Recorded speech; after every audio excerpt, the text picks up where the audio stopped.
Start of Volume 3. Heading to the Lawless city over fall break. My sister Claire ended up winning the Bhushan festival. Rose showing up out of nowhere threw me for a bit of a loop, but thankfully, I was able to improvise a satisfying climax to my performance. She nearly stole the show from me, but in a flash of brilliance, I was like, wait, can I pull this off? And stole it right back from under her nose. And I totally nailed it. The world is ever-changing, and we all have our own motivations as we walk through life. No performance goes exactly according to script. So I need to keep my mind pliable to handle any situation the universe throws at me with a little bit of improv. Anyway, once the Bhushan festival ended, everything settled back into its ordinary routine. I mean, apparently the Orriana kingdom is kind of a hot mess right now, but I'm just your average aristocrat, so that doesn't affect me starting my second semester. Still, word on the street is that Orriana kingdom has split into the something-something faction and the other something-something faction, and they're starting to go at it. Everyone's saying that civil war is probably gonna break out before the year is over. Man, if they really do start a civil war, I gotta get in on that action. That sounds like a blast. As for school, little has changed despite Rose's absence. I hate to say it, but that's the way things go. Everyone around me has been saying all sorts of nasty things about her, that she acted in a fit of jealousy or that there was some sort of succession dispute, but nobody actually knows what really went down. I'm on her side no matter what her reasons were, so I hope she's doing okay wherever she is. Claire's schedule has supposedly been booked ever since her victory. Between all the speeches she's had to give and the parties requesting her attendance, she's like a bona fide celebrity. All that died down a bit when we headed into fall break, though, and she's back at the academy now. I guess that's why they call it 15 minutes of fame. Unfortunately, now that she's free, she's been breathing down my neck, and I've found myself reluctantly forced to throw her a celebratory dinner. That brings us to the present, where she and I are in the middle of enjoying a meal at one of Mitsugoji's restaurants.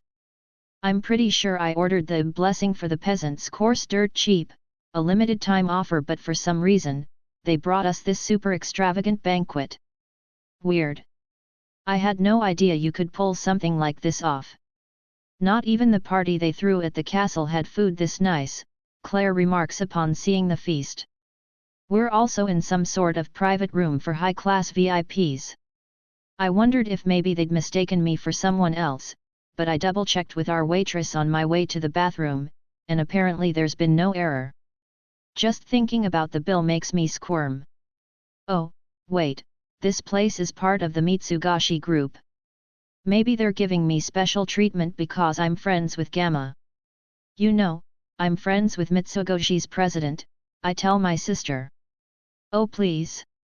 No, seriously. I'm pretty sure that's why they're giving us the VIP treatment. I wish your jokes had better punchlines. Don't worry, I get what's going on here. I can see how much work you must have gone through to put this together for me. Claire smiles. I haven't seen her look this pleased in a while. Better just let her believe what she wants. I love the food at Mitsugoshi's restaurants. It's all so unusual and delicious. You know, this is the first time I've had roast beef. Hey! The two of us continue making small talk as we enjoy our meal. Anne Rose lost, Princess Iris dropped out, and that mundane man guy got disqualified. I guess I only won because I got lucky. Yet, basically, I tell her. Take that back. I meant to say, no way. You won cause you're the best. Of course I did.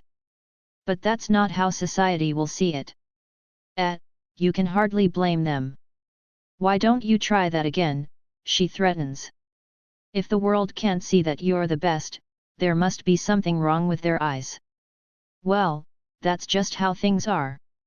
The masses are blind. But I'm not the kind of woman who'll just sit quietly as they look down on me. You'd probably be more likable if you were.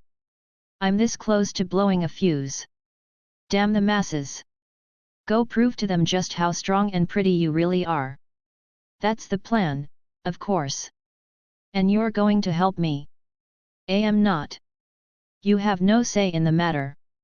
It's for your sake, too. Wait, mine. Yours. What do you think's going to happen to you after you graduate? With your mediocre grades, you'll have a hard time getting a decent job. I mean, now that she mentions it, I haven't given the issue much thought. She's going to be the head of our household, so I guess I'm gonna have to get a job of some sort. Something flashy like joining the Night Order is out of the question. I need to be someone more forgettable. Aha! I'm gonna become gatekeeper A. You know, an extra who tells the protagonist that he can't pass until he pays the toll. Gatekeeper A? What's A? You know, like, average. For the love of. Gatekeeping is hardly a job fit for an aristocrat. They work 12-hour shifts and get barely any days off. Plus, the work is grueling, and the pay is dismal. Oh. Darn. Not having any days off sounds miserable. For one, it'd get in the way of my shadow broker activities. What about jailhouse guards? That's even worse. You have to interact with the dregs of society all day. My aeon. Well, I'll just figure it out when the time comes. As long as I can do the stuff I want to, I'm fine working pretty much anywhere. And what exactly is this stuff you want to do? It's a secret. I have a policy of not talking about things that are really important to me. So I'm gathering you have no goals. Stop making up excuses on the spot to postpone thinking about what you want to do with your life. What makes you think that's what I'm doing? Oh, I think you can figure out why. Well, whatever. You're not whatevering yourself out of this one. We're talking about your future here. So clear your calendar for fall break. If you do as I say, I'll be able to wedge you into the Night Order. Wait, what do you mean? Claire flashes me a fearless smile. Heh. We're going off to hunt the Blood Queen, a progenitor vampire. Just stay behind me and you'll be fine. After we finish our dinner, we walk through the darkened capital. When I tried to pay for the meal, they told me it was on the house. I guess Gamma really did give me a freebie. Well, Claire did just win the Bhushan festival, so maybe that was why. Could go either way. It's past the dorm curfew, I note. I got you permission ahead of time. I told them you were attending a party. Ooh, good going. The street is oddly quiet. I glance up at the sky and catch a glimpse of the new moon shining overhead. It sort of seems redder than usual. What's wrong? Claire asks. I feel like the moon has a red tinge to it. Does it? Looks normal to me. Maybe you're right. Anyways, even if the moon turned red or blue or some other color, it wouldn't really matter. It definitely looks cooler red, though. Oh, I guess I wasn't finished telling you about the Blood Queen, Claire remembers. Oh, right. I assume you already know her followers have been recently venturing outside the Lawless city and causing no small amount of destruction. Bold of her to assume I already know about this. The affected countries have requested that the Dark Knights Guild hunt her down. Makes sense. In short, they put together a team of the finest Dark Knights. That said, many of them are egotistic assholes, so there's no guarantee we're actually going to be able to work together as a team. Hey! And that's exactly why I'm bringing you along with me. Don't worry, all you have to do is find somewhere safe to watch me while I do the work. Even that'll be enough to let you put the mission on your resume. Ah! Once we've padded up your job experiences, it'll be easy to squeeze you into the Night Order. I hit it off with the Imperial Guards commander at a party the other day, so if you want, I can get the ball rolling for you. Let me think about it. The mission's going to take place over fall break. Some of the more eager ones will set out early, but there's no need for us to rush. At that moment, I catch the smell of blood in the wind. It's pretty thick. Did someone die or something? My sister notices a moment later. I smell blood. And it's coming from around here. She stops in her tracks, then peers into a dark alleyway. Stay behind me, she orders. Got it. She reaches down to her waist, grips her sword, and walks on in. I follow her, leaving a little room between us. As we get a little farther into the alley, we see a dark figure hunched over. We can make out the crunch, crunch, crunch sounds of chewing. Yup, someone's dead, all right. GH. Claire stifles her surprised scream and draws her sword. The shadowy figure must have sensed her, because it turns. It's a person, drenched in blood. No wait, not quite. Its eyes are blood red, and its slack jaw is lined with jagged fangs. Crimson drool drips from its mouth onto the pavement. The half-eaten remains of a human corpse lie by its feet. Lower your weapon and surrender PSF. Gray. The thing bares its fangs and launches itself at my sister. Its movements are closer to those of a beast than a person. Claire's blade glistens in the moonlight, then slices its stomach clean through. I warned you, she growls to her bisected assailant. But is it still alive? The thing's torso is scuttling across the ground. It reaches out and grabs Claire by the leg. Gray. That's enough. My sister's sword cleaves through its neck. Its head rolls across the stone ground, its teeth snapping impotently against the air. Then, after leveling a weak glare at Claire, it eventually goes silent. The cloying stench of blood fills the alleyway. A ghoul. Could it be one of the Blood Queens?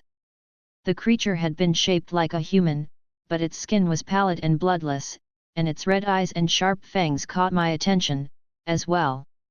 Furthermore, its bestial movements hinted at an incredible degree of vitality. However, it seemed to have completely lost its sense of reason. Ghouls are vampire minions, right? I ask. Honestly, I couldn't care less about ghouls, but vampires sound like they might be strong. Claire looks down and mutters, monsters. Sis. Ghouls were originally humans, weren't they? I think so, yet. I've been so scared these days, wondering if I'll end up like them in the future. What if I become a monster, robbed of my reason? I'm pretty sure you don't have much in the first PL. Quiet. Supposedly, Princess Rose was one of the possessed. It's just a rumor, but still. I haven't told anyone, but I might be possessed, too. Hey? You might be possessed. Does she mean that thing I healed, like, forever ago? A long time ago, I found some black bruises on my back. I couldn't tell anyone because I was so scared, but they kept spreading and getting bigger. Then, out of the blue, I got better one day. They just vanished like they were never there. Thank goodness, I thought, I'm cured. But when I looked into it more recently, I found possession never goes away.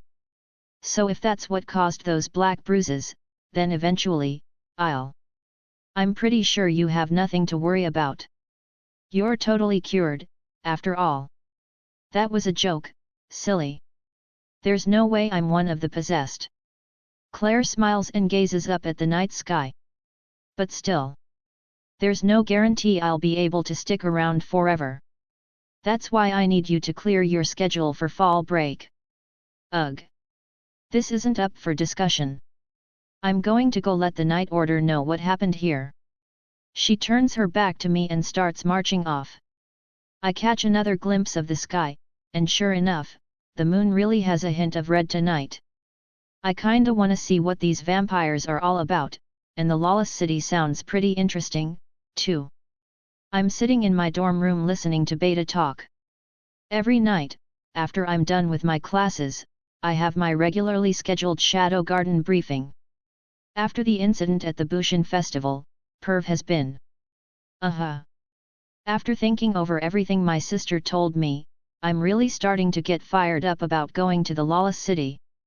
After all, I haven't had a chance to go bandit hunting recently, and the Lawless city is basically a glorified crew of bandits. And when it comes to outlaws, what's theirs is mine. It's made Epsilon's job considerably easier, as well. Now, as far as the Orriana Kingdom internal affairs go.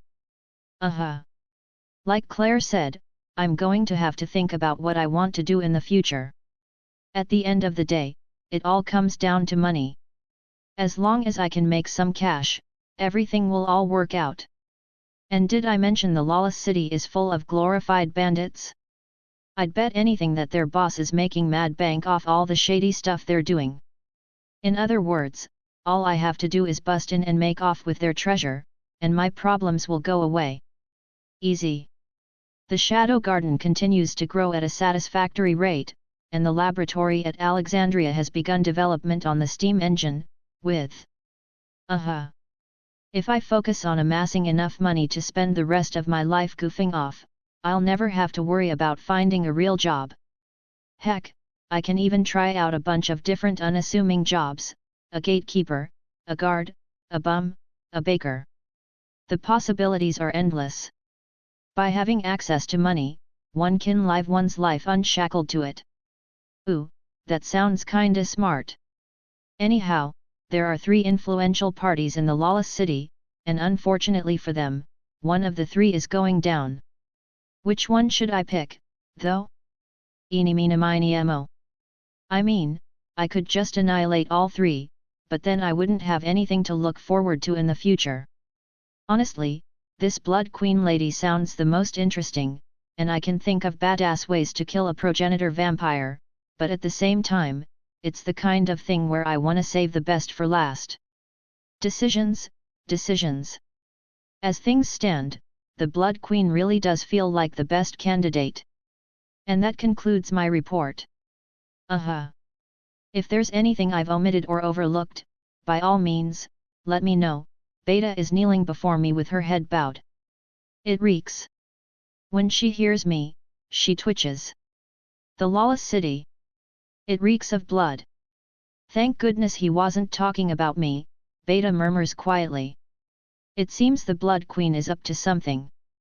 That's correct. We couldn't find a strong connection between her and the cult, so we didn't feel the need to do anything about it, but a storm is coming. A storm of blood. A storm of what? Look at the moon, Beta. Hey. I point at the vaguely red moon hanging in the air outside the window.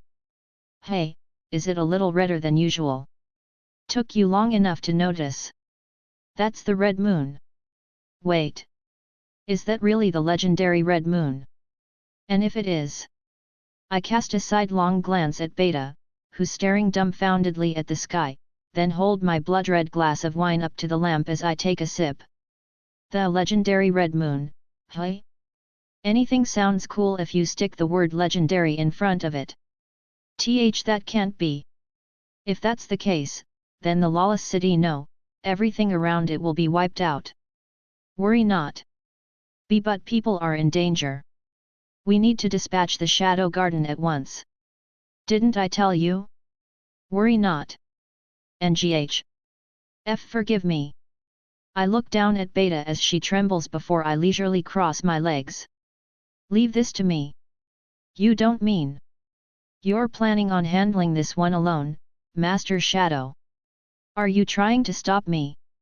I understand that's the most efficient way to handle the situation, but, Master Shadow, what if something were to happen to you? Worry not. The corner of my mouth curls into a grin. After all, the moon is just a little redder than usual. Right. Beta looks at me, eyes wide. She initially looks shocked, but her face quickly softens into a gentle smile. I fear I forgot who I was talking to. She offers me a deep bow. The moon is just a little redder than usual. Against you, Master Shadow, even the legendary red moon amounts to little more than that. I'll be praying for your success. Damn. All it took was the moon looking kinda red, and now it's the legendary red moon. Beta's always been good at this stuff. Don't you think? The moon looks beautiful this way. Hee hee. So it does. And it's thanks to you that we can see it that way. Will you drink with me? Yes.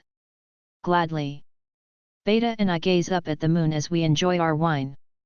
Looks like I'm gonna be able to start my fall break at the Lawless city with a bang. The Lawless city is, to put it succinctly, one giant slum. The homeless are huddled everywhere, shanties line the roads, and the foul stench of garbage permeates the air. But that isn't all the city has to offer. For example, it's home to a notable peculiarity: 3 skyscrapers towering above its streets. That's the Blood Queen's castle. The Crimson Tower, comments a man who looks like a professional wrestler heel. He gazes up at the blood-red edifice. It looms over him, illuminated by the setting sun. What's wrong, Quentin? You chicken. Standing beside him is a handsome blonde man. Like hell I'd go chicken, Goldie. I just ain't never seen a building that tall before. You know, I've fought all over the world, and I have to admit, it is an impressive spire. It'd probably take all day just climbing it. The two of them sigh as they cast their gazes up at the Crimson Tower. It looks almost like a spiral of blood circling up into the sky. Neither of them can even begin to imagine how it was built. Just cause they got a fancy tower don't mean that the guy inside's strong. Let's get a move on. At the end of the day, they're just a band of hoodlums, after all. The Blood Queen's head is ours for the taking. Quentin and Goldie's appearances make them seem like complete opposites, but they hit it off surprisingly well from the day they first met. Maybe it was because they bonded over having been beaten by the same opponent, but for whatever reason, the two of them have been working as a team since the Bhushan festival. They walk through the Lawless city under the evening sky. The closer they get to the city's center, the less it feels like a decrepit slum and the more like a multicultural hodgepodge.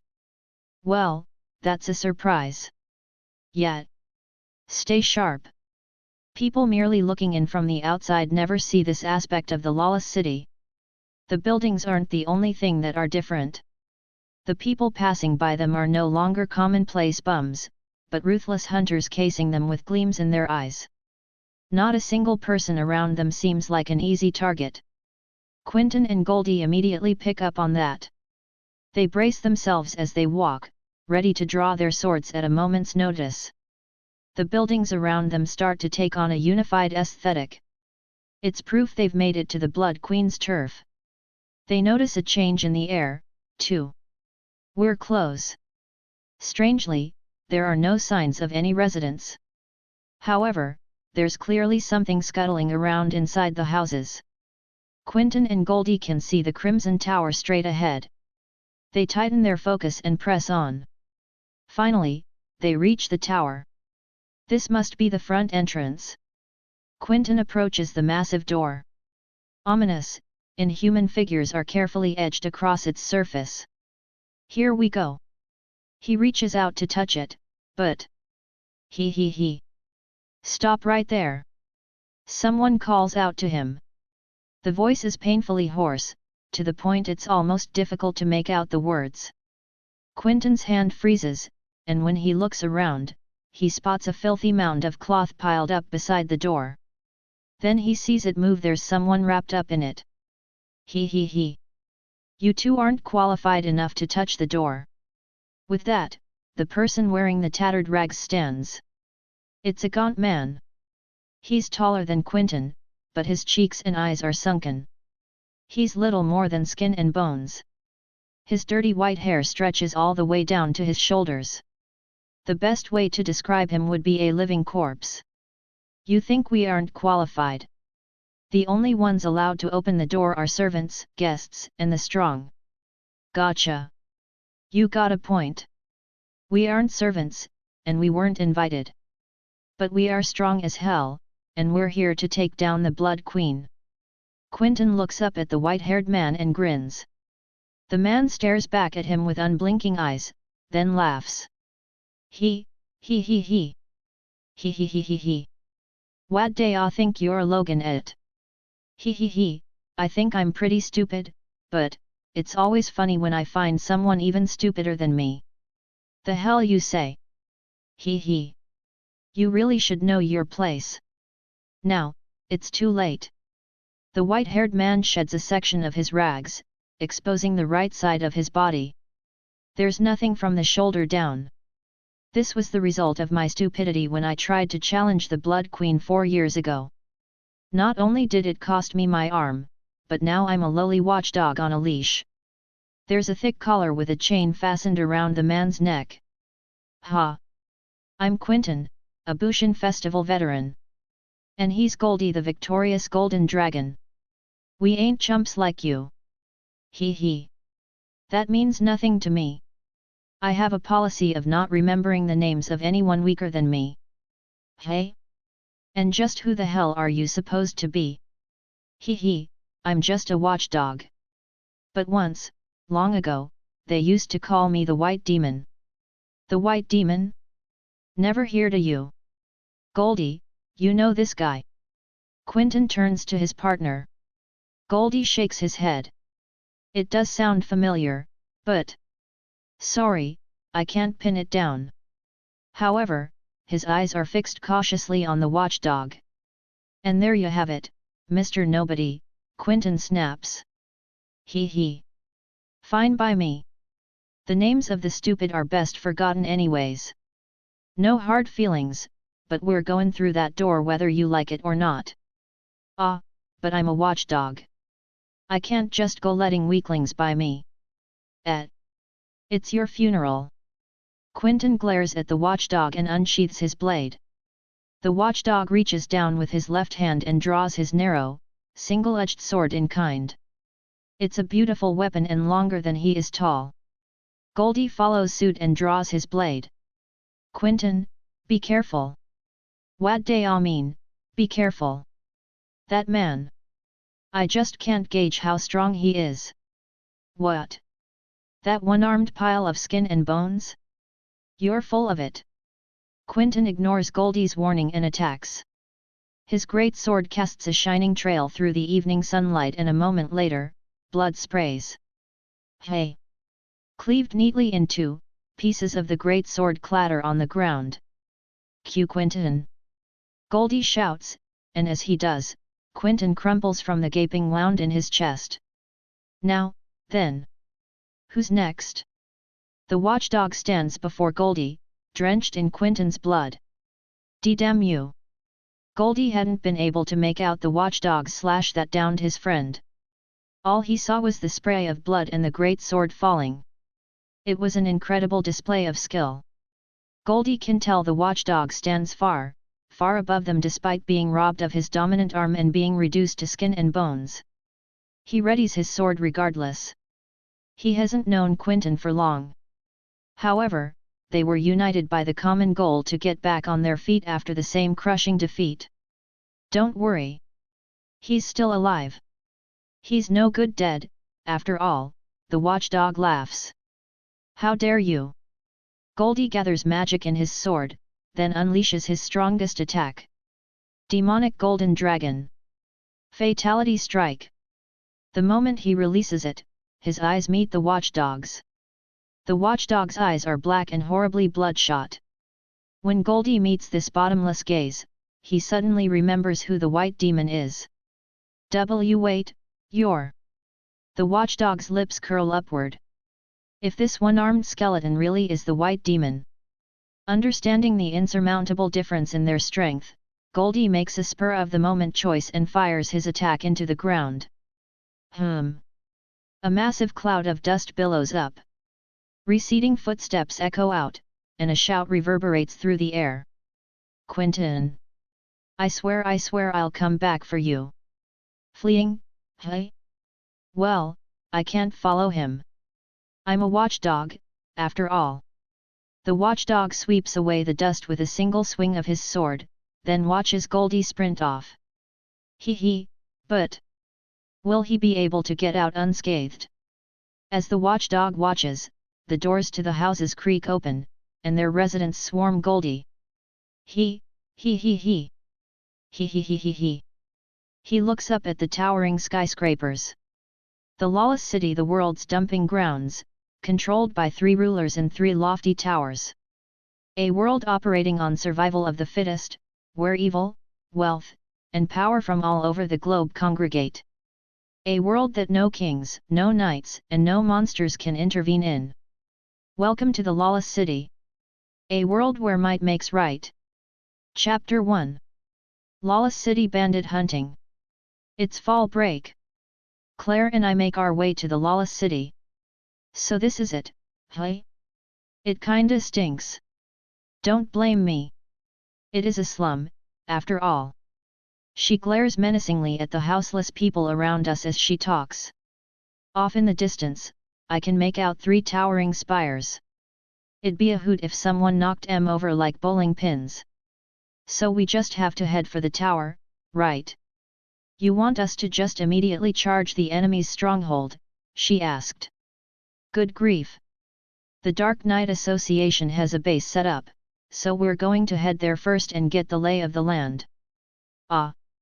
I follow Claire through the slum. After a little while, we arrive in an area lined with street stalls.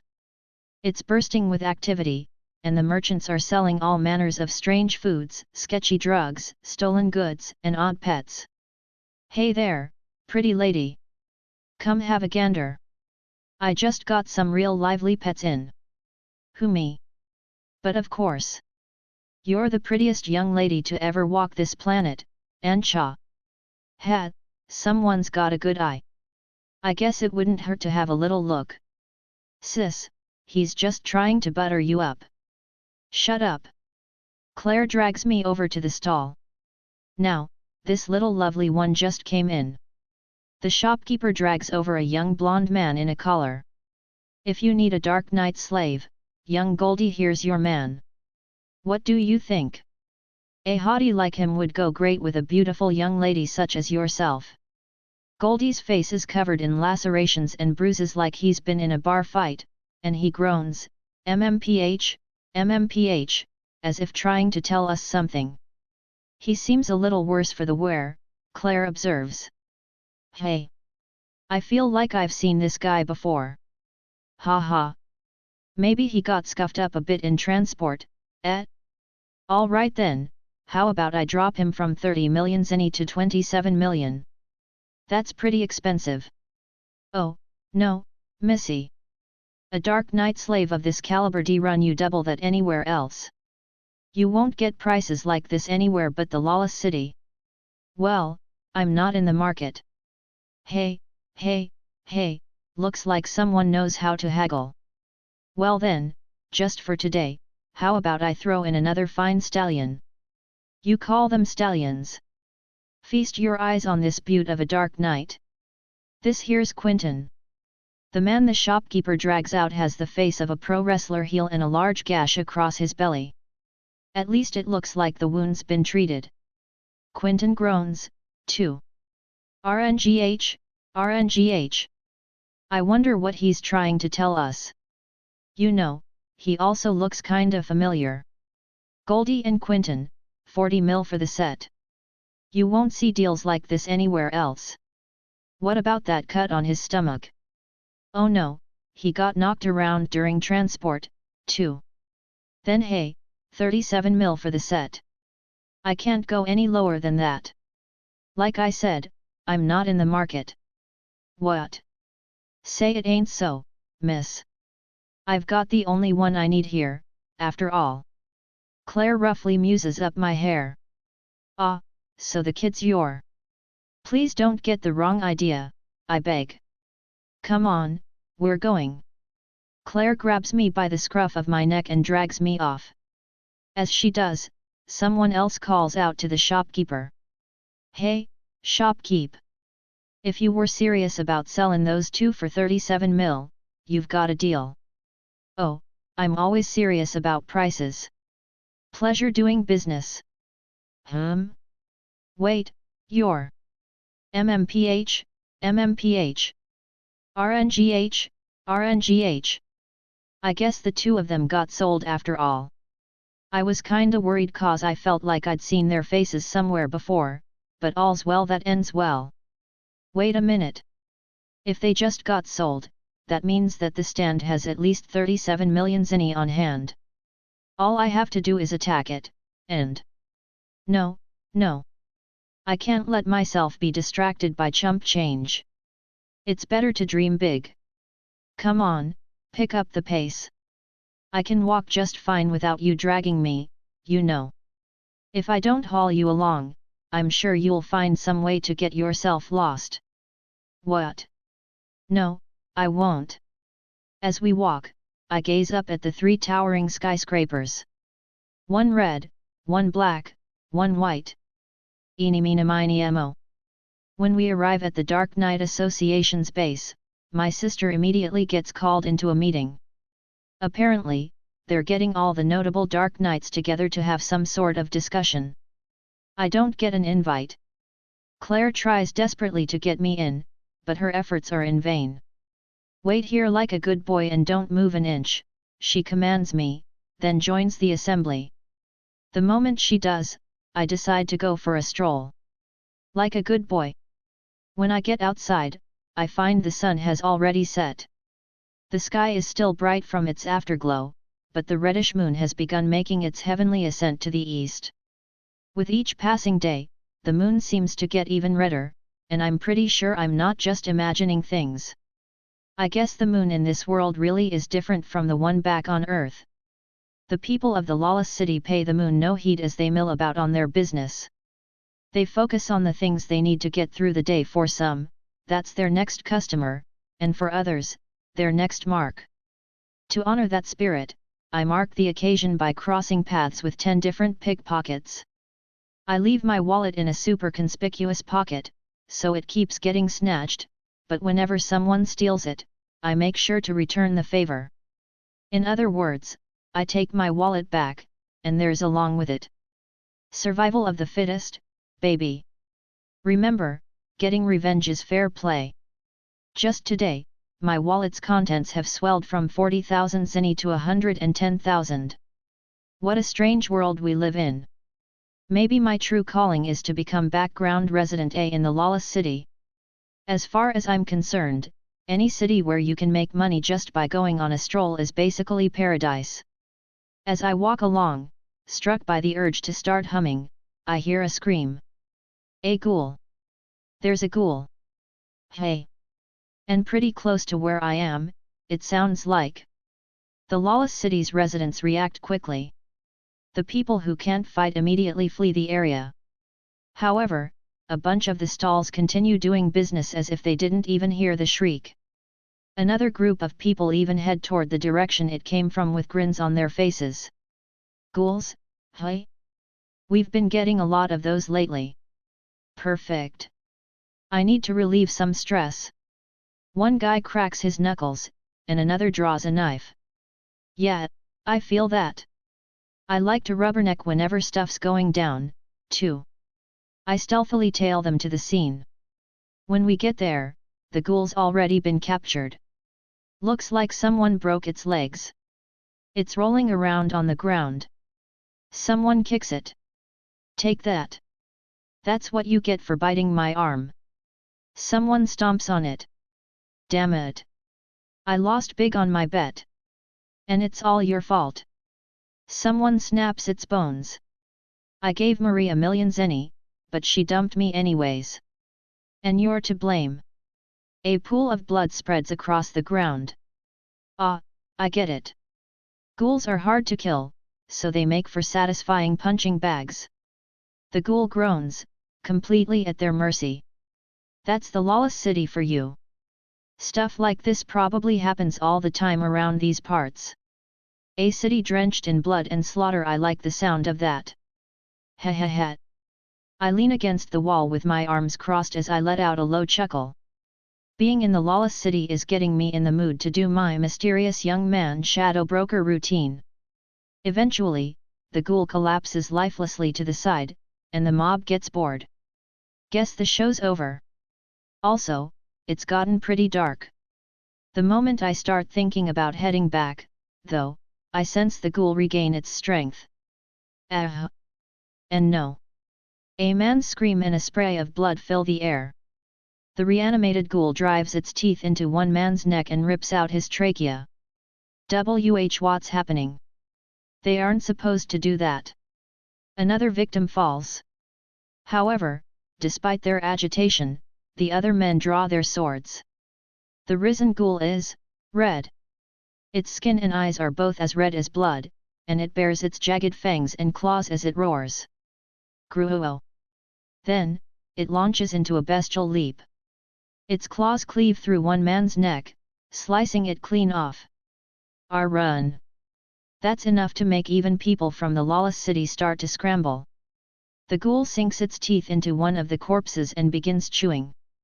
I grin, lean against the wall, and chuckle. Ha ha ha. Now what? Should I flee like all the other background characters? Or should I continue playing the part of the mysterious young man? I'm probably never gonna run into any of these people again, so I do have the option of not pursuing an NPC lifestyle this time around. Ha ha ha.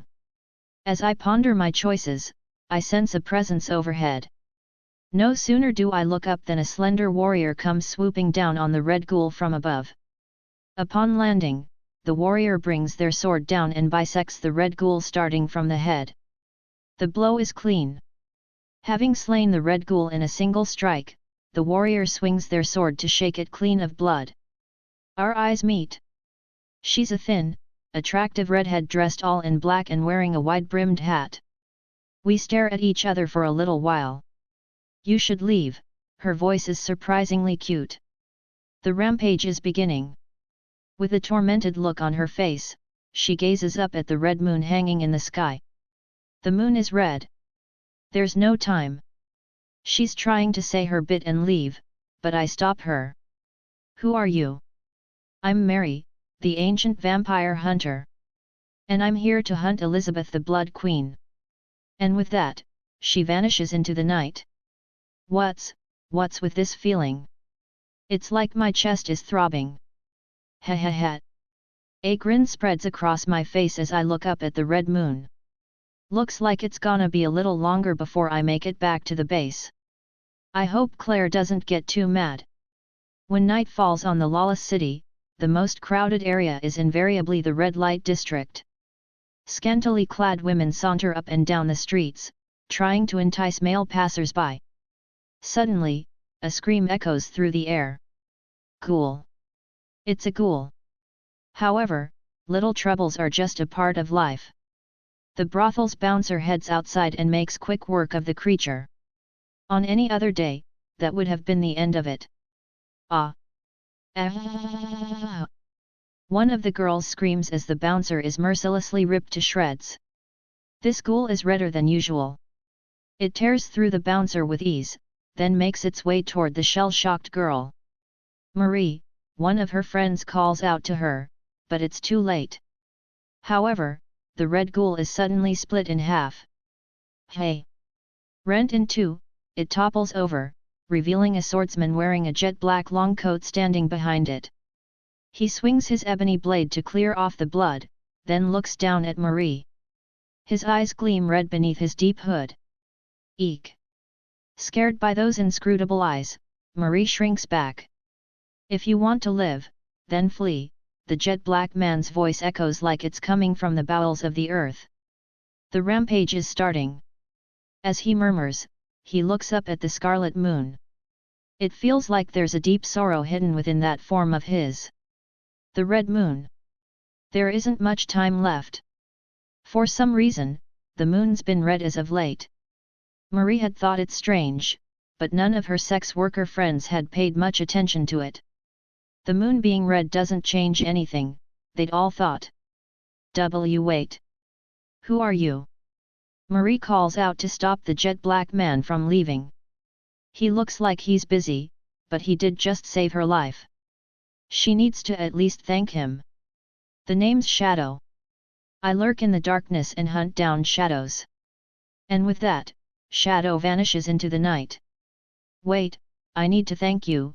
Marie looks around, searching for the suddenly missing man. Marie! Are you okay? Her co-worker wraps her in a tight embrace. Why yet? I'm fine. Thank heavens. This kind of stuff's been happening all the time lately. I dunno if it's the Blood Queen or what, but… SHSHH. You can't say stuff like that. Humph. Who's gonna stop me? More importantly, that was Shadow just now. You know him? Yeah, but only the rumors. They say he attacked a school, blew up the sanctuary, and runs a gang of hooligans. He was a little scary, but Marie doesn't think he looked like a bad person. Shadow can't be that bad. What are you talking about? He's as big a villain as our three rulers. But what's a big shot like him doing in the Lawless city? He said something about a rampage starting. That the moon was red and that there wasn't any time. He must know something. He must have noticed the red moon that nobody else paid attention to, then deduced the reason behind it. Marie gets the sense that he's doing it to protect them all. What's up with that? Her friend rants. The Blood Queen's been on a tear recently. Is she gonna team up with Shadow and start another war? C'mon, gimme a break. It's always us little guys who get caught in the crossfire. That's not it. Shadow. He's here to stop something from happening. Oh yeah? Like what? I don't know what it is, but it's definitely something bad. Something's begun. Marie looks up uneasily at the red moon. However, she's sure Shadow will do something about it. Thank you, Shadow. She looks out to where Shadow vanished into the night and whispers to herself. CID is missing. Claire dashes through the darkened Lawless city in search of her brother. That idiot. I told him not to move an inch. When she heard that he'd left the base on his own, her mind went blank. One of the other Dark Knights laughed, saying CID was probably being sold as a slave as they spoke. Claire decked him, then immediately rushed out. The Lawless city is dangerous at night. It isn't just an ordinary slum. A Dark Knight student like CID would be chum in the water for some of the people who lived here. Has anyone seen a kid who looks about 15 with black hair and dark eyes? She asks the passers-by as she frantically scans the streets. There are some who take that as an opportunity to attack her, but she dispatches them all. Her skills are no joke. She did win the Bhushan festival, after all. She's following an eyewitness's lead, then finally spots the raven locks she's looking for. However, the young man in question is currently being devoured by a ghoul in a back alley. And no. She draws her sword in a flash and minces the ghoul to pieces. Her rage only serves to accelerate her blade, and the sound of her tempestuous slashes hums across the alley. Once she's done, she kneels in front of the mangled dark-haired boy. No, this can't. His black locks are drenched in blood. And it's just about the same length as Sid's. The corpse is too disfigured to properly identify. However, this was the only eyewitness account that matched her description. CID, I'm so sorry. I never should have brought you here. There's no guarantee that the boy in front of her is CID. Even so, she embraces his bloody black hair and sobs. It feels like the regret and remorse are going to crush her. As she's being racked by emotion, someone approaches her from behind. What? She barks, still holding the body. Were you the one searching for a boy with black hair and eyes? Hey! Hoping against hope, she turns around and looks at the red-headed swordswoman. Who are you? I'm Mary, a vampire hunter. I've seen 2 kids that match that description. Where? I saw the first one a little bit ago. He was standing across from a rampaging ghoul and going he with a grin on his face. Claire pictures it, then immediately dismisses the possibility. That's not him. My brother's laugh isn't nearly that creepy. Noted. The second was a Dark Knight. One of the Blood Queen's minions attacked him and carted him off. What did he look like? He was kind of plain. Nothing about him really stood out. That has to be CID. Claire is certain of it. Oh no. CID. I'm sorry. I tried to save him, but I was too late. But if they carted him off, that means he's still alive, right? He's probably, Mary wavers, unsure if she should say it. What? You know something? He's probably going to be sacrificed. The red moon is starting soon. If you don't save him before then. Please, tell me. Where did they take him? How can I rescue him? Mary's gaze wanders as she thinks. It chances upon the shredded ghoul. Did you do that? Hey? Ah, yeah. That was me. If we work together, there might still be a chance. My target is Elizabeth the Blood Queen. Your goal is to save your brother. We just might be able to work together. Mary offers Claire her hand. If you agree to help me, I'll tell you everything I know. Claire takes it without hesitation. Done. I'll do anything to save Cid. Follow me. Mary proceeds deeper into the alley. Claire rises to her feet and casts aside the bloody, dark-haired corpse. Upon closer inspection, his hair doesn't look anything like Sid's. Hold on, Cid. Your big sister's coming to rescue you. She clenches her fists, then vanishes deeper into the alleyway after Mary. Claire follows Mary to a rundown building. For whatever reason, it's practically buried under a thick layer of sediment. Mary takes a lamp and illuminates its interior. It reeks of dust and mold. There's a chair over there, Mary says, still standing. I'm fine. The chair looks to be on the verge of collapse anyway. Fair enough. Claire, was it? Now, your brother's probably in the Blood Queen's castle, the Crimson Tower. What did you mean when you said he was going to be sacrificed? To explain that, I'd need to start by telling you about Elizabeth the Blood Queen. She was a progenitor vampire, and she and the other progenitors used to rule the night. This story took place over 1,000 years ago.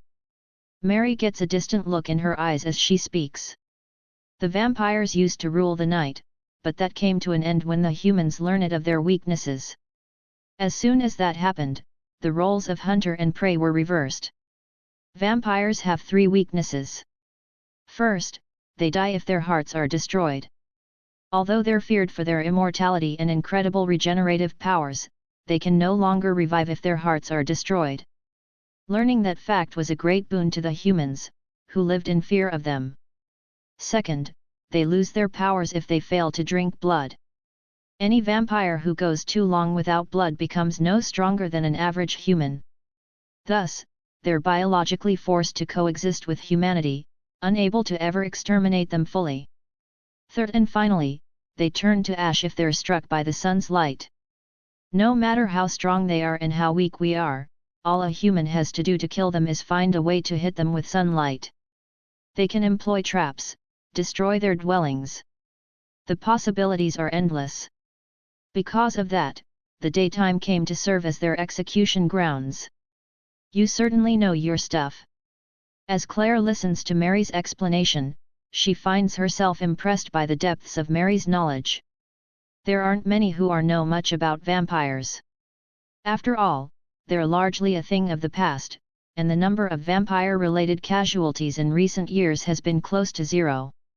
The Lawless city is an exception. Rumor has it the Crimson Tower is the vampires' final stronghold. That said, even the people running the association's meeting haven't been able to confirm whether there were actually vampires there yet, and their only knowledge on the matter was academic. Humanity eventually drove them out. Vampires vanished from the night altogether, and people gradually began forgetting about them. Then, 1,000 years ago, there was a terrible tragedy. When the red moon hung in the sky, an entire country was obliterated overnight. It was a small country, and today, history has forgotten its very name. But Elizabeth the Blood Queen and her followers were the ones responsible for the deed. When you say the red moon, are you talking about how the moon's been getting a little red recently? Mary nods. It drastically increases the power of vampires and their minions. The vampires had been driven to the wall, but on that night, they mounted their rebellion. It lasted 3 days. A country fell the first night, and 3 more suffered catastrophic damages over the next 2. Then, when the red moon ended, the Blood Queen and her followers suddenly disappeared, waiting in hiding until mankind had forgotten about them. So you mean the vampires are plotting another revolution? Mary nods again.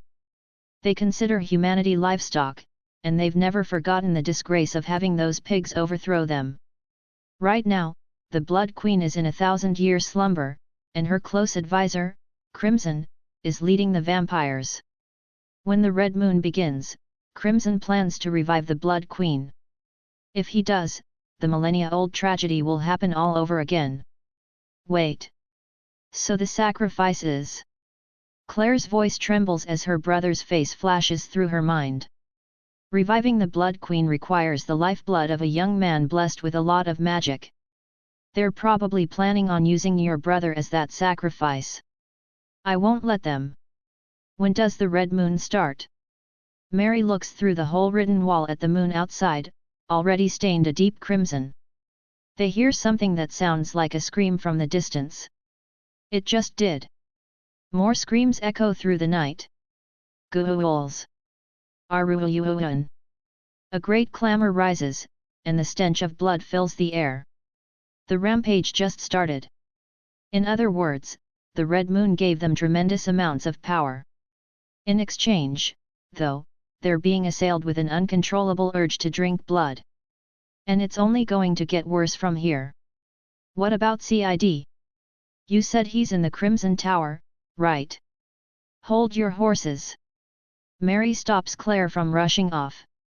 To be on the safe side, Crimson will probably wait until the moment the moon is at its very reddest to revive the Blood Queen. There's still about 12 hours left before then. 12 hours? But it'll be the middle of the day. The red moon lasts for 3 full days. And during those days, the night never breaks. But don't worry. I have a plan. With that, Mary begins ripping up the weathered floorboards. In preparation for this day, I dug a hole. A hole. Claire tilts her head to the side. Sure enough, there's something there. Beneath the floorboards, there's an opening just large enough for a person to crawl through. Normally, the Crimson Tower is swarming with minions, so getting in is nigh impossible. But now that the red moon started, they're all outside. That gives us a rare chance to sneak in. So you mean, this hole? Invading from above ground is tricky. But this lets us go in from below. Clever. Let's go over this one last time. My goal is killing Elizabeth the Blood Queen, and yours is saving your brother. Are you ready to work together? Absolutely. Glad to have you in my corner, Mary. Right back at you, Claire. The two exchange a handshake. Now, if that's decided, let's go. I'm coming, Cid. Claire slips into the hole without a shred of hesitation. Mary lets Claire go on ahead, then turns around and looks back up at the scarlet moon. There's a pained look in her eyes. I'm coming, Queen Elizabeth. And with that, she follows after Claire. When I get back to the Dark Knight Association's base, my sister is gone. I guess she must have gone for a walk, too. I don't have anything to do, so I decide to turn in for the night. When I wake up, the Lawless city is trashed. Wait. It should be morning by now, but it's still dark out, a crimson moon is hanging in the sky, and ghouls are running wild through the streets. Is this the rampage? That Mary chick mentioned an important keyword. Apparently, everyone at the base is holding an emergency meeting to decide how to respond. I woke up immediately when I sensed a flurry of activity, so it looks like I didn't miss the party. I think. I slip out of the base, find a tall building, and stand on top of it clad in black. Ah, the time has finally come. This is it. This is the real deal. The big vampire event is finally upon us. I grin thoughtfully beneath my mask as my black long coat flutters behind me. The keywords are Red Moon, Rampage, and Blood Queen, hey? Oh right, and there's some lady called the Ancient Vampire Hunter. I gotta make sure I hit her up during the party. It's gonna be hard, but I have to come up with a schedule for the event that'll let me have the most fun. Given how things are going, I assume the ultimate goal is defeating the Blood Queen. Sounds like the best strategy for me is to head to the Crimson Tower and start looting it. That way, I can kill two birds with one stone. Once I'm there, I can just stay flexible and play it by ear. Wait, I just remembered. Claire isn't back yet. She's a tough cookie. She'll be fine. Hell, given that it's Claire we're talking about, there's a decent chance she's storming the Crimson Tower right this moment. As for me, everyone knows that you gotta kick off events like these by hunting some ghouls. Marie watches her final customer of the day leave, then closes her door. As the moonlight streams into her room, she casts a glance at her disheveled sheets and picks up her undergarments strewn on the ground. After tugging them back on, she collapses onto her bed. Her comely face sinks into her pillow. She's exhausted from the day's crazy events, and her customers weren't exactly great, either. She decides to just pass out. Blah. However, between her sheets damp with bodily secretions and the stifling smell in the air, she can't get comfortable. She sighs and opens the window. The sticky smell fades, but it's replaced by the commotion outside. I wonder what's going on. Normally, the sun would be coming up around this time, and the red light district would be closing up and going quiet for the day. Today, though, dawn refuses to break, and the entire district seems to be in chaos. The bright red moon is still hanging in the sky. Off in the distance, she sees flames licking the sides of a building. There's been a fire. She can faintly make out the smell of smoke on the wind. However, there's a smell that assails her nose even more strongly. It's rusty and pungent. The fire is off in the distance, so it shouldn't reach her. Something is off. The streets are filled with people frantically running. Why are they panicking? It's just a fire, after all. As Marie stands in the window, the moon casts her in a beguiling red glow, setting off her pale skin and dark panties. Her fuchsia hair and eyes burn vividly in the moonlight. Normally, a beautiful woman standing in the window wearing nothing but her unmentionables would cause hordes of men to stop in their tracks and stare. Today, though, there's no such crowd. The look in Marie's eyes seems almost cold as she gazes at the distant fire and the district as a whole. She's spent 5 years in this town after being sold here at age 13. Everyone who comes to the Lawless city wants to leave at first. But as time goes on, that desire dulls, and eventually the Lawless city stains them with its colors. Marie hasn't given up just yet. As of late, though, she's been considering resigning herself to her fate. It'd probably make things easier on her. Although she's made a name for herself among the red light district's sex workers, she isn't at the top of the pack. Her madam told her, however, that she could become number one if she set her mind to it. That would be a perfectly reasonable way for her to live her life. All she has to do is forget everything and drown herself in the transient pleasures of the night. Sigh. It's been a while since she last thought about the world outside. Little by little everyone forgets about it, and bit by bit the Lawless city paints them over and makes them part of itself. One day, that'll include her. She goes to close her window, when... Eek! A beast leaps through it and into her room. No, not a beast. A humanoid carrying themselves like one a ghoul. Her room is small. There's nowhere to run. Marie shrinks back across her bed. The ghoul grins, putting its sharp fangs on full display, then pounces toward her. And no. Tears roll down her cheeks. In that moment, she realizes she's going to die. I told you. Flee, booms a low voice. In an instant, the ghoul is torn to shreds. Corpse chunks rain down as blood sprays across the room. Yuri, Marie's heart throbs upon seeing that familiar figure with his ebony blade. It's a man wearing a jet black long coat shadow. The rampage has begun. Behold, the town is stained with blood. The town. As she covers herself up with her sheets, Marie peeks outside. Oh God! She doesn't know when it happened, but the streets are wet with blood. There are grisly corpses and rampaging ghouls everywhere. Many of the sex workers don't make it out in time, and they're attacked the moment they step outside. Look out! Marie's co-worker numbers among their ranks, and Marie lets out an unthinking scream. The next moment, though, the ghoul attacking her is hacked to pieces. The rampage has begun.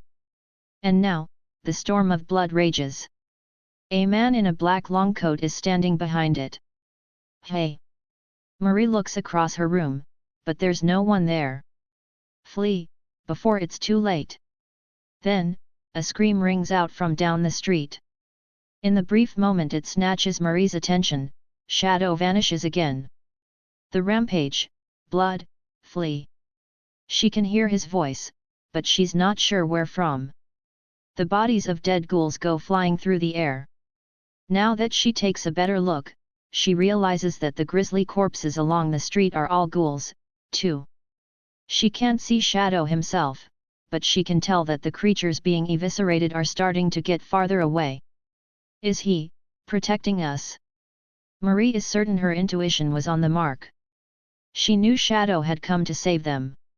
She quickly gets dressed, packs her things, and leaps out the second-floor window. Thank you, Mr. Shadow.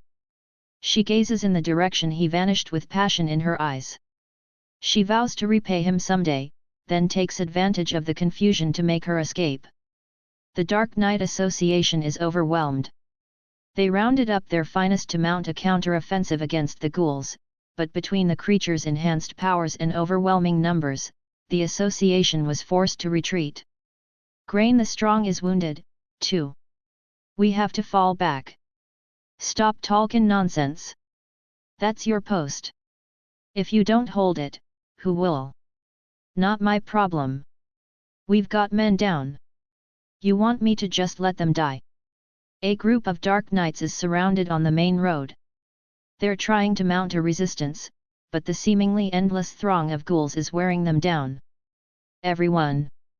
Please, follow your orders. Claudia, the elite association member in charge of commanding the Anti-Blood Queen operation, desperately strains her voice, but it's only a matter of time before morale crumbles. The road is overflowing with ghoul corpses. Expert Dark Knights are nothing but impressive, and everyone present can handily outmatch a ghoul. However, nobody expected they'd be attacked by quite so many.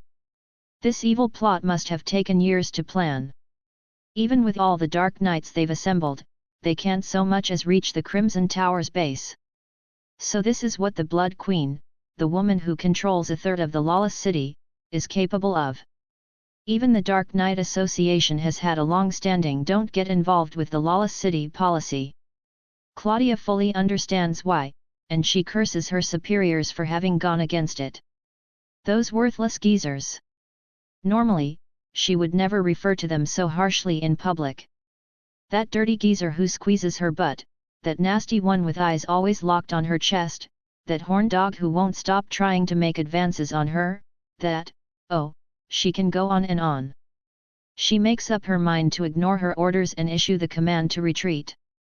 If those geezers demote her for it, she'll just hand in her resignation straight to their solar plexuses.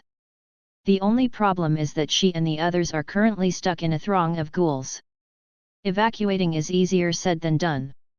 I was too late, hey, she mutters in self-derision. If only she'd made her choice earlier. She'd put off making a decision to protect her own status, and now she was reaping the rewards of her foolishness. Claudia draws the sword from her back and steels herself.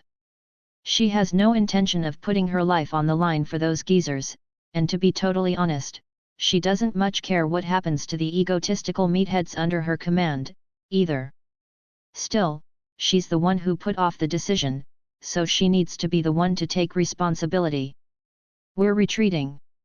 I'll cover our rear. She started as a normal Dark Knight and worked her way up the ranks herself. Contrary to appearances, she's confident in her sword arm. Hell yeah, she said, we're retreating. Ha, the rear's all yours. I'm outta here. The dark knights stream past her, fleeing the scene. At least one of you could have stayed behind to help. She shouts silently in her heart as she starts slicing through the ghouls. Ghouls rush forward. Dark knights sprint back. And then there's Claudia, fighting for her life as she tries desperately to stay between the two groups. However, manning the rear alone is far too great a task for Claudia, and she quickly hits her limit. When she slips on a puddle of blood, the ghouls descend upon her. RGH. Claudia closes her eyes. A black swordsman descends from the night. Hey, aren't you? In a single swing of his sword, he sweeps away the ghouls straddling her prone body. She's captivated by his superb form. The swordsman in black stoops down low and draws his sword back. Then. Now fall, ebony swirl. The black swordsman's blade extends until it's several times as long as he is tall. Then, a jet-black whirlwind bursts forth. It slices through the ghouls like they're slips of paper, decimating their ranks in the blink of an eye. You're kidding. Still collapsed on her rump, Claudia gazes up at the black swordsman. Seeing the beautiful arc his sword cast and the density of the magic packed into it has set her heart aflutter. She's a respectable dark knight in her own right, so she can tell how abnormal his strength is. The fleeing dark knights stop in their tracks and gaze at the black swordsman in astonishment. A clamor spreads through their ranks. Who is that guy? He wiped out all the ghouls like it was nothing. Seemingly indifferent to the ruckus he's caused, the swordsman speaks in a voice that sounds like it's echoing from the abyss itself. The rampage has begun. This is beyond you people. The rampage. The moon is red, which means time is short. A red moon hangs in the dark sky. Claudia can't think of a time she's ever seen it that color before. She'd thought it a little creepy, but she had no idea why it was like that. The moon is red. Wait. At that moment, Claudia connects the dots between everything that's going on in the Lawless city and an old legend she heard as a child. You're saying that that's the red moon? If it was, they were all in danger. When the red moon last appeared 1,000 years ago, vampires decimated an entire country overnight. If things kept on like this, that tragedy was about to be repeated. Claudia calls out to the black swordsman as he turns to leave. Wait. Please, as a member of the Dark Knight Association, I'm asking for your help. Having his insane power on their side would be an enormous boon. Selling her shitty bosses on the idea was going to be a struggle, but still. His response is flat. That won't be necessary, I'll end this soon. You'll end this? Claudia shivers. Wait, you're planning on taking on the Blood Queen alone? It couldn't be done. The Red Moon and the Blood Queen were practically on the level of natural disasters. It took an entire country mobilizing to stand up to them. But for this black swordsman maybe it wasn't so impossible after all. Who exactly are you? The name's Shadow. I lurk in the darkness and hunt down shadows. His jet black long coat flutters as he walks atop the carpet of blood. In shock, Claudia watches him leave. That was Shadow, she mumbles. His footsteps click as they become more and more distant. At his destination lies the Crimson Tower lording over the city and the dark red moon shining above it. Master Crimson, the sacrifice is ready. I see. Crimson has been looking down over the Lawless city, but his gaze shifts to the moon floating in the night sky. His wine-red hair washes down past his elegant features. The red moon isn't ready yet. The moon is stained red, but it isn't enough. He has to keep waiting if he wants to be absolutely sure. How is gaining control of the city proceeding? He ventures to ask. Things have begun according to plan. But. Crimson whirls around and fixes his gaze on his tongue-tied subordinate. The man's eyes dart around as he continues. But, a few localities have offered more resistance than we anticipated. Is it the Dark Knight Association's doing? No, they aren't proving a threat. However, there are 3 people who are. One is Yukame the spirit fox. Another is Juggernaut the tyrant. Those 2. Crimson grimaces as he looks back down over the city. The ghoul swarm is spreading out and expanding its area of influence well, but there are 3 waves fighting against the tide. Crimson is all too familiar with Yukame the spirit fox, ruler of the White Tower, and Juggernaut the tyrant, ruler of the Black Tower. He's suffered bitter losses at their hands many times before. Although he's loath to admit it, both of them are a fair bit more powerful than he is. Now, though, things are different. The Red Moon has begun. All he needs to do is resurrect his queen, and they, too, will sink into the ocean of blood. Ha ha ha. Let them do as they please. It's not as though they can reach us. When the Blood Queen is reborn, our victory will be assured. Crimson laughs as he approaches the coffin enshrined in the middle of the room. Oh, my beloved queen! Soon, this world shall be ours. As he strokes the coffin, he suddenly realizes something. Wait, you said 3 people. Who's the 3rd? Crimson only knows of 2 with the strength to stand against the Red Moon. We're not entirely certain yet. But we know he's taken out a number of ghouls on his own, as well as the vampires we sent as reinforcements. What? His name is Shadow. As we see it, he may well pose the biggest threat to us. Shadow. Crimson frowns as he whispers the name. Chapter 2. Storming the Crimson Tower. There are 3 forces rushing toward the Crimson Tower. One is the tyrant on a violent rampage. The man is like a tanned Goliath. His weapon is a massive, billhook-shaped slab of iron, and he uses it in conjunction with his raw brute strength to cleave through the ghouls. Nobody dares get near him. The moment they do, they're bound to be reduced to mincemeat. The next force is the spirit fox, prancing toward the tower. She's a foxwoman with bewitching beauty and fur the color of snow. 9 tails shine in the moonlight. Each of her hands holds an iron-ribbed folding fan, and she weaves an elegant dance as she slices through ghoul after ghoul. The moment their eyes are led astray by the alluring skin peeking out from within her kimono, she brings them to their eternal slumber. As they massacre their way through the creatures, the 2 forces crash into each other. Screw you, vixen! What a positively troublesome man you are! The spirit fox skillfully repels the tyrant's billhook. When it smashes into the ground, a large cloud of dust flies up. Been a while, spirit fox. A fiendish smile spreads across Juggernaut's face. Yukame sighs in annoyance. I, personally, would have preferred not to see you at all. Hey, I'm just here for the bloodsuckers. But I'm happy to put your ass in the ground, too. Juggernaut brandishes his gigantic weapon like it's a toy. Nobody likes a persistent man, you know. Yukame readies her fans in turn.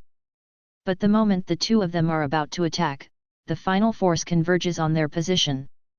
A man wearing a jet-black long coat silently descends through the night. Then, in the blink of an eye, he vivisects his 3 vampiric pursuers. Seeing the man's agility stuns the tyrant. His movements are smooth, explosive, overwhelmingly powerful. Even the tyrant finds himself forced to admit the man is strong. What impresses the spirit fox is the way he handles his sword. She's lived a long time, but she's never seen such beautiful swordplay or such efficient, economical technique. His sword dance is practically an art, to the point that it amazes even Yukame. The 2 speak in unison. Who the hell are you? And who might this be? The man in black turns to look at them as he shakes the blood clean from his sword. My name is Shadow. I lurk in the darkness and hunt down shadows. And with that, the 3 forces collide. Each of them tries to stare the others down. Yukame's eyes are like pools of still water, Juggernaut's are black and have a falcon-like glint in them, and Shadow's are red, glowing, and inhuman. Shadow? I feel like I've heard of you before. Rumor has it that there lies a mysterious armed group called the Shadow Garden outside the city. Its leader goes by the same name, it would seem. Oh, so he's that shadow. The rumors were of questionable veracity, but the man has the skills to support these claims, it seems. Their steely gazes bear down on Shadow, but he doesn't seem to mind. The wind blows, causing Shadow's sword to whistle. Yukame unfurls her fans, and Juggernaut hoists his billhook up onto his shoulder. The wordless standoff draws on. Juggernaut is the first to break the silence. Are we just gonna keep staring at each other? Or are we gonna get this death match started? If there is going to be killing, I would like to have Mr. Shadow on my side. Pray pardon, Mr. Shadow, what say you? Yukame casts an amorous glance Shadow's way. Juggernaut scoffs. Hey, word to the wise, don't trust that fox. She'd kill you in your sleep. This is insipid. Despite the gravity of the situation, Shadow turns his back on the other two without a shred of trepidation. The red moon has risen, and the rampage has begun. I don't have time to waste playing around with you people. Turn your back on me? That takes balls. Juggernaut glares at the back in question. It would seem you have a peculiar insight into this situation. The Red Moon. I feel as though I've heard that name before. You going senile in your old age, Grandma. Quiet. As Mr. Shadow said, I, too, verily believe fighting here would be a waste of time. I only came hither because I did not want to lose any more of my people to the ghouls. You're the same, no. You and I ain't got nothing in common. The Lawless city doesn't need 3 towers, so I just figured I'd come and knock one of the spares over, that's all. Your efforts would be better spent on the Blood Queen, no. Screw this, I'm out. I'll kill you next time, hag. Juggernaut glares at Yukame and Shadow, then leaves. Yukame watches him go, but stops Shadow before he can follow suit. Wait. Truth is, Mr. Shadow, I know who you are. I run the pleasure houses here, you see. Shadow looks at Yukame out of the corner of his eye. Word has it that a number of my girls owe you their lives. I owe you a debt, certainly, and I would love a chance to show you my appreciation sometime, if you'd let me. I don't need your thanks. It wasn't like I was trying to save them. Shadow's shoes click as he walks away. And they were all so thankful, too. What humble man crosses our path? I will wait as long as it takes, just know that the White Tower's doors are always open to you. Yukame bows toward Shadow's back. I do think we shall meet anon. With a coquettish smile, Yukame turns toward the Crimson Tower, and Shadow vanishes from sight. The watchdog is waiting for prey outside the Crimson Tower. He sits on the ground, cradling his gaunt body with a warped smile stiff upon his face. Once, he was the killer the knight known as the White Demon. Back in his country, he'd served as a knight captain. With his white hair fluttering over his white uniform, he'd cast the image of an ideal defender of the peace. However, his true nature was that of a bloodthirsty serial killer who stalked the streets at night. Ever since he was born, he'd taken joy in killing people. The red blood, the screams, the looks of desperation on their faces. Killing others made him feel alive. One day, though, one of his colleagues caught him in the act. In that moment, he became the White Demon. In the space of a single night, the White Demon slew his entire night order before fleeing. Then, once he escaped, he kept on killing, eventually making his way to the Lawless city. He knew no fear. He thought he stood at the very top of the food chain. However, when he challenged the Crimson Tower, his misconceptions were shattered. The White Demon had struck fear into countless hearts, but he was unable to lay so much as a finger on Crimson. He was unilaterally defeated and ended up having to plea for his life. Now, he works as a watchdog. The freedom to kill was stolen from him. Killing had given his life purpose, and he'd lost even that. Now, an opportunity was finally approaching him. He. When the Red Moon started, most of the vampires had left the tower. That meant there was no one left to judge him. As long as the red moon continued, he could kill as he pleased. And so, the white demon waits for prey. He's the watchdog no more, he's the white demon, and he's waiting for people to slaughter. Rumor has it that the Dark Knight Association is planning on assassinating the Blood Queen. As the white demon waits for his target, he practically prays that someone will come by. And then, violent footsteps rumble through the streets, and his fervent wish is granted. He. The white demon looks up in ecstasy to see a tanned behemoth. The man's body is covered in thick, veiny muscles, and he's carrying a billhook longer than he is tall. The man glares at the white demon with a stern glint in his eye. He practically exudes violence. The white demon is certain of it. This is Juggernaut the Tyrant, one of the Lawless city's rulers. You're in the way. Move. The white demon instantly averts his gaze and steps away from the door. He knows full well that there are people who are stronger than him, and he knows he absolutely can't lay a hand on the Lawless city's rulers or their inner circles. He learned that the hard way from fighting Crimson. Annoying.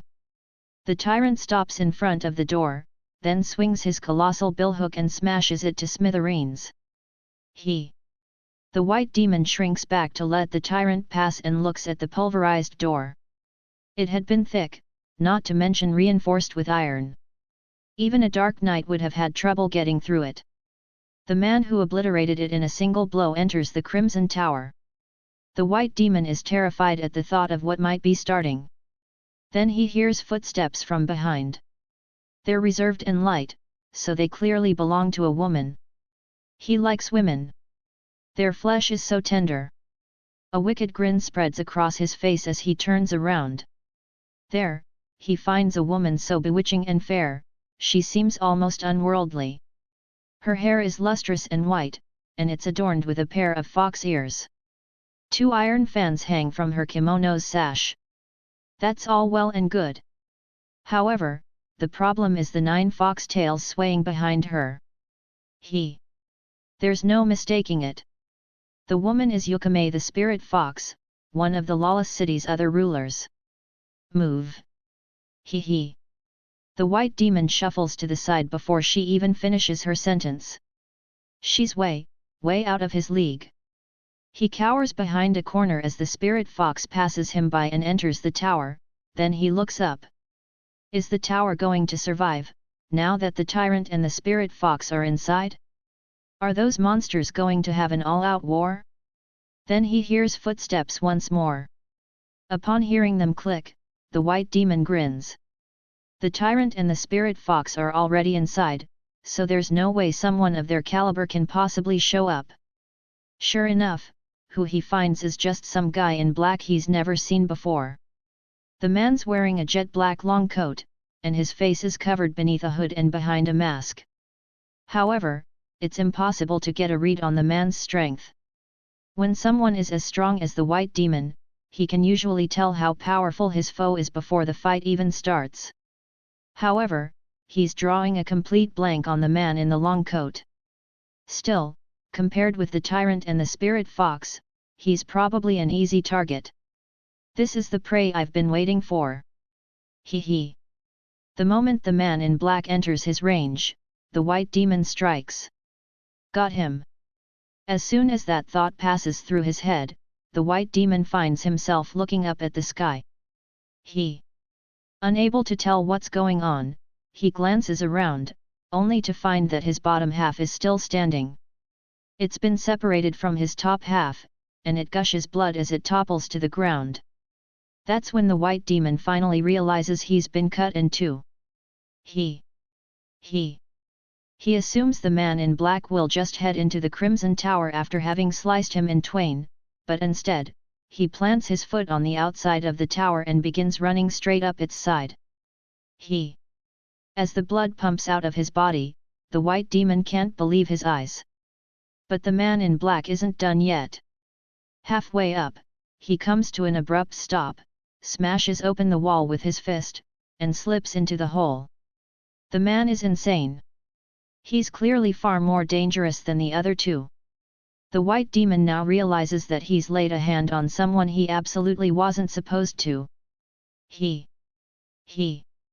The moment before the life fades from his body, he recalls something. Wait, isn't that where they keep the treasure? Thump, thump, thump. Hearing a low thud, Beta glances up from her book. When she looks around the spacious library, she sees that one part of the wall is vibrating in concert with the noise. Is someone hitting the wall from outside? Right as the thought crosses her mind, the wall suddenly gives way, and a pair of women come tumbling through, accompanied by a fair bit of dirt. Ow! Oof! The dark-haired girl lands on the ground face first, and the red-haired girl collapses on top of her. Ow! I wasn't expecting the wall to be so brittle. When the dark-haired girl looks up with her hands clamped on her nose, Beta realizes that she knows her. It's Claire Cajanu, her master's sister. I told you to be careful, her attractive red-headed companion notes emotionlessly. If we'd taken it slower, we might not have made it in time. Also, Mary, would you mind getting off me? Oh, sorry, Claire. After the redhead does as requested, the two of them stand up and dust off their clothes. By the way, where exactly are we? We should be right under the Crimson Tower, but... Beta chooses to answer their questions. You're in the Crimson Tower's underground library. That's when they finally notice her sitting on her chair. Well, they found us fast. That's why I told you to be careful. Look, I'm sorry. But it looks like we'd have been found out one way or the other. The two of them draw their swords and square off against Beta. Beta sighs and closes her book. Good grief! I never expected someone to come popping out of the wall. Now, I should get rid of the witnesses. Beta sneaks a glance at Claire as she mutters. But it looks like that isn't an option. Nobody lay a hand on them. Although she quietly gives some orders, all appearances suggest that the three of them are alone. I have no intention of fighting you. Would you be so kind as to put away your sword, Ms. Claire? You know me. You're Claire Cajanu, the winner of the Bhushan festival. I guess my name's gotten around. Fair enough. Tell me who you are and what you want. Once I'm sure you aren't my enemy, we'd be happy to back down. Wait, Claire. We don't have time to be fighting unnecessary battles. She doesn't look like she's on the Blood Queen's side, and she looks like a tough opponent. Claire's gaze sharpens as she speaks. Beta looks like she's just casually sitting there, but the air about her suggests she won't go down easily. Agreed. Beta's wearing a black bodysuit and mask, and she certainly doesn't look like one of the Blood Queen's supporters. If anything, she's probably an intruder like Claire. Who I am and what I want, hey. Well, you're right. Just like you, I'm here to invade the Crimson Tower. I need more details. I'm afraid that would take a while. Give me the specifics, but make it concise. My, how particular. Beta shrugs. My name is Beta, and I work for the Shadow Garden. I came to the Crimson Tower because I have some business to attend to. Is that so? And what exactly is the mysterious Shadow Garden doing here? How much to tell you? There are things I'm allowed to say and things I'm not, after all. How about this? We're conducting research on possession for certain reasons, and we wanted a blood sample from a progenitor. On the possession. Why do you need a progenitor's blood? Claire reacts to the possession bit, whereas Mary responds to the mention of progenitor's blood. Over the course of our research, we arrived at a certain hypothesis. There's a possibility that the blood of the possessed and the blood of the progenitors share the same origin and that the two merely diverged as they were inherited from parent to child. You dare blaspheme against the progenitors. A harsh look crosses Mary's eyes, and she tightens her grip on her sword. It's only a theory, and we certainly mean no insult to the progenitors. We just wanted a sample so we could check for ourselves. I do find one thing puzzling, though. Why does the thought make you so mad, Ms. Ancient Vampire Hunter. You know who I am, too, it seems. I've heard rumors. I see. Then you know not to get in my way. Oh, I wouldn't dream of it. Mary glares at Beta as she stows her sword. Beta shrugs, then reopens her book. Vampires live long lives, and the quality of their libraries certainly reflect that. There are all sorts of valuable documents here. Are you satisfied now, Ms. Claire? She asks as she goes back to reading. Claire glances between Mary and Beta, thinking. There's one more thing I want to know. She stares straight at Beta, her expression grave. Sensing Claire's pointed gaze, Beta looks up. If it's something I'm allowed to answer. Is there a way to cure the possessed? Beta doesn't answer right away. She stares at Claire for a little while, clearly deep in thought. I'm afraid I can't tell you.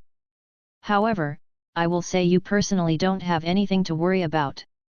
What do you mean by that? Exactly what I said. Beta turns the page in her book, clearly not intending to say any more. Claire quietly clicks her tongue, then turns around. Let's go. Before she and Mary can leave the library, Beta calls out to them. Wait.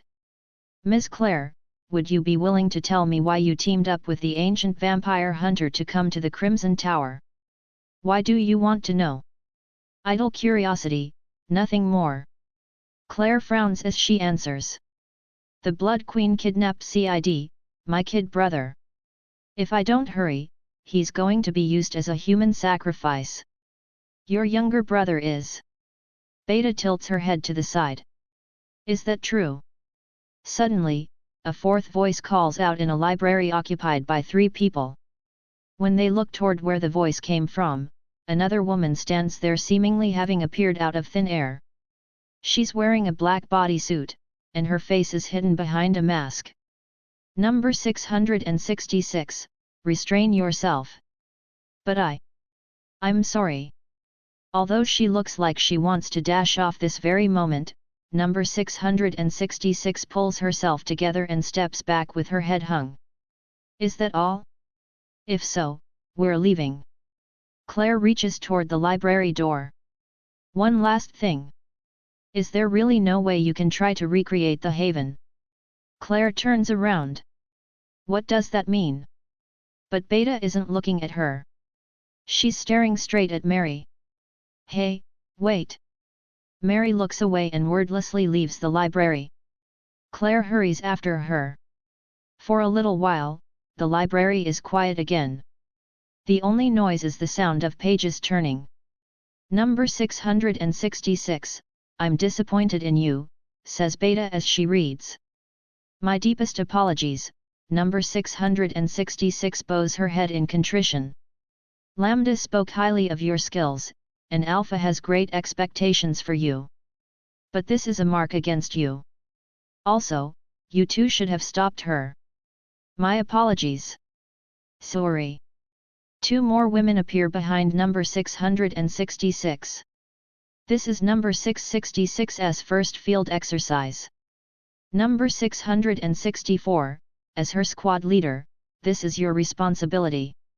Understood. We'll need to be more careful going forward. To be absolutely clear, our mission is to recover a sample of progenitor blood for the lab. However, Master Shadow said he'd handle the Blood Queen, so we have to make sure we don't act carelessly.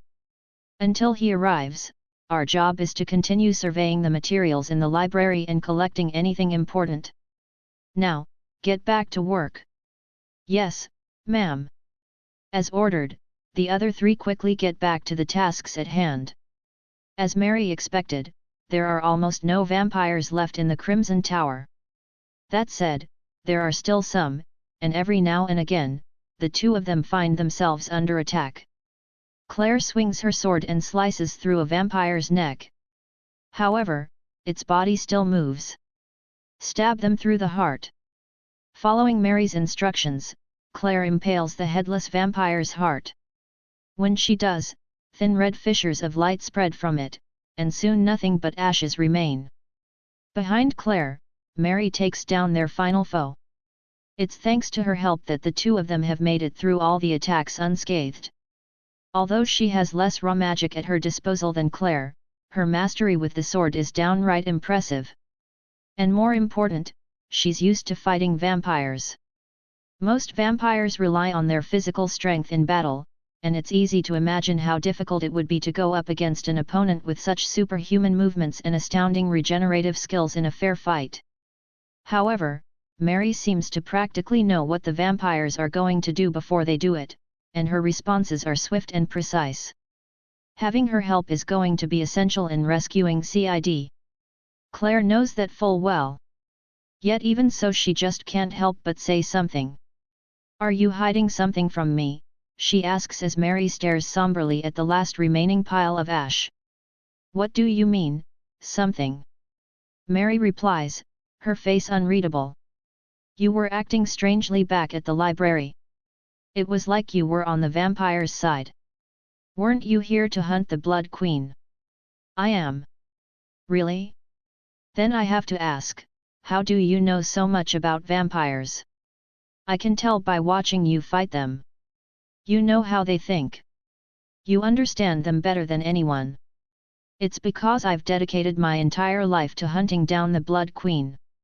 And I'm saying that isn't enough to explain it. What was up with that last exchange back at the library, then? What's the Haven?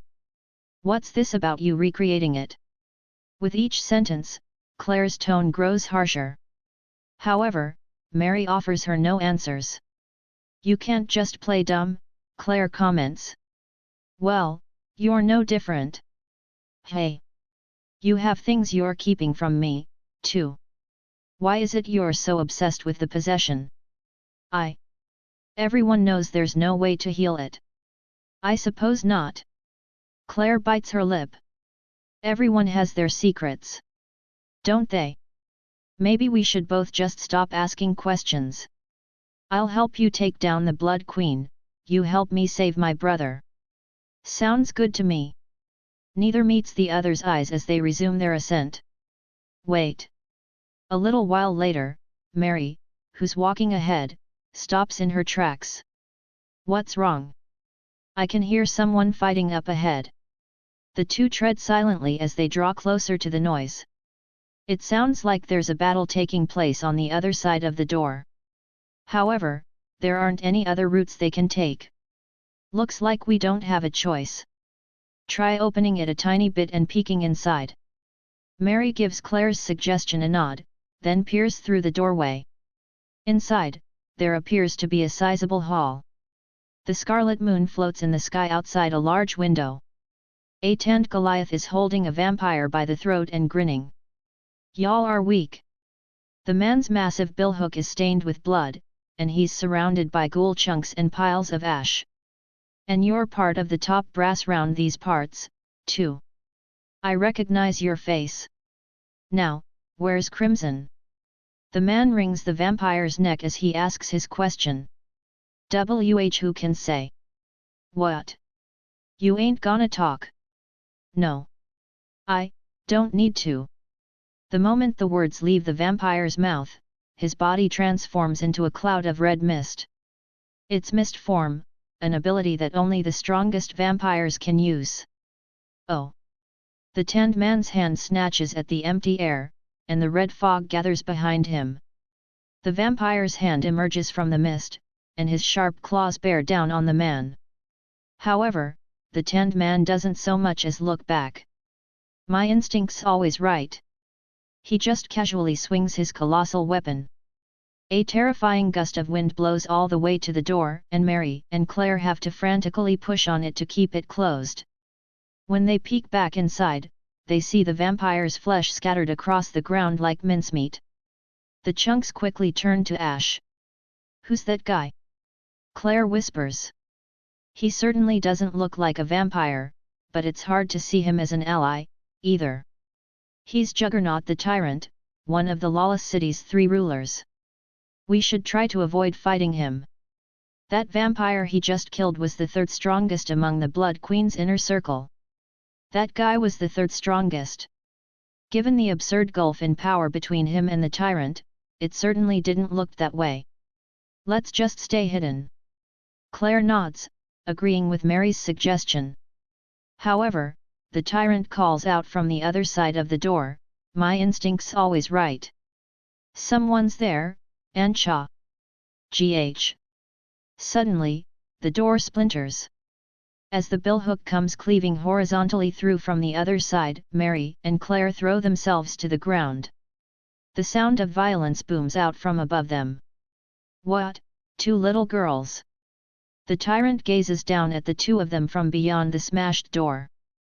Well, this is bad. Looks like we're out of options. They draw their swords, and the tyrant laughs.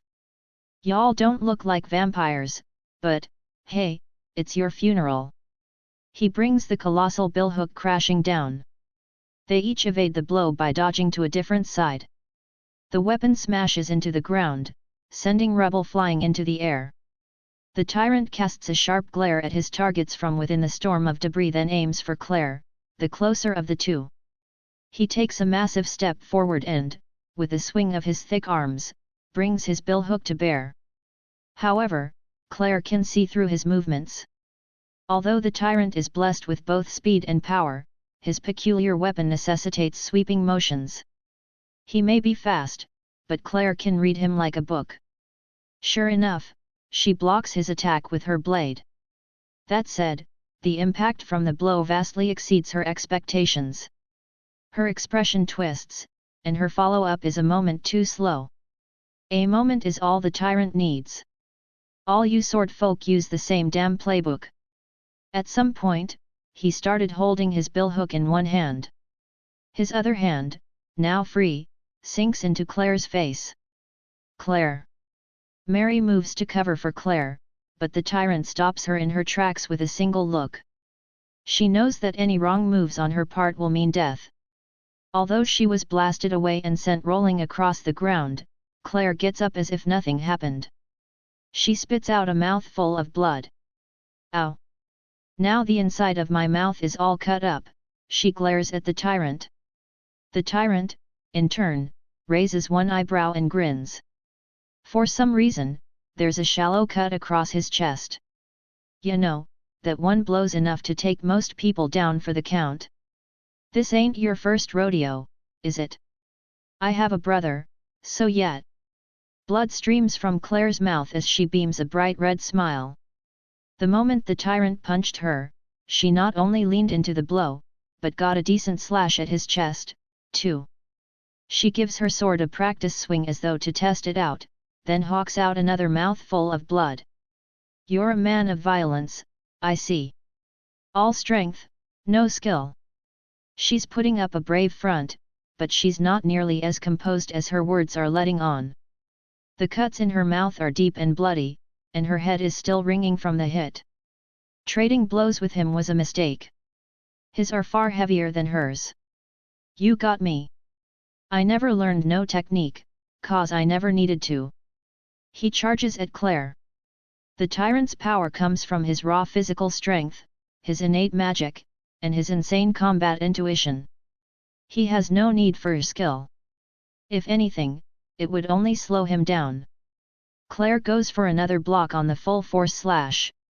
This time, though, the blow breaks her posture. Her footing is shaky. The damage to her head still lingers. The tyrant isn't one to let an opportunity pass. He holds his gigantic billhook overhead. I told you. My instinct's always right.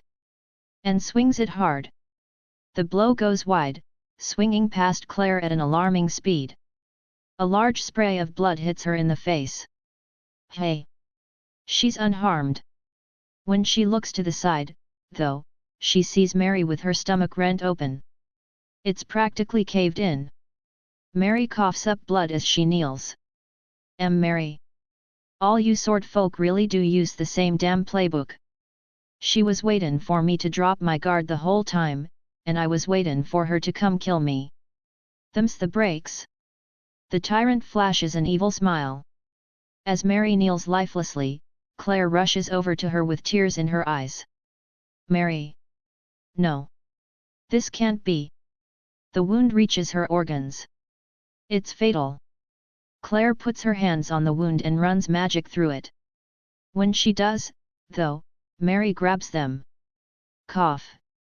Your blood, cough.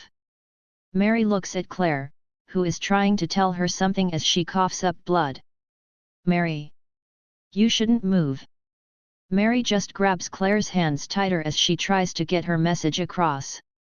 Claire, please, let me suck your blood. Wait, suck. Suddenly, Mary plants her lips on Claire's. Humph. Claire's eyes go wide with shock. Mary sucks on Claire's lips, slurping up the blood dripping off them. Her eyes flash red. What are you? Claire tries to pull Mary off her. But Mary isn't there anymore. Hey! Gah! Claire's surprised yelp and the tyrant's scream of pain come at the same time.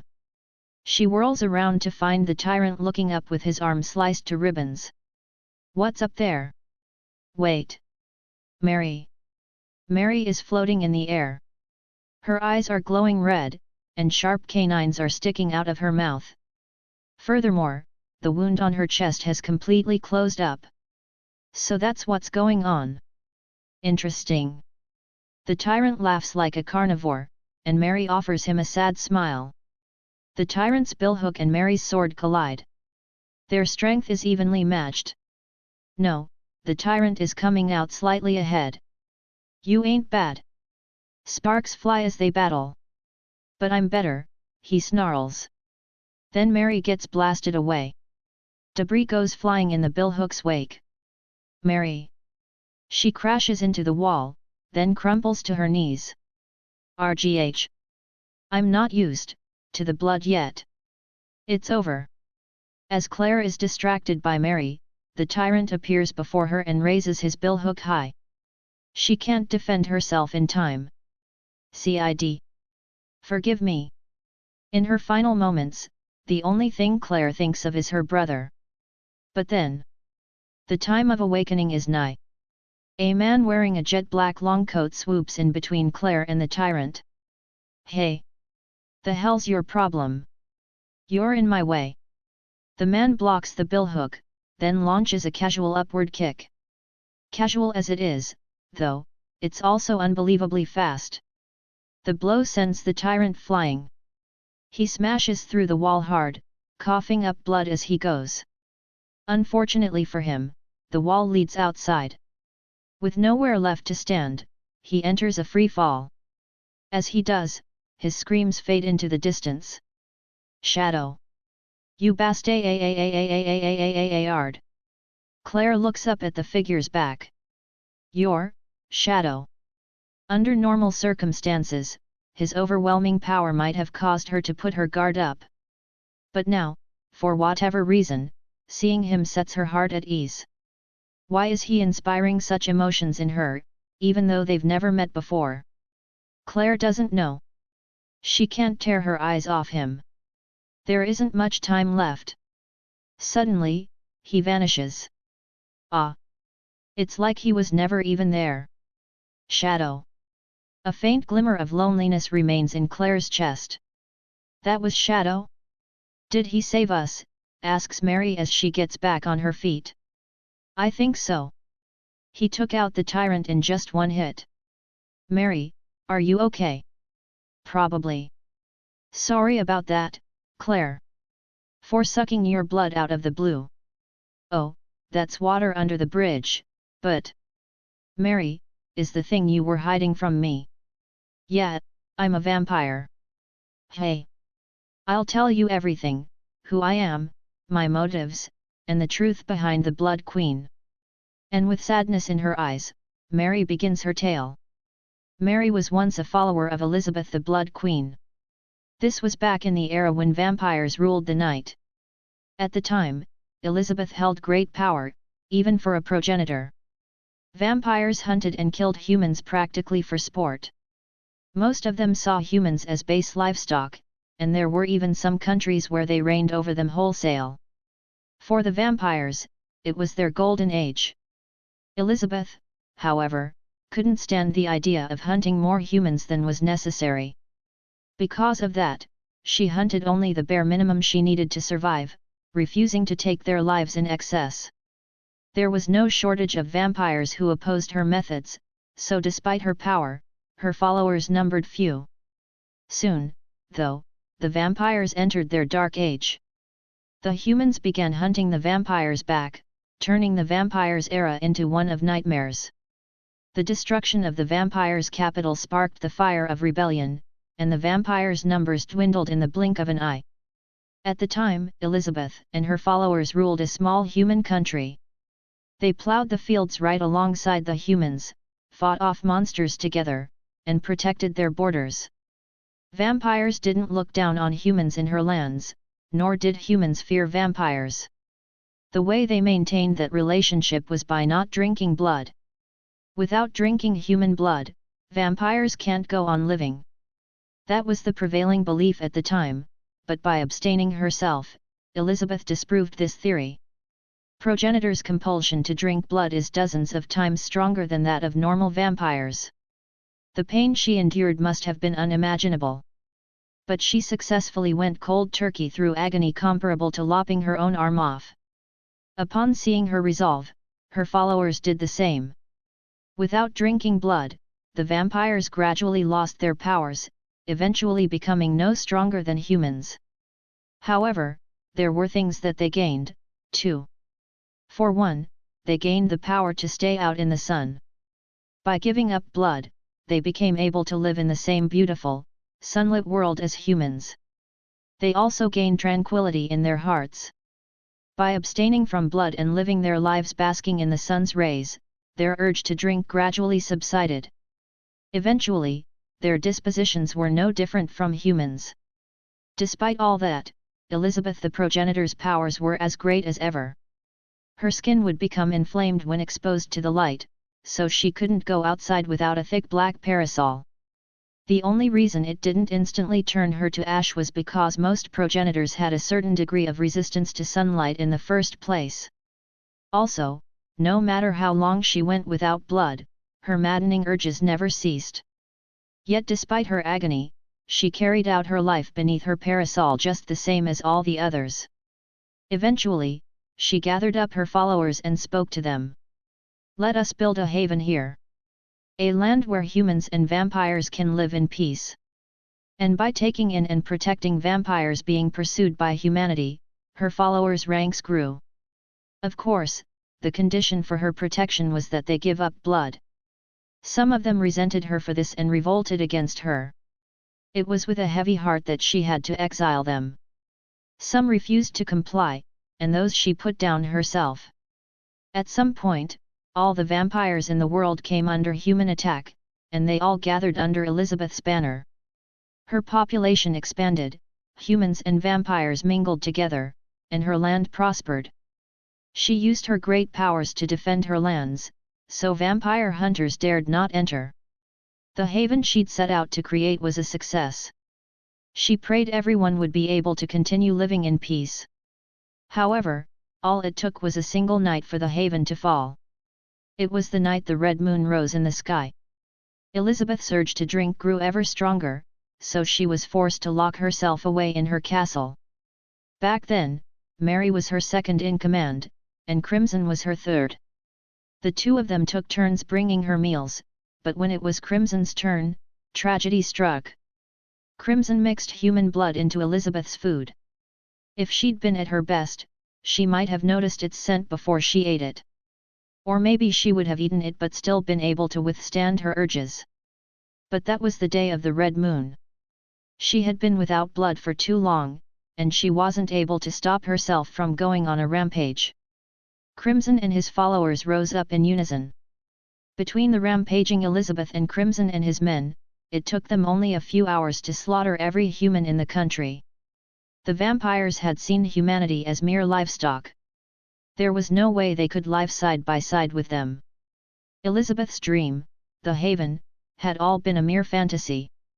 Because Elizabeth's followers had stopped drinking blood, they were powerless to resist, and they were slain as they fled. Mary was the sole survivor. In order to stop Elizabeth, she lapped up the blood of the dead. Then she pursued Elizabeth and the others all the way out of the country. Their fervor knew no bounds, and before the day was out, Elizabeth had destroyed yet another small country and torn its king limb from limb. Mary hadn't made it in time. Elizabeth's rampage lasted a full 3 days, and in that time, she dealt catastrophic blows to another 3 countries. Mary found Elizabeth the night after it was all over. Elizabeth was weeping as she gazed out on the countries she'd ravaged. "Please, cast my ashes into the sea so I can never rise again and repeat this mistake," she begged, then drove her sword into her own heart. She should have turned to ash. But she didn't. Her blade missed the vitals ever so slightly.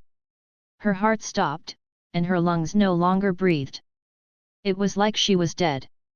Except she wasn't. If Mary placed human blood in her mouth, she would instantly be resuscitated. Alternatively, if she gave the sword a small push, Elizabeth would instantly turn to ash. Mary couldn't do either.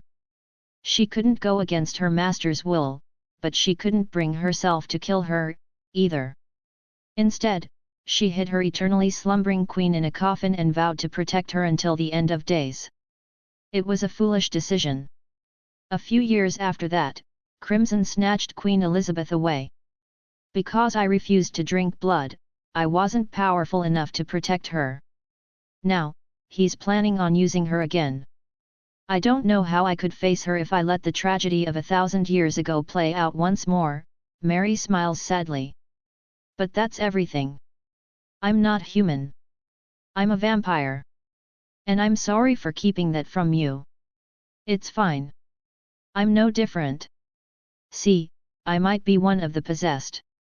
A few years ago, these black bruises appeared on my back, and they just wouldn't stop spreading. But when I looked in the mirror one day, they were just gone. Poof! If those black bruises were the mark of the possessed, then eventually, I'll become a monster. That's why I forced my brother to come here with me. I wanted to get him into the Night Order while I still can. But the moment I looked away, the enemy snatched him. I don't know how I'll be able to face him if anything happens to him. Ah! The two of them are silent for a bit. I find it hard to believe that the Haven was really all a fantasy. Can't you just try again? Claire doesn't think Elizabeth was wrong. If she can, she wants to save her. Mary shakes her head. I don't want to make the same mistake again. I see. Well, if you're not going to save her, I will. If we kidnap her and wait for the red moon to end, she shouldn't go on a rampage. But Claire, why go to such lengths? Once this is over, we can wake her up. Then you two can talk it over. But, I'm certain Queen Elizabeth just wants to die. Mary looks down in thought. All sorts of conflicts are welling up inside her. You won't know that till you ask. And it'd be too sad for things to just end like this. You'd be sad, Elizabeth would be sad, and all those dead people would be sad. Claire looks Mary in the eye and smiles. Mary's eyes are filled with hesitation. Deep down, she doesn't want things to end like this, either. Your haven wasn't just some fantasy. That's what I believe anyway. Let's try and find an ending that has everyone smiling. I'm sorry for putting such a burden on you. Mary looks back up and nods.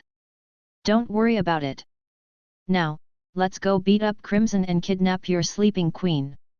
Sounds good. And we'll make sure to save your brother, too. Claire stops in her tracks. I'm going to be the one to save Cid. Don't butt in. Okay. You just back me up while I perform my beautiful, gallant rescue. Understood. With that, the two of them resume their ascent. Chapter 3. Pursuing the Blood Queen. Man, progenitors don't screw around when it comes to treasure. I've never seen literal mountains of gold before. My heart's all aflutter. I'm like a kid in a candy shop. I want some of this. I gotta get my hands on these.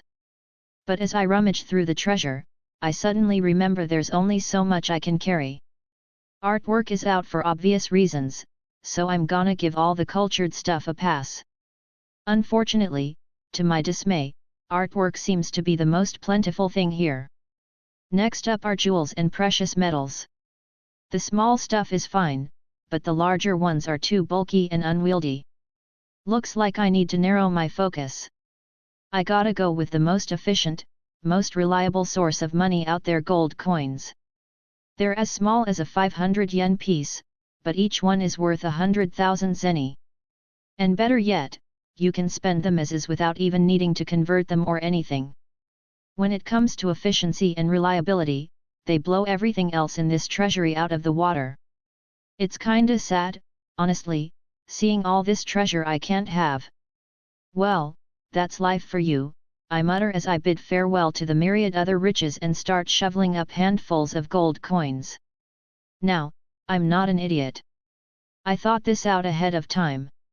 Taking a page from Epsilon's book, The Undisputed Expert when it comes to slime bodysuits, I embed the coins within my suit.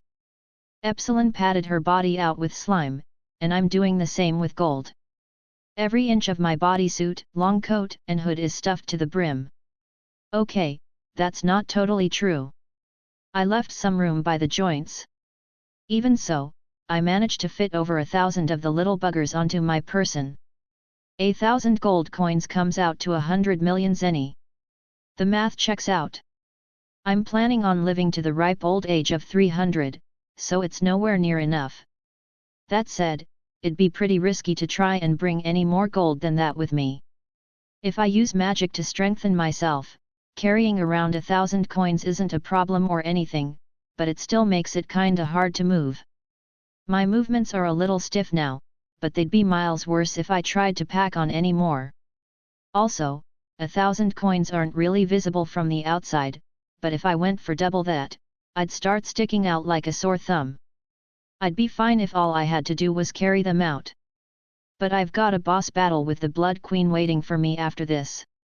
Supposedly, she's some sort of progenitor vampire.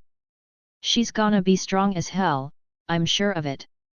After all, progenitor vampires are supposed to be strong. That's just how these things work. To prepare for the occasion, I've already got my battle plan all laid out. Up until now, I've been using the setup where I always show up at the 12th hour, but given that the enemy this time is a progenitor vampire big shot, I thought I'd try mixing things up and being the first to get to her this time. That way, we can do the scene where the protagonists show up in the middle of our fight and go, "What's with that crazy battle going on over there? Stay back." Love that. For that to happen, I need to be the one who finds the Blood Queen first. If I spend too much time dawdling here, someone's gonna beat me to the punch. For now, I'm just gonna pile the coins up by the treasury's entrance. I'll come pick you guys up later. This way, I'll be able to nab them quickly even if something unexpected happens. Praying I'll be able to retrieve them successfully, I flex my muscles for the first time in a while and dash up the tower at full speed. Midway up, I spy my sister. She seems to be in a tough spot, so I save her by sending the tyrant flying. Now then, gotta hurry. At long last, the time is finally here. A graceful smile spreads across Crimson's face. The sacrifice has been prepared, and the moon is waxing scarlet. The time to revive Elizabeth the Blood Queen is finally upon him. Crimson grabs the lid to the coffin enshrined in the center of the room and opens it up. Its contents come into full view. Inside is a small, shriveled-up black lump. Crimson carefully swaddles the hunk with his fingers and lifts it into the air. "It's been too long, my Blood Queen. Everything is in place for you to bathe the world in blood." Upon closer inspection, the black lump is recognizable as an organ. Specifically, a shriveled-up heart. After 1,000 years, it's all that's left of the progenitor. As long as it remains, though, she can still be resuscitated. That's just how progenitors are. Crimson closes the coffin and carries the heart to the raven-haired sacrifice. He gouged out the boy's heart earlier, and he now fits the Blood Queen's in its place. Fresh blood. Fresh flesh. That's all the Blood Queen, the mightiest of the progenitors, needs to rise anew and begin her reign of terror once more. Heh. It'll take a little longer for the revival to begin. Crimson knows he needs to leave for some time. The Blood Queen will be starving when she comes to, and she'll attack man and vampire alike. He won't be able to get closer until she settles down a bit. He walks briskly to the door, opens it, and steps outside. Suddenly, he freezes in his tracks. And who do you think you are? He hadn't sensed anyone out in the hallway. When he opened the door, there shouldn't have been anyone there. Out of nowhere, a man dressed in a black long coat appears before him. Crimson immediately extends his claws and prepares himself for battle. Begone now, lest your life is for glue. Crimson's body splits in two. He's been cleanly bisected from head to crotch. He hadn't even been able to follow the ebony sword swing with his eyes. His eyes go wide in shock as he quickly regenerates. Crimson is a powerful vampire in his own right. He can shrug off a bisection or two, easy. Who are you? How dare you lay that vulgar blade of yours on M. Blue? In the middle of his sentence, his head goes flying. Even though he was on high alert, he still couldn't see the man's movements. I say. I'm starting to get angry. This time, his arms are sent into the air. You fool! Under the red moon, vampires are uncha. His legs get the same treatment, instantly carved into pieces. Then his torso gets sliced like salami. What? My regeneration can't keep up. I flew. The regenerating parts of his body immediately get chopped off and minced. Wait. Wait just one moment. What are you after? We can talk this Omru. Next, his necklace head gets diced up. Impossible. This can't be happening. Afterward, all that's left is his heart. It, too, gets stabbed. Crimson crumbles to ash. The man in the long coat then enters the room and stops in front of the large coffin. My name is Shadow. I lurk in the darkness and hunt down shadows. He waits for a moment. On standby. Waiting. Blood Queen. I know you're in there. And still he waits. He stays in place. You're there, right? I don't sense anyone, but you're just concealing your presence, right? Shadow opens the coffin and peers inside. There's no one there. Hey? Wait, seriously? What kind of cliché is this? He looks around the room and spots the corpse of a dark-haired young man with a hole in his chest. You aren't the queen, are you? Nah, you're a guy, and dead to boot. He tilts his head to the side and looks at the pile of ash by the door. Was that vampire the queen? He did have red hair. No, there's no way it's a dude, right? He did seem kinda like a boss, though. But he was way too weak for that. He ponders for a moment. Is this one of those weird scenarios where the queen is missing? Maybe it's the thing where she never even existed in the first place, or the one where she's already been killed, or the one where she's out and about. Anyways, let's go pick up the coins, then I can go looking for her. He turns around and walks out. Sigh. I hope I didn't get here too late. I came here as fast as I could. Ma'an, he mutters as he disappears. The crimson moon casts its fantastical light over the now empty room. Suddenly, the sacrifice's body twitches. Thump, thump. The heart embedded in his chest begins beating. Mary and Claire reach the top of the crimson tower and open the door. Cid. Seeing a young man with dark hair toppled over and bleeding from the chest, Claire rushes over to him. She wraps him in a tight embrace. Tears gush out of her ruby eyes. No. Please, Cid, wake up. Cid. Cid? Hey. Claire quickly snaps to her senses as she looks at the corpse. Her tears dry up. This isn't Cid. Really? It isn't. Cid? Cid, Where are you? Claire's eyes dart around the room. Then Mary shouts. Claire! Hey! It all happens in a flash. By the time she's noticed, the boy's arm has already pierced her stomach. Blood dribbles from Claire's mouth. Glue, what's happening, CID? Claire! Claire crumples to the ground. The boy, still bleeding from the chest, begins moving. He was definitely dead a moment ago. Now, though, he rises to his feet. Red feelers come pouring out of his chest. They wriggle and squirm ominously as they engulf his body. Oh no! No, it can't be. Mary knows this aura.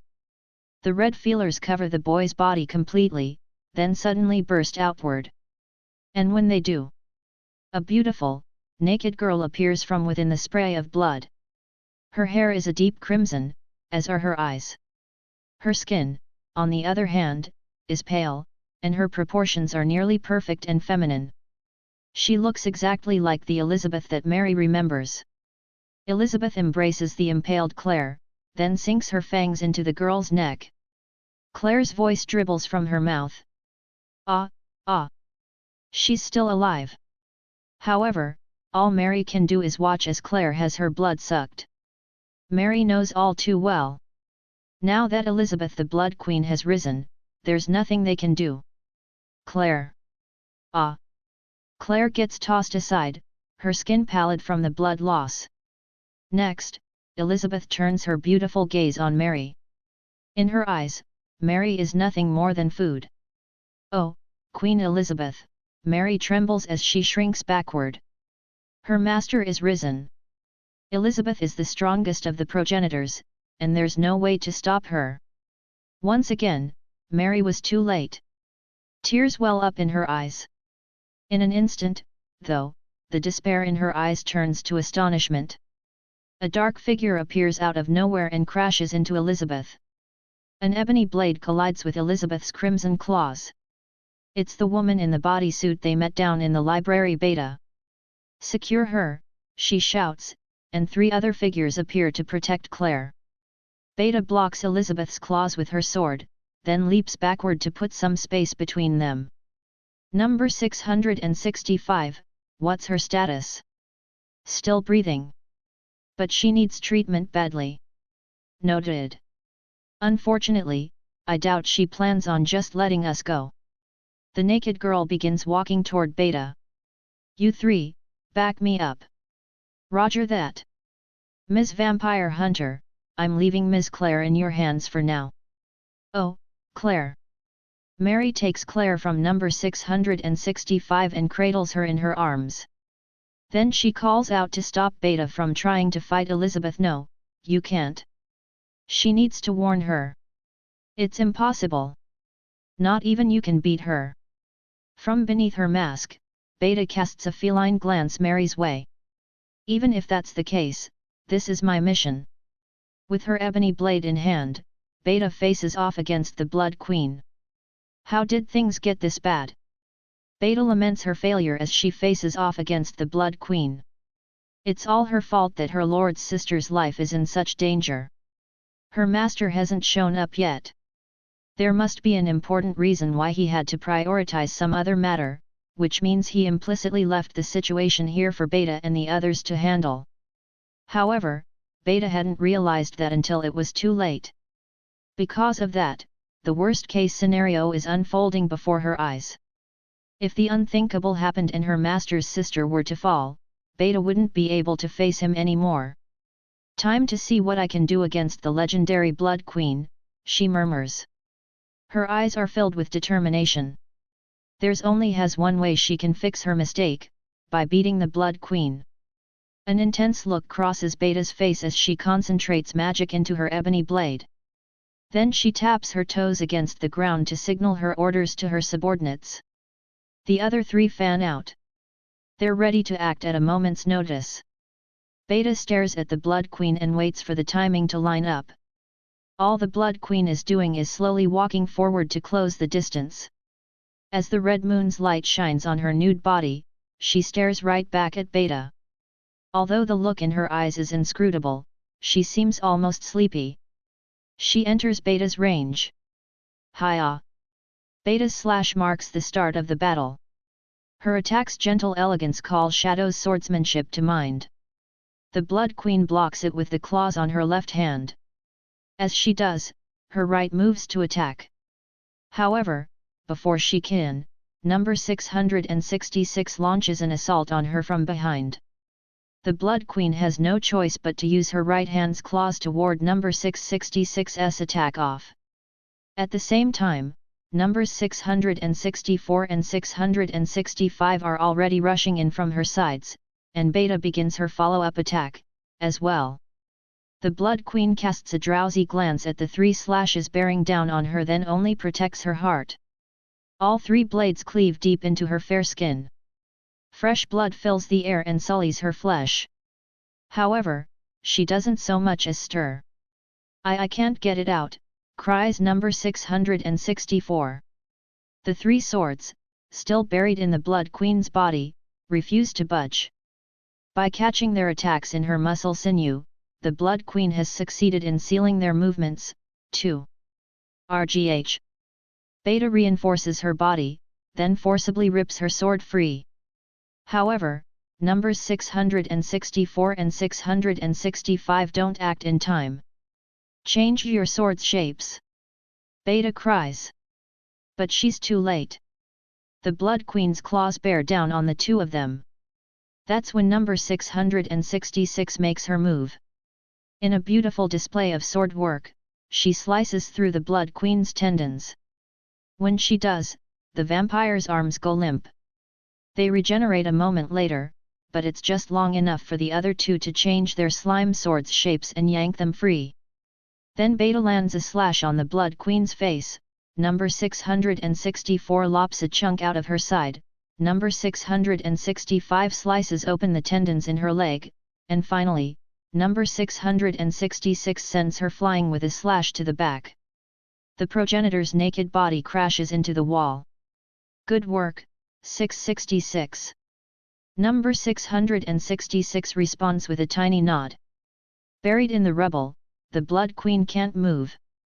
Beta warily readies her blade, making sure to keep a safe distance back. All it had taken was a glance for Beta to determine that the Blood Queen was a formidable foe. Her initial impression was that fighting her one-on-one would be impossible. Even with 3 of her subordinates, she'd been expecting a rough fight. In reality, she had been a fearsome opponent. However, she's easier to fight than Beta had anticipated. The rookies were exceeding her expectations, too. It's just as Lambda had told her. Between number 664's leadership, number 665's wisdom and intellect, and number 666's battle prowess, they made for a solid team. We might just be able to win this, Beta says unthinkingly. But you can't. You people are strong, I'll give you that. But Queen Elizabeth has only just awoken. This isn't anywhere close to her full strength. Mary's eyes are filled with tears and despair as she cradles Claire. Queen Elizabeth has always been a late riser. Hey! The Blood Queen's magic is rising explosively, causing the very air to tremble. When she rises from the rubble, she's clad in a dress the color of blood. No, that's not quite it. She's clad in blood in the shape of a dress. Her once naked body is now hidden away under liquid.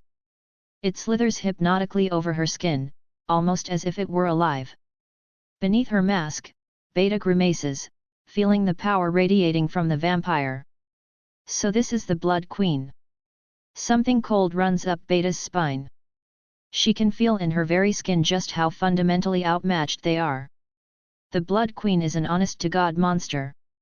The only person who could possibly stand up to such a freak of nature is her master. Beta, number 664, looks toward Beta for guidance. Beta shakes her head. She doubts the Blood Queen would let them escape if they tried, and they'd have to leave her master's sister behind anyway, so the plan is a non-starter. A voice breaks the tension. Well, I see you have quite the monster here. Allow me to join the fray. Its owner is the nine-tailed fox who just appeared. Her silvery hair flutters as she snaps her iron folding fans open. You're Yukame the spirit fox. Beta's never met her in person, but she's fully familiar with the Lawless city's rulers. She and Yukame exchange a stare, each trying to discern something about the other. Beta makes her decision. We appreciate the help. Then let us fight as comrades. They all square off against the Blood Queen. However, they're interrupted by yet another intruder. Hey now! Don't go get in this party started without me. The tanned behemoth marks his arrival by smashing in through the window pane. Lifting his massive billhook onto his shoulder, he looks at the Blood Queen and scoffs. So you the boss round these parts? This town's mine, lady. Don't go thinkin' you can just come in and do as you please. Where exactly did you come in from? Where I came in from is none of your damn business, hag. But this woman's head is mine. Oh, be my guest. The tanned giant readies his billhook. Beta knows who he is, too. He's one of the Lawless city's other rulers, Juggernaut the Tyrant. Now, all three of the Lawless city's rulers are gathered in one room.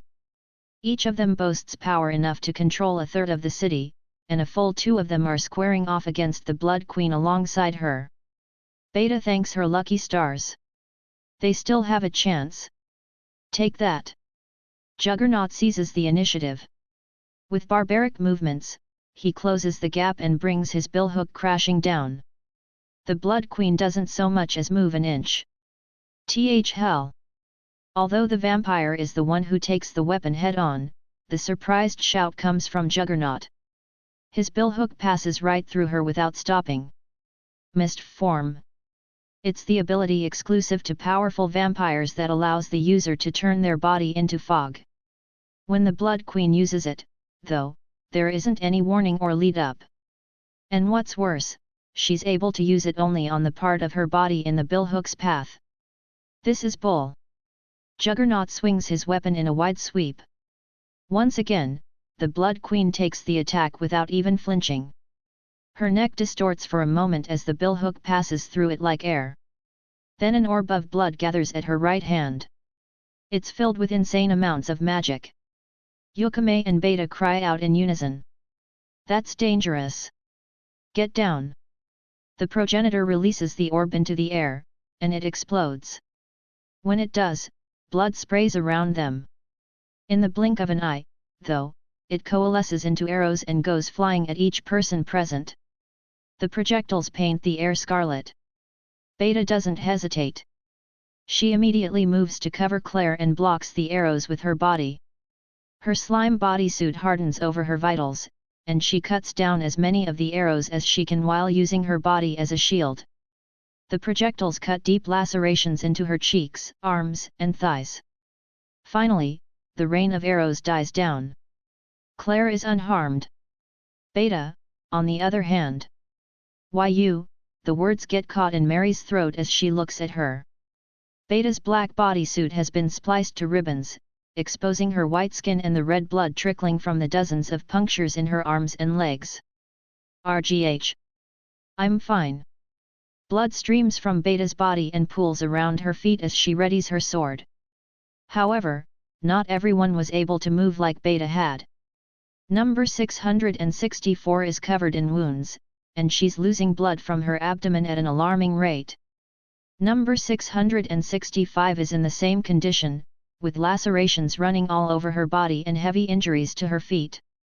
Number 666 is covered in cuts, too, but none of her wounds seem serious. Yukame took a couple hits, although she doesn't look too bad. As for Juggernaut, who was getting up close and personal when the bloody rain started. That stings like a mother. He's utterly drenched in blood.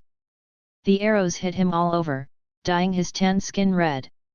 Even so, he remains standing on his own 2 feet with his billhook perched upon his shoulder. The weapon in question is notably chipped. He must have used it to protect his vitals. Damn it!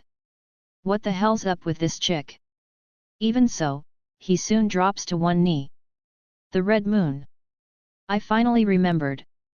To think that the Blood Queen was a progenitor vampire. Yokome's face goes white. Hell's that? An age-old tale.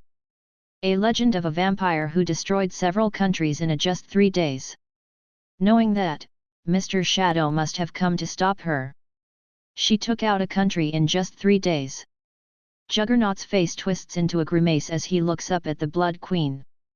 At this point, there isn't anyone present who doubts the legends. Fall back, 664 and 665. Seeing that they're in no state to continue fighting, Beta issues her orders. You too, 666. But I can still fight. Don't you have something you need to accomplish? Hey! Beta smiles beneath her mask as she steps forward. Given the situation, no matter how they fight, even if they all work together, they can't possibly win. However, there's still a way for them to emerge victorious. After all, they have Beta's master. All she has to do is buy time until he shows up. No matter what happens, no matter whom he has to face, Beta's master is her absolute. She squares off against the Blood Queen and gathers as much magic in her ebony sword as she can. Wah! Suddenly, though, her power starts running wild. She tries dropping her output to regain control, but her rampaging magic refuses to be quelled. RGH. Beta. A familiar, unpleasant pain runs across her body. Her skin starts turning black around the wounds where the blood arrows hit her. These are symptoms of the possession. Now that she knows the cause, Beta immediately changes how she's trying to suppress her magic. She's largely successful in getting it to settle down, but she's still having a hard time controlling it. Meanwhile, the Blood Queen makes her move. She creates a gigantic orb of blood above her head, then piles enough magic into it that the air starts to quiver. No. Beta's voice trembles. This attack looks to be far more powerful than the last, and she isn't in much of a condition to move at the moment. She hears shouts from behind her. Claire! Claire, pull it together! Beta turns her head to see Claire in Mary's arms. Her wounds are turning black, too. Wait, she isn't. Everything is going horribly, horribly wrong. The hovering orb condenses, ready to burst at any moment. Master Shadow, forgive me, whispers Beta, her voice sounding like she's on the verge of tears, and Claire's eyes snap open. Claire is dreaming. The white space she's floating in seems to go on forever. She doesn't see anything else there. Only her. She just hears the beating of her own heart. Can you hear me? Suddenly, she thinks she can make out a sound. She looks up. Can you hear my voice? Now she's sure of it. When she looks in the voice's direction, she sees a woman with long black hair. Claire peers into the woman's violet eyes. Who are you? I'm here to help you. Help me.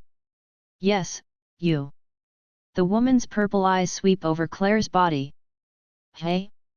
Wait, what's going on? Claire's fair skin is beginning to turn black. It's the exact same symptom as the one she experienced in the past. This can't be the possession. Technically, it's a little different. He cured you long ago of the thing you call the possession. He knows everything, after all. Wait. It's healed? And who is he? I believe you know him quite well.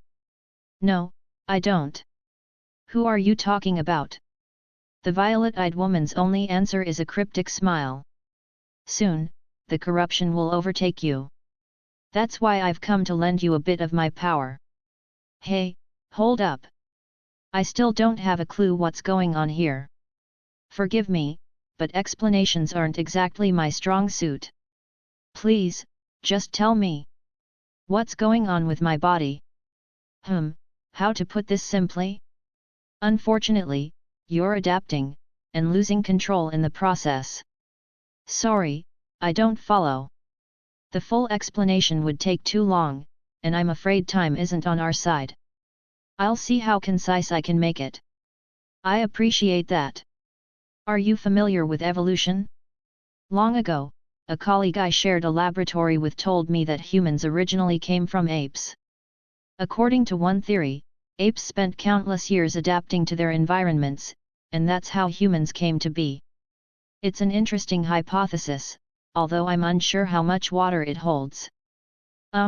Okay. Does that have anything to do with this? Absolutely. See, the thing is, one of the other researchers asserted that living creatures don't adapt to their environments. This academic didn't refute the claim that humans came from apes, though. Even among apes, there are smarter ones and stupider ones. Due to the harsh natural environment, more of the smarter apes survived and went on to breed among themselves and increase their numbers. Over time, only the smart ones were left, and after countless years, they became humans. So, isn't that the same thing? And also, what's the point of telling me this? They're completely different. In other words, just because the apes happen to adapt to their environments doesn't mean they adapted by choice. Okay. See, the thing is, forgive me, what were we talking about again? You were talking about me, right? At least, I think you were. Right, I was talking about adaptation. Hey. The point of the matter is, the children who happen to adapt to their environments survive and gradually change their forms.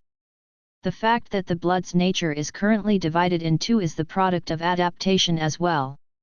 The original type placed too large a burden on its carrier's body, so all those descendants died out. But when the blood split in two, its properties were divided as well. Now, though, both types of blood are trying to adapt to each other inside you. They split in two for a reason, so they don't adapt to each other easily. But unfortunately, you fulfill the conditions, and even worse, you have no means by which to control them. That's why your blood is running wild and destroying your body. We're out of time. Hey, hold up, the part you just got to sounded really important. Wait, ow. A sharp pain suddenly shoots across Claire's hand. When she looks at its back, she finds an intricate magic circle drawn on it. The seal will teach you how to control it. Hey, it's healing. The black bruises are gone. Our time is up, and things are looking bad out there. You know, you could have skipped the first half of that explanation. I'm afraid I'm going to need to borrow your body for a little bit. I won't be able to use my full strength, but... With that, the violet-eyed woman's body starts going hazy and indistinct. Wait. What's your name? Aurora. Aurora. Why did you save me? Because you're his. Aurora's voice grows faint. His what? Who is he? Shadow. Before she can finish her sentence, Aurora vanishes completely. Wait. Shadow. As she stands frozen in place, Claire whispers his name. As Mary cradles Claire in her arms, Claire's eyes snap open. They're now a beautiful shade of violet. Then Claire suddenly rises to her feet. Those purple eyes make Mary catch her breath. Claire, your eyes. That isn't the only thing that's changed. The air about her feels more mature, and the quality of her magic seems different, too. The biggest difference, though, is the fact that all her wounds have closed. There's blood smeared around the gash on her chest, but the crimson liquid squirms and coalesces in the air as an orb. It's just like what the Blood Queen did. Now then, let's see how much this girl's body can withstand, Claire murmurs. Her voice is calm and collected, and the way she's talking, it's almost as if she's someone else entirely. Are you really Claire? The moment the question leaves Mary's mouth, the Blood Queen's blood orb bursts. The spray transforms into arrowheads so thick and unavoidable, they strike despair into every heart present. They're all frozen, unable to do anything but stare at the hopelessness bearing down upon them. Everyone except her, that is. Sorry. But I'm the original, Claire mutters softly. Her blood orb bursts, too. When it does, it scatters into tiny, tiny droplets. The blood practically forms a mist. The incoming blood arrows get stuck in it. Hey! Mary is the only one who utters a word, but she's far from the only one doubting their eyes. The blood arrows have lost their momentum. They drip harmlessly to the floor. Once you released it from your body, stealing control of your blood was child's play. I wasn't able to take it all, but... Claire is grinning bewitchingly and looking at the vampire, who's currently sporting several wounds. After Claire's blood mist stole control of the arrows, she turned them around. However, it was successful on only a few of them. All the others she was forced to just drop on the ground. Still, the feat isn't something a human being could pull off. It's like watching two blood queens go at it. Everyone is at a loss for words. Come now, projectiles are no way to fell a witch. Claire licks up the blood spattered across her lips. It stains her tongue bright red. Then the blood queen makes her move. Her arrow wounds heal in an instant, and as they do, her blood dress changes form. What was once a dress is now gory feelers. In the flash of an eye, they propagate. See now, that's more like it, Claire says, then releases feelers of her own from her body. They look the exact same as the blood queen's. The scarlet feelers spread, each set seeming like it's trying to intimidate the other. All at once, the battle begins. Each spear-like tip rushes forward to meet the enemy. Some of them come up from beneath the floor and others come down from the ceiling, but there are enough of them to pack the room full. Both combatants are assailed from all directions. Many of them crash into each other, leaving scant few that reach their marks. When they see the feelers bear down on them, Claire draws a scarlet scythe and the blood queen extends her crimson claws. Then they each slice down the enemy's feelers with a single strike. The feelers soar through the air, crash into each other, slice each other up, and paint the room ruby with fresh blood. The red moon's light streams down from the newly opened holes in the ceiling, casting the two beautiful women in its radiant glow. Their fight is playing out too quickly for the eye to keep up with. They're utterly inhuman. Nobody can tear their gaze from the exquisitely savage battle. They're incredible. What a battle! Are the two evenly matched? It's impossible for any of the observers to tell. All they know is neither of them has dealt a decisive blow yet. As the feelers' fervent dance drags on, Claire sighs. We seem to be at an impasse. However, she flashes an impish grin. You've breathed in quite a bit of my blood mist, haven't you? As the words leave her mouth, the blood queen collapses to one knee. Gory vomit gushes from her mouth. Red tears stream from her eyes. Blood gushes from every orifice in her body. Groa. For the first time, the progenitor lets out a moan of pain. You really have to make sure you take control of the mist you breathe in, you know. Claire's feelers surge toward the kneeling blood queen. She tries to raise feelers to defend herself, but they're crushed under the mass of Claire's assault. The wall of feelers conceals the vampire from view. Blood fills the air. All that's left of her is a red puddle. It's a far cry from my full strength, but perhaps it will do. The mature bearing. The enigmatic smile. The inhuman battle prowess. The violet eyes. The Claire standing there with her arms crossed isn't the girl Mary knows. Claire, what in the world happened to you? She casts a fleeting glance Mary's way and offers her a troubled smile. It almost resembles Claire's. The next moment, though, her violet eyes are filled with caution. A dense mist of blood envelopes their surroundings, eventually coalescing into the shape of a person. You're kidding. This can't be. She's still alive. Alarmed voices fill the air, but Mary understands. The Elizabeth she knew wouldn't go down so easily. As Claire is right now, though, she's going toe-to-toe with her. As long as she's here, the tragedy of 1,000 years ago won't be repeated. But as the unharmed blood queen emerges from the mist, Claire's body keels forward. She drops to one knee. I suppose this body has reached its limit. The look on her face is pained, and a line of blood trickles from her mouth. Claire's body is unable to withstand the inhuman power it's putting out. Claire is kneeling, and the Blood Queen is lording over her. It's a complete reversal of the scene from just moments ago. Man, we just can't catch a break here. This is bad. Oh, no. Mary's eyes water. If Claire goes down, there won't be anyone left to stop Elizabeth. The tragedy will repeat itself, and when everything is over, her queen will fall into despair once more. Mary never wants to go through that again. She rushes to Claire's side. Claire.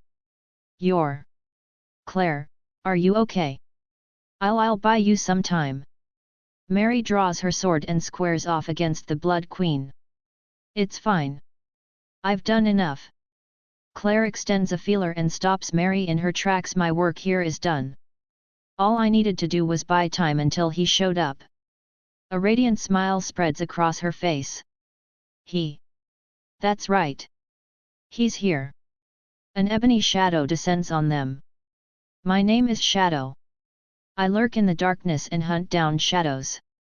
Upon seeing him, Claire collapses with a relieved look on her face. The ebony figure's long coat flutters behind him as he draws his blade. Hey, it's that little. Good heavens! Your Master Shadow. Beta trembles with joy. Her faith in her master is absolute.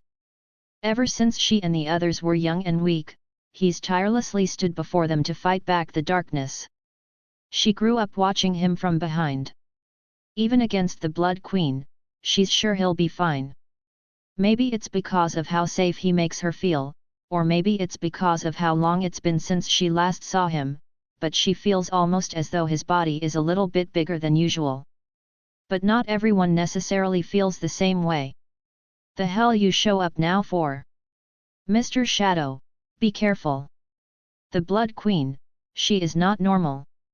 The look Juggernaut casts Shadow's way is disgruntled, and the one Yukame does is filled with worry. How rude. Beta glares at the two of them. While all that is going on, the air between Shadow and the Blood Queen is growing tense. Shadow readies his ebony blade. The Blood Queen deploys her red feelers. That's when Beta realizes.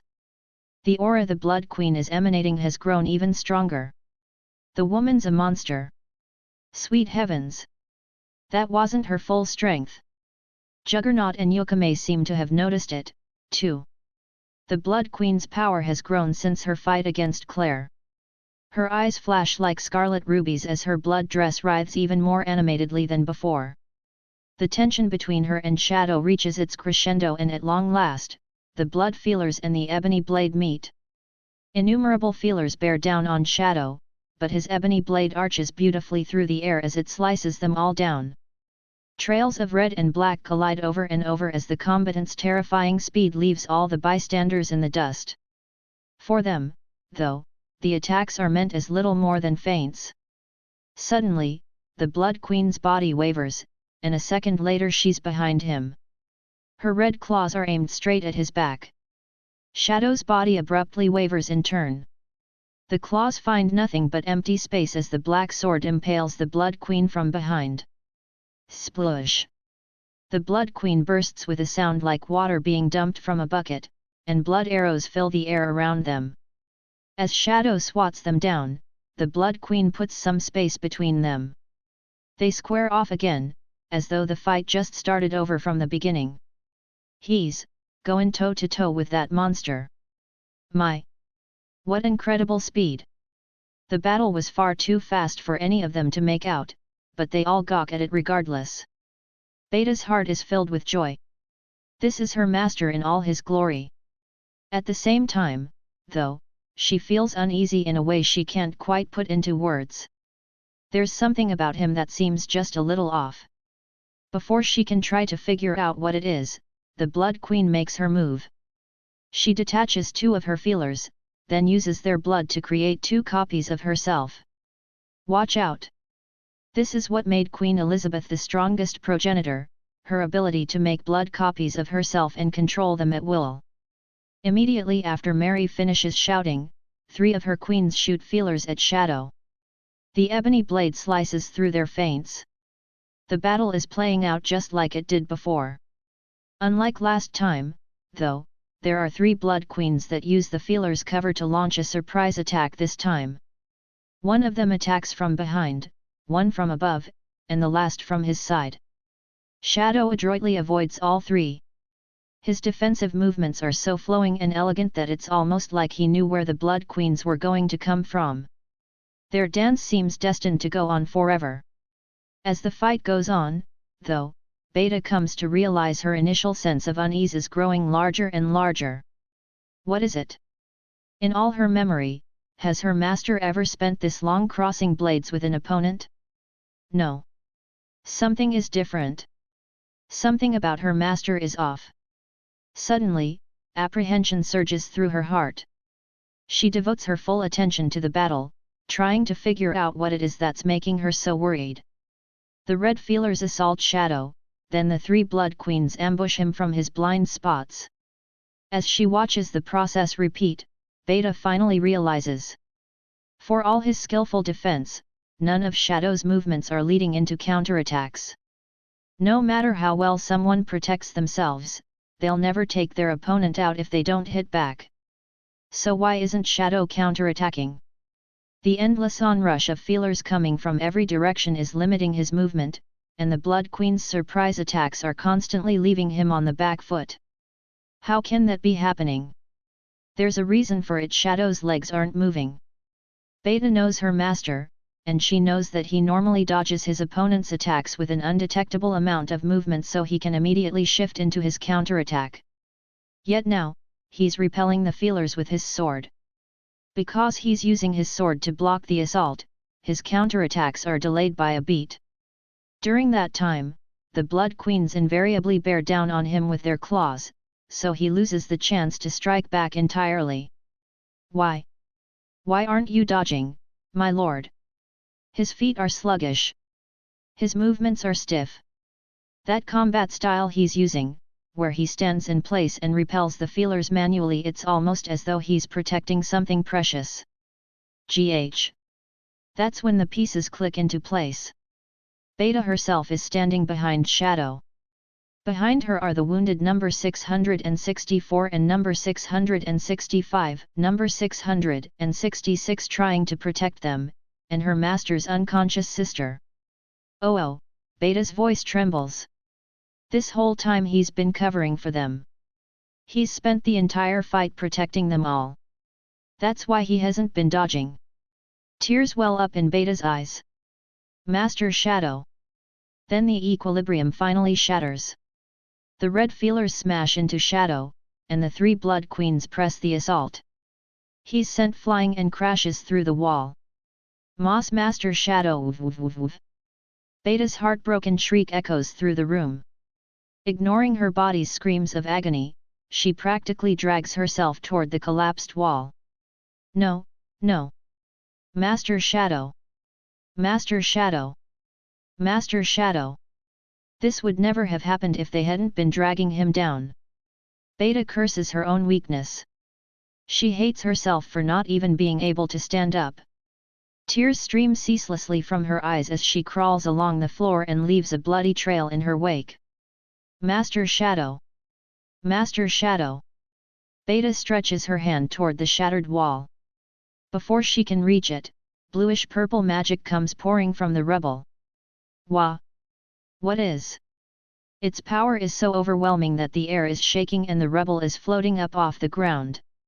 The bluish-purple magic paints over the moon's red light. Then Shadow emerges from the other side of the wall clad in a colossal mantle of energy. Master Shadow. Her lord is standing there the same as ever. The unease Beta felt is gone. She sees her master surrounded by his beautiful bluish-purple magic. Although he looks a little smaller for whatever reason, he's brimming with power. He focuses the magic into his sword and squares back off against the Blood Queen. I might just show you what I'm capable of. Beta's heart leaps when she hears his voice.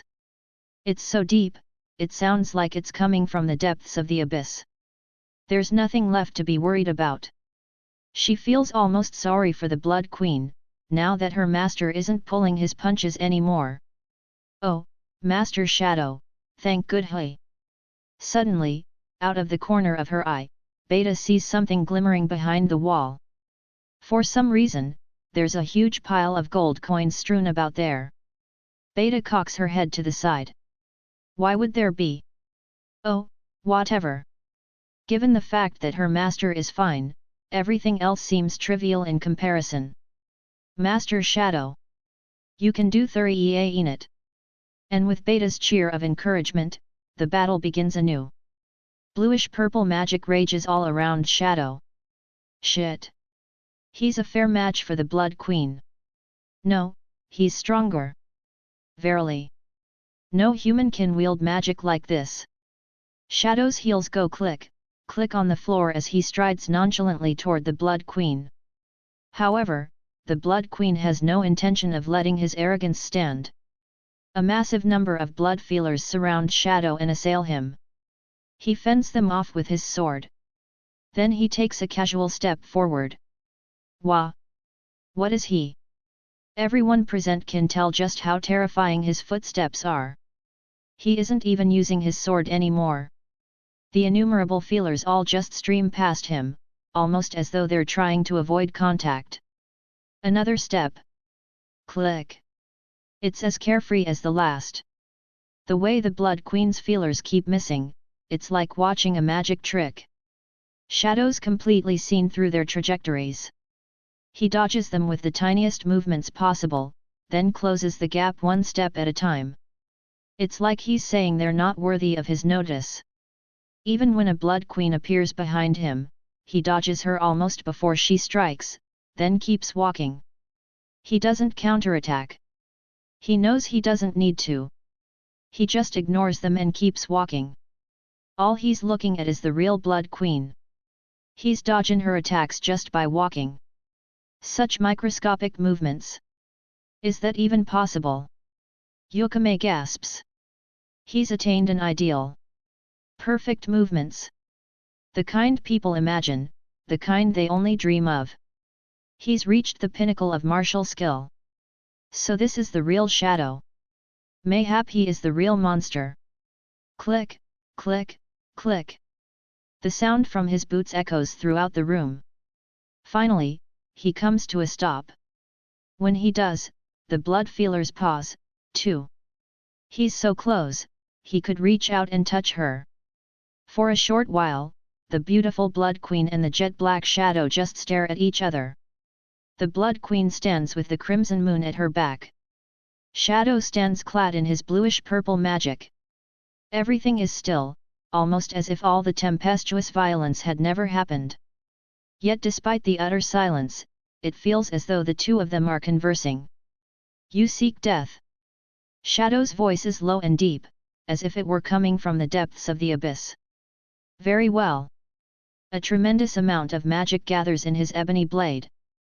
The bluish-purple energy converges in a spiral. The Blood Queen extends her crimson claws. Why is it? Why is it that those loathsome nails seem full of sorrow now?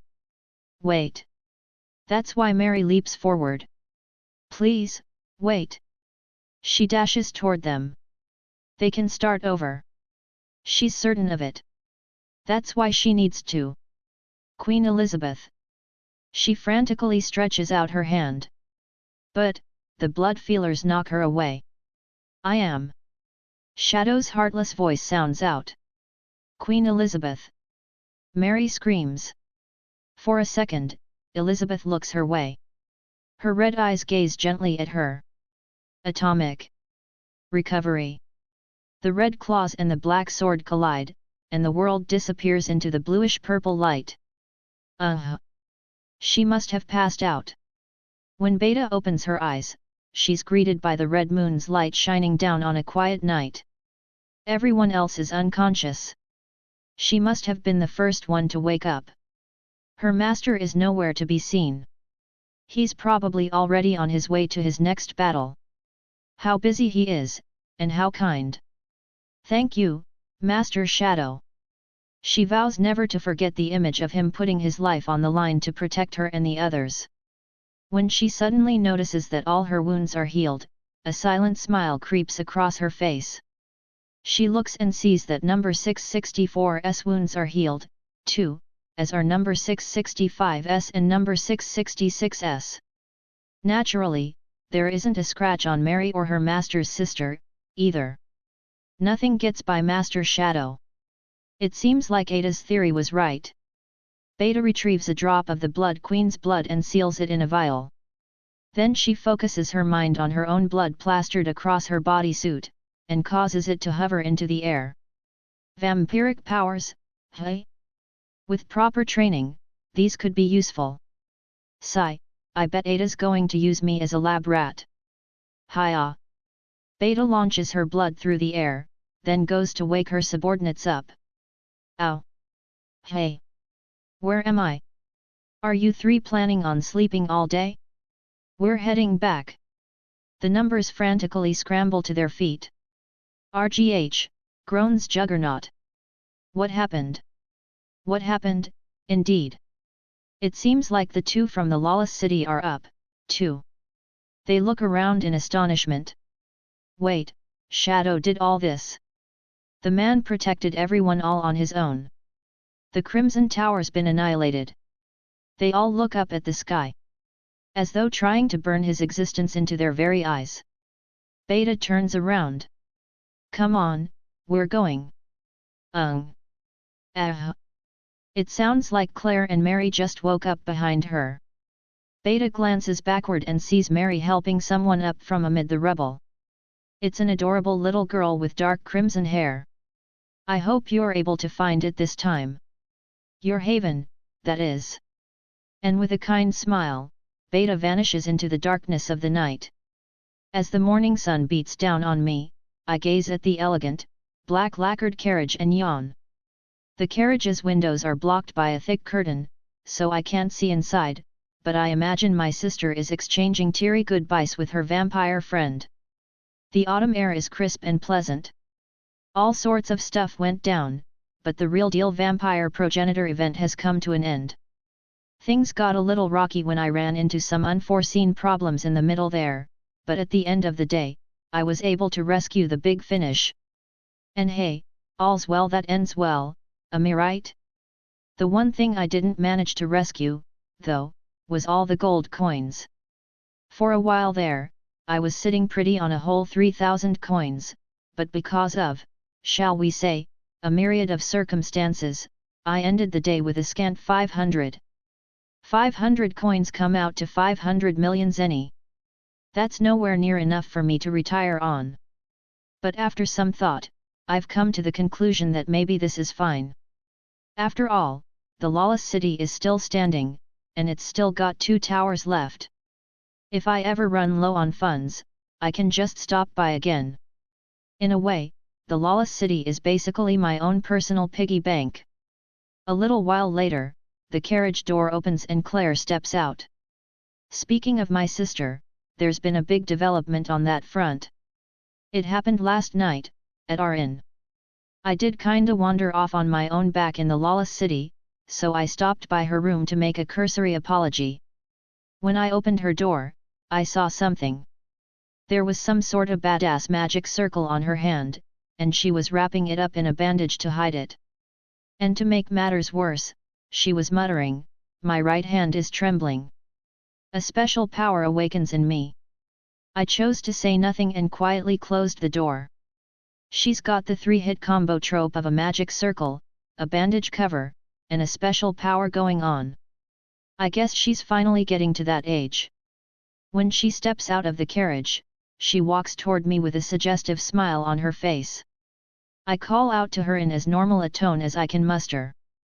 "You all set?" "Yup, let's go." The two of us set off. Suddenly, though. "Cid." She hugs me from behind. "What's up?" "It's nothing." "No, it is something. See, the truth is.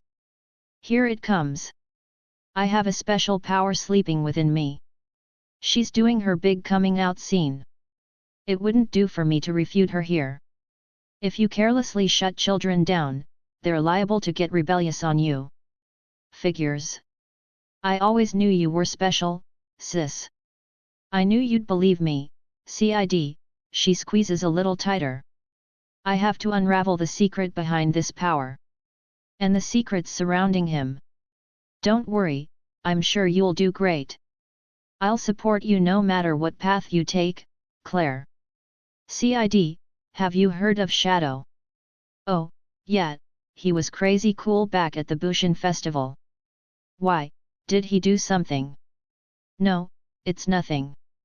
Claire hugs me tight. There are probably no shortage of hardships waiting for my sister after this. She'll struggle, she'll suffer, and she'll have to confront some cold, hard truths. But if her right hand is throbbing, there's no getting around it. It's all part of growing up, after all. No matter what path she eventually decides to take, I'll respect her for it. After all, the path she's walking is the path I, too, once walked. Suddenly, I feel a gaze on my back. I turn to look. There's a girl standing in the black lacquered carriage carrying a large black parasol. I can't see her face because it's hidden behind it, but I can make out her lovely crimson hair fluttering in the autumn breeze. Under the parasol, she bows deeply. Auxiliary chapter. Field notes on A Little Brother by young Claire. Claire Cajanu just turned 8 this year and has a brother 2 years younger than her named Cid Cajanu. Claire herself is an outstanding young girl. The Cajanu lineage has produced countless dark nights, and as such, expectations on her are especially high. Her brother, Cid, on the other hand, is depressingly average. He's not stupid or anything, and it's not like he hates exercising. But no matter what they make him do, it all comes out flat and uninspired. If the two of them were a painting, Claire would be smack dab in the middle, the focus of the work, and her brother would probably be mistaken for some bystander just passing along behind her. A mismatched pair of siblings. For some reason, realizing that's how people saw them upset Claire to no end. In the Cajanu household, dark night training begins when you're 6. Claire is 8. So she started 2 years ago, and she's already to the point where she's won a youth tournament. Her brother Cid just turned 6, so he started training recently, too, but... Blah. Sis, you're so strong. Pathetic words tumble out of his mouth as he crawls along the ground. Kman, that was only a light tap. Don't go crying over something so weak. Claire looks down at Cid and prods him with her wooden practice sword. Hey, cut it out. Cid squirms, clearly not enjoying himself. Look, you can still move. See? The only reason you go down so fast is because you don't have any guts. This is tyranny. Good grief, you're pathetic. All right, I just had a great idea. Claire grabs Cid by the scruff of his neck and starts dragging him off. Their father watches over their training in the mornings, but after that, he has work, so he leaves them to practice on their own.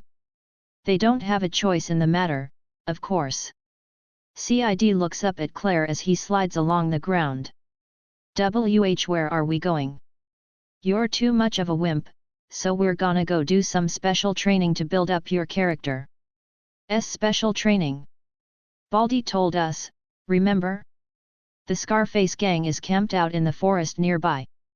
Baldy refers to their father. Their mother was the first to call him that, and Claire followed her example. Children do learn from their parents, after all. And he told us not to go anywhere near it. Yeah, and that's why we're going. Hey? That doesn't make any sense. If we do, you'll be able to build up some guts. There's no way. We shouldn't. See, you always wimp out so quickly. I won a tournament, remember? It's fine, you don't have anything to be worried about. It was a youth tournament. Oh, geez. Claire continues dragging Cid along, and eventually they leave the grounds via a side path and make their way to the forest. The two of them have been walking through the forest for about 2 hours. Come on, Claire, we should go home, this is dangerous. Claire yanks Cid by the hand as she plows forward. What are you talking about? We just got here. It's almost noon. Mom's gonna be worried about us. True. If we don't make it back for lunch, she will be mad. Their father might be a baldy, but their mother is a demon. Yeah, think of how mad Mom will be, Cid agrees. Fine. Today's special training is now complete. You feel a little braver now, right? Oh, yeah, definitely. I'm doing this all for you, so you should feel thankful. Oh, I do. Alrighty, let's head back. With that, Claire turns around to head back the way they came and bumps into someone. Hey, no one said there'd be kids round these parts. As they hear the deep voice, 7 men emerge from the thicket. Their bodies are clearly trained and their swords are clearly used. These are no ordinary villagers. Wait, are you people the Scarface gang? Ha, the girls heard of us. Sorry, kid, but you ain't making it home alive. They look down at Claire and sneer evilly. I should be the one saying that to you. Claire draws her child-sized sword. However, her hands are stiff and shaking. One of the bandits draws his weapon. A dark night to be, hey? Maybe if we were normal bandits, you could have pulled something off, but... what's that supposed to mean? Bad news, kid, but we ain't your run-of-the-mill thugs. Every member of the Scarface gang is a dark knight. We go after all sorts of well-guarded noblemen and companies, and we've got an international bounty on our heads of over 100 million zenny. Even a whole group of dark knights couldn't take us down. Claire glances at her brother trembling beside her, then steps forward to protect him. So what? You're pretty cute, kid, so you'll probably sell for a decent chunk of change. The boy's gotta die, though. Don't you dare touch a hair on Sid's head. Claire makes the first move. She's far faster than any 8-year-old has any right to be, and she slips in front of the man in the blink of an eye. Clang, a metallic noise rings out. Damn, you're pretty fast. The man blocks her attack with ease. The two of them lock swords. RGH. CID, run away. Claire gathers strength in her arms, hoping to buy even a second more. The moment she does, she suffers a tremendous blow. It's a kick. In the middle of their sword-on-sword struggle, the man launches a casual kick her way. That's all it takes to smash Claire into a tree and send her crawling across the ground. The difference between children and adults is despair-inducingly big. Gah! You know, you weren't half bad. For a kid, that is. CID. Run. All she wants is to let her brother escape, nothing more. But her wish goes ungranted. Don't bully my sister. Waving his wooden practice sword around, Cid charges into battle. Cid. You can't. A tear drips from her eye. Oh, buzz off. The man's sword cleaves toward the young Cid. When she sees her brother fly into the air and crumple lifelessly to the ground, more and more tears flow from Claire's eyes. No. Cid. Cid. A precious memory flashes across Claire's mind. She was only 3 at the time, so her ability to understand her surroundings was still developing. Her parents had taken their eyes off her, and she accidentally knocked over a pot that had been on the fire. Boiling water came gushing over her head. She was only 3, so there was nothing she could do. Yet at the very last moment, someone yanked her back from behind. She fell on her back and avoided the water by a hairbreadth. She was saved. And the one who'd pulled her backward was Cid, even though he was only 1 year old. Claire's memories from that far back were all hazy, but that wasn't the only time Cid saved her. Whenever she was about to fall out of a window, whenever a stray dog was about to bite her, whenever she got lost and started to cry, Cid was always there to protect her. Even though nobody believed her, and even though the memories faded with time, he was always there for her. That's why she hated it when people thought of them as mismatched. She wanted everyone to know just how amazing he really was. But because of that, she put him in harm's way. Cid. I'm sorry. I'm so sorry. As her consciousness begins to fade, Claire stretches her hand toward her brother's still body. She thinks she sees him casually stand up, but surely that's just a trick of the eye. The dark-haired child stands up as though nothing ever happened. And, scene for the side character who runs in like a dumbass to save his sister and gets one hit KO'd. I pulled that one off pretty well, if I do say so myself. Wait, I'm sure my slash hit you. The bandits gawk at him in confusion. Nat, all it hit was some of the slime I'm testing out. A lump of slime shimmies down from under the boy's shirt and flattens out on the ground.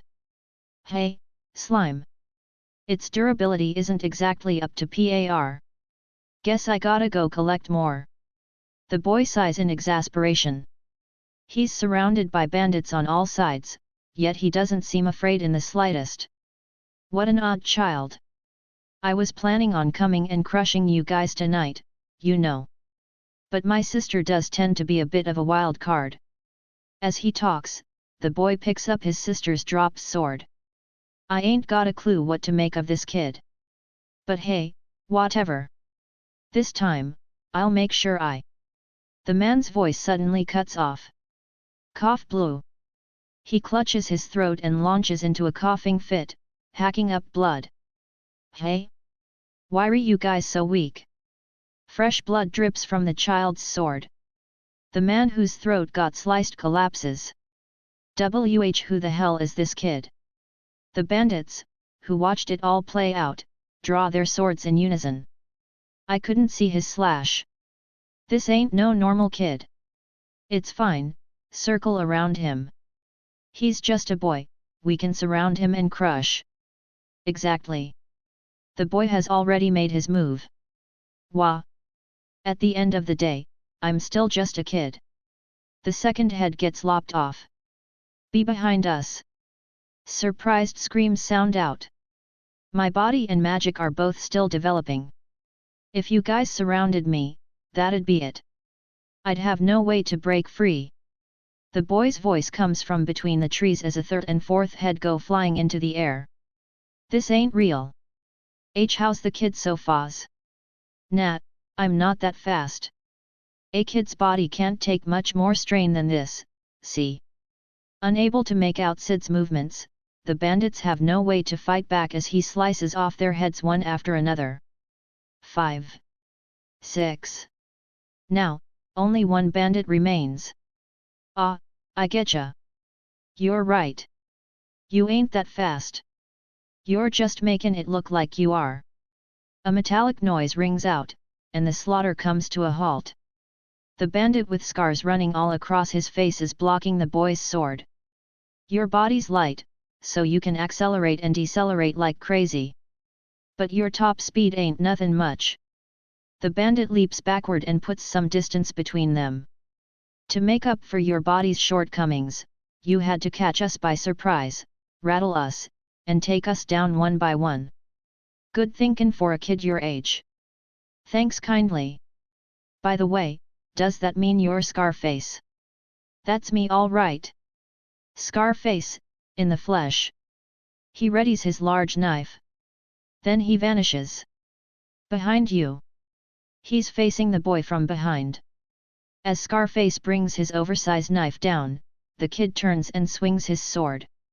The two blades meet and the boy goes flying. You're light. The tiny body spins through the air. Then he makes a graceful, feline landing. 'Cause I jumped backward. My hands are all tingly now, though. The boy shakes his hands like he's trying to return sensation to them. You picked a bad fight, kid. My power, my magic, my speed, all of them are stronger than yours. True enough. The boy accepts the assertion. It's a damn shame. I may be a washout now, but I once walked the path of the blade, too, so I can tell. If you had 10, no, 5 more years, you could have been a dark knight known the world round. Could be.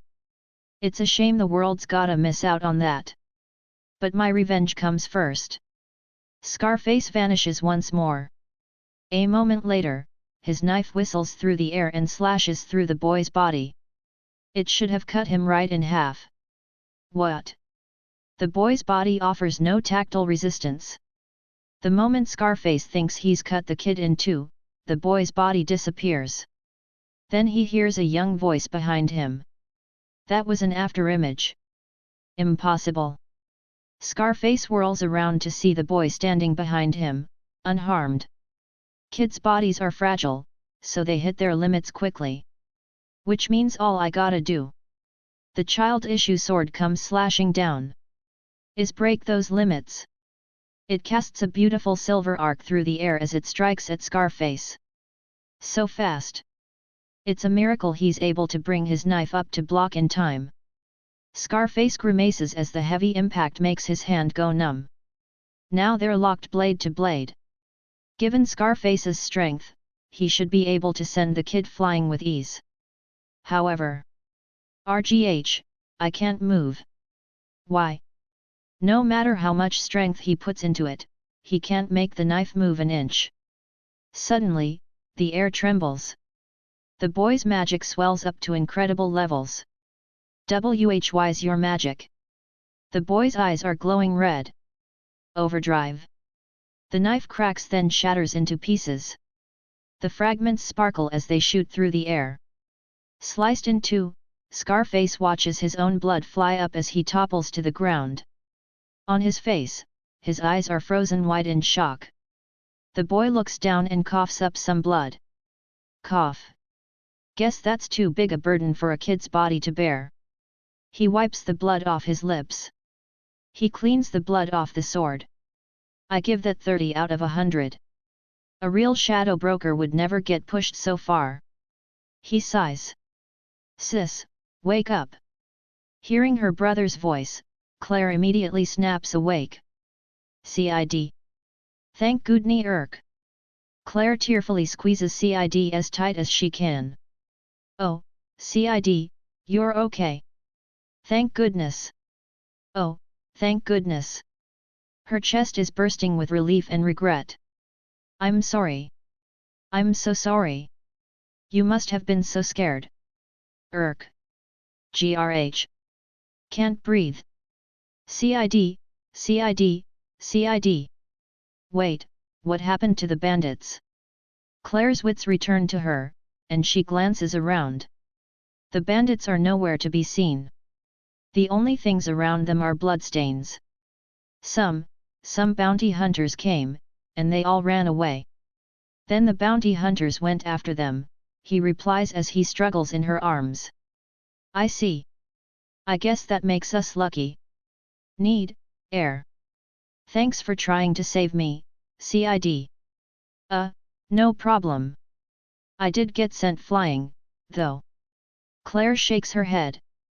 She's remembered an important memory she'd been on the verge of forgetting. You've always been saving me, CID.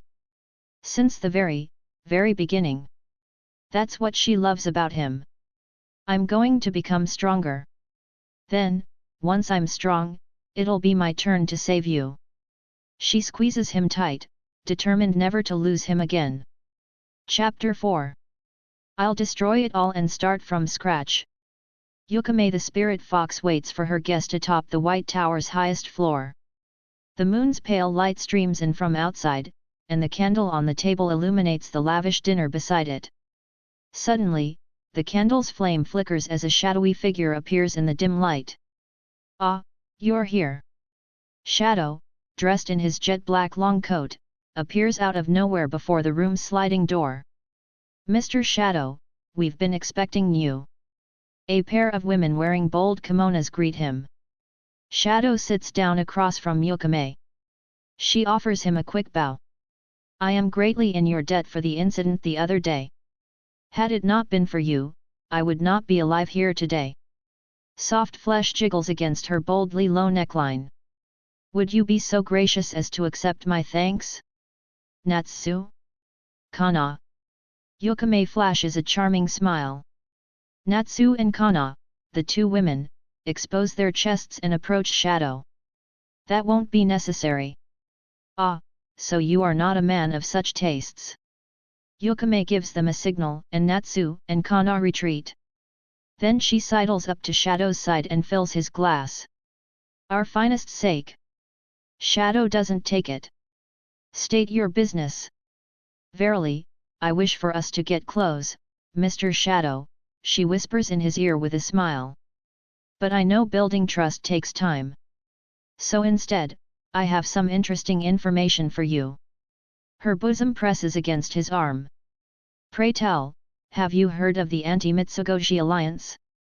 Many companies fear Mitsugoshi's rapid expansion, hence they've joined forces and are plotting to take down Mitsugoshi. Who will win? Mitsugoshi? The major corporate alliance? Either way, it will surely spark a decisive war for trade in the region. She leans in so close, her lips are practically touching his ear. And the winner of that war will be neither Mitsugoshi nor the major corporate alliance. It will be you, Mr. Shadow, and it will be I. She breathes out a puff of air, then rests her head on Shadow's shoulder. What do you say? Shall we join forces and snatch up everything worth snatching? Shadow's ear twitches. It's the middle of the night, and the carriages are about 2 days' journey away from the capital of Midgar Kingdom. The entourage is currently making camp by torchlight. Each carriage bears a carved logo resembling a mask. It's proof that they belong to Mitsugoshi, Ltd. The procession of slumbering carriages is packed to the gills with goods. Rumor has it that a single carriage of Mitsugoshi merchandise is worth over 100 million zeni. Seeing dozens of them lined up like this would be enough to make anyone's head spin. Once the goods are brought to the capital, people line up in droves to buy them, and the company makes a killing. That's why Mitsugoshi has been able to expand at such an astounding rate. There's no shortage of merchants that regard the company as a threat, of course. However, the demand for Mitsugoshi goods is so tremendous that even a whole coalition of merchants wouldn't stand a chance against them. Thanks to that, its system has been rock solid up until now. However, if a coalition of merchants couldn't stand up against Mitsugoshi, what about a coalition of companies? Now, at long last the major corporations are getting off their asses and banding together. Amid the darkness, several figures gaze down at Mitsugoshi's camp. Each is wearing a mask on their face and a sword on their hip. They would look like simple brigands if it weren't for one incongruous fact. They're all dark knights. It isn't rare for dark knights who've committed crimes to fall into lives of banditry, but an entire band of brigands being dark knights is nigh unheard of. Communicating via hand signals, they creep toward the camp. Then all at once, they charge. Eek! A female scream rings through the air. They cut down the silver-haired elf who was standing guard, then go after the rest of the personnel. The sounds of slaughter echo through the night. When attacked by a group of dark knights that size, not even Mitsugoshi stands a chance. The final survivor is a beautiful elf with platinum blonde hair. As they drag her out of the carriage, tears well up in her blue eyes. Please, I'm begging you. Don't kill me. On seeing how beautiful she is, vulgar sneers creep across the brigands' faces. We'd better make an example of her. Heh. You said it. They roughly tie her up. An example? What's that supposed to mean? Wanna find out? And no, please. Don't hurt me. One man draws his sword and slowly slices the woman's dress open from the side, exposing her pale skin. Your luck ran out when you guys pissed off the Garter Corporation.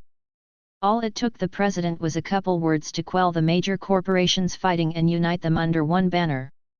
Mitsugoshi is finished. Wait, no, you don't mean.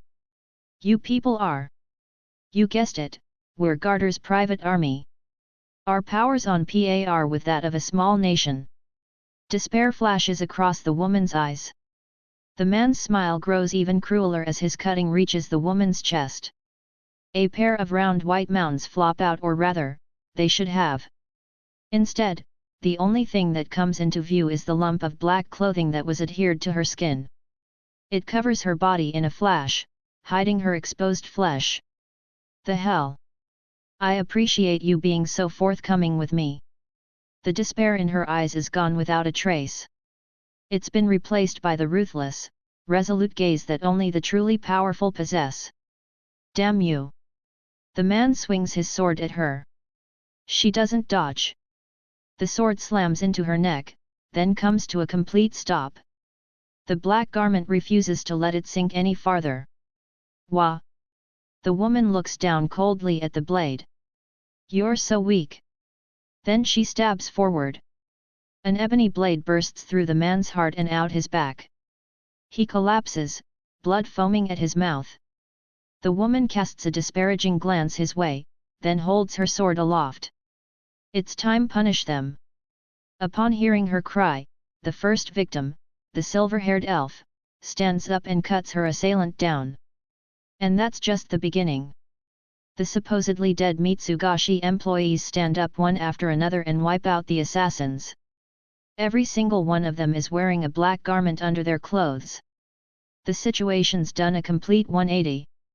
The assassins try to flee, but the women cut them down. Pleading and death cries fill the air for a spell, but after a little while, the night is silent again. The platinum blonde elf turns to the silver-haired one. Nights really are nicer when they're quiet, aren't they? Beta, your report. We've finished taking out the assassins, Alpha. Our side suffered 0 casualties and no injuries, either. We were also able to capture 3 of them alive. The attractive elf she referred to as Alpha nods. Leave the rest to the numbers. Understood. Looks like we have a war on our hands. Alpha's blue eyes flash as she glares at the distant sky. As fall comes to a close, the night air gradually starts getting cooler. I listen to the bugs chirp and buzz as I change into a suit in my dorm room. Suits didn't exist in this world originally, but Mitsugashi popularized them, and now they're all the rage among the aristocracy. My suit, however, isn't one of Mitsugashi's. It's a copycat product made by the Snow Fox Corporation that Yukame gave me as a present. Apparently, she manages a legitimate business that operates outside the Lawless city. They're currently in the middle of expanding their line of Mitsugashi knockoffs. That said, Mitsugashi's products make full use of all sorts of information I brought over from my original world. Even though Snow Fox is widely recognized as the leading authority on plagiarizing its designs, they've only been able to replicate a small fraction of their products. Mitsugashi engineering is the best in the world. This society doesn't have antitrust laws, but if they did, the way Mitsugashi's taking over the marketplace would definitely violate them. No wonder the major corporate alliance is pissed at them. Honestly, Alpha and the others might have overdone it a bit. As for me, I've got a whole outfit going on. Black suit, striped button-down, thin black tie. My shoes are black straight tips. I finish the look off by parting my hair to the sides and donning a white mask that covers the top half of my face. Hehehe. I feel like an FBI agent. Slime bodysuits are great, don't get me wrong, and they can't be beat when it comes to functionality. However, I can't let the Shadow Garden girls figure out who I am just yet. Now then, it's almost time for my meeting with Yukame. I turn off my room's lamp, leap out the window, and dash off into the night. My presence is completely erased. Nobody's following me. After leaving the school grounds and dashing through a forest for about half an hour, I hear a roaring waterfall as I come to a clearing. In it, there's a mansion nestled right up alongside a mountain stream. Its name is Descending Water, and between the forest, the waterfall, and the stream, it's got one hell of an aesthetic. Apparently, it was designed by some famous architect. Yukame uses it as her secret base. I see warm light spilling out from a window, and with my presence still erased, I silently slip inside it.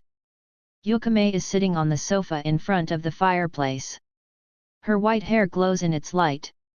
My heels click as I walk, and the spirit fox turns to me and smiles. Once again I fail to sense you coming, Mr. Shadow. I've abandoned that name, I say quietly as I take a seat on the sofa across from Yukame. Ah, that's right. Now you're Mr. John Smith. Right. That's who I am now. For the next little while, I plan on acting as John Smith, super elite agent. I've even changed my tone of voice to sound cooler and more collected.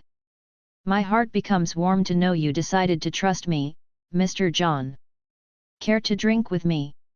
Don't mind if I do. As Yukame pours the wine, she makes sure to emphasize her exposed cleavage. Nice.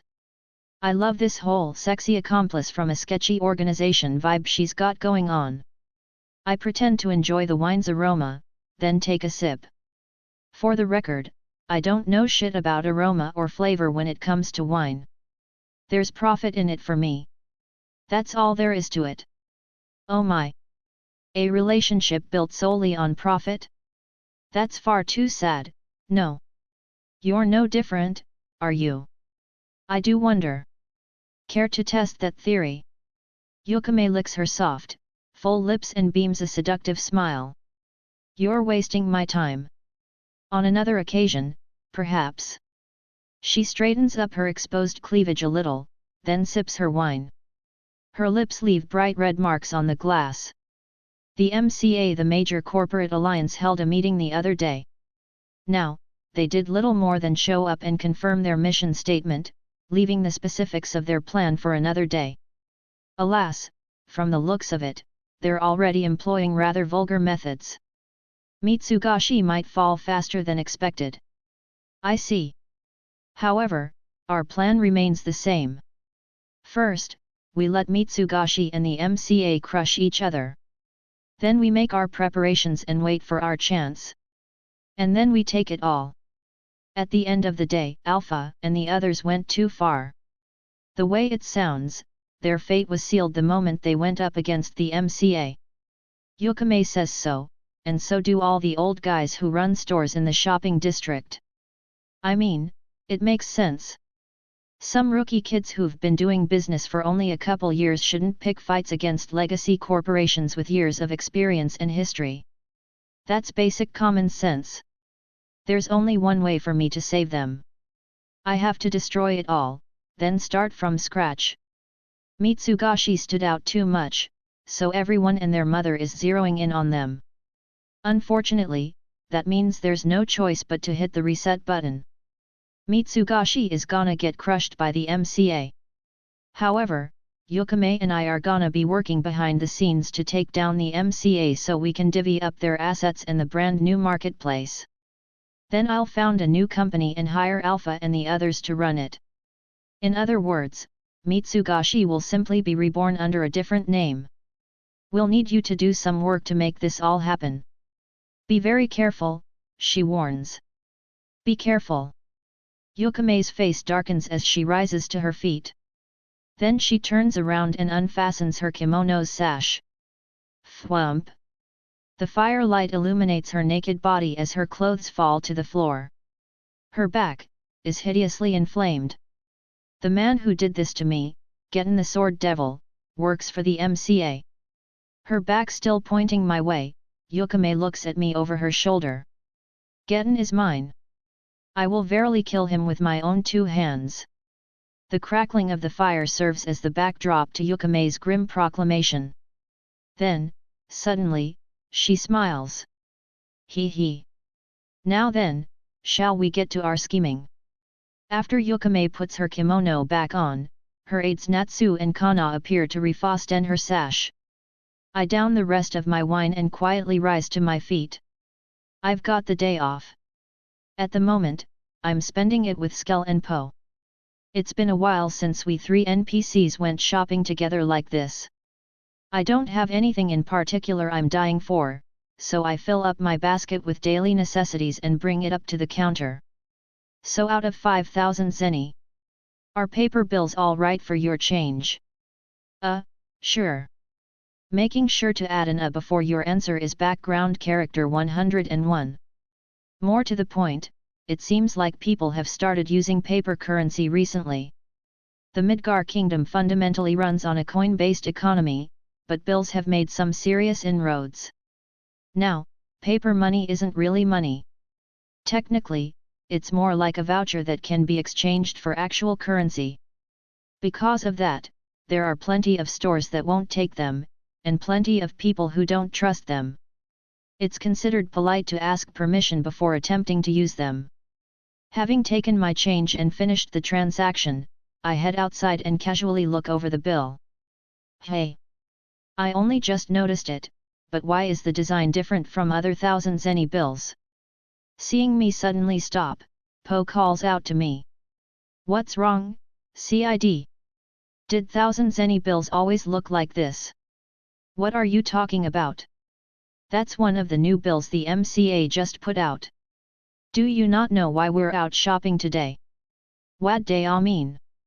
Today's the big sale commemorating the MCA releasing their new bills, remember? Oh, right. Right. Was that it? Come on, CID, get your head in the game. I see. They're holding a blowout to entice people to use their new bills. Wait a section. If the MCA only just put out their bills, where did all the paper money we've been using before come from?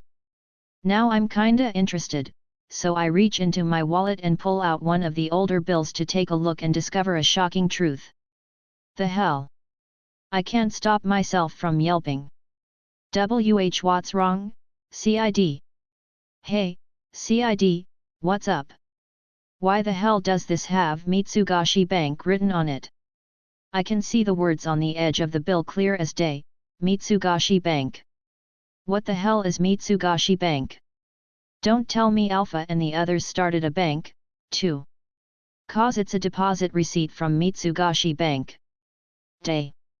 Mitsugashi Bank was the first one to start making paper money, remember? If you use them at Mitsugashi shops, you get freebies and discounts and stuff. Ah, now that you mention it. Back at the beginning, Mitsugashi stores were the only places you could spend paper money. I'd always thought that was weird, as well as the fact that they gave you discounts for doing so, but now I guess I know why. So they started a bank and kept it a secret from me, hey? Wait, did they? Actually, now that I think about it, I do remember that one time. A couple years ago, everyone would praise me and go, Master Shadow, you're a genius, whenever I told them random trivia from my old world, so I'd get carried away and tell them about all kinds of stuff. I think I might have mentioned something about banks and credit creation back then. I watched a 2-hour MBO documentary on credit creation once, so even though I only vaguely remembered it, I was able to yammer on for a decent while.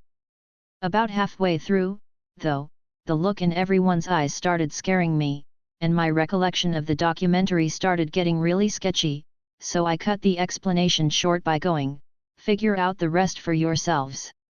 After that, I think they were pretty pumped up about the idea of starting a bank themselves. Oh God, were they actually serious? Is the word restraint in any of their vocabularies? Honestly, that was probably what set off the anti-Mitsugoshi faction. That's why the MCA's putting out paper money, too, hey. If they hadn't, Mitsugashi would have run off with the ball. They didn't have much of a choice. The question then becomes, how well does the MCA understand just how dangerous money creation can be? The time has come for me to wield the knowledge imparted in me by that 2-hour MBO documentary. Hehehe. The question is, how well do they? Just how dangerous? Hehehe. What's he babbling about over there? He's probably just stressed out. I can't imagine his life's going all that great, after all. When I take the simple yet elaborate Mitsugashi Bank bill and compare it side by side with the flashy yet sloppy MCA bill, I notice something. Wait, is this? The Mitsugashi Bank bill has a serial number and a watermark. The MCA bill has a serial number, too, but it's missing a watermark. And its design isn't that detailed, either. If someone were to make counterfeits, getting rich off them would be piece of cake. I don't have the means to manufacture them on my own. However, what I do have is a reliable accomplice who operates on the shady side of the law. Oh, I can work with this. I can work with this indeed. Skel, Po, I'm on the verge of obtaining everything. What are you talking about, man? Cid, did you hit your head? Turn, oh cranial gears of mine. As for you, 2-hour MBO documentary, I'm counting on you. As Yukame gazes at the hearth and sips her wine, she feels wind blowing in from somewhere. When she turns around, she finds that the window's open. She hears a sound like a finger flicking metal. Mr. John, pray tell, is that you? Her question is answered when a suit-clad man emerges from the darkness. His physique is well balanced, and his face sports a white mask and an intrepid smile. He takes a seat across from Yukame, toying with the coin in his hand and flipping it into the air. This single gold coin can double many times over.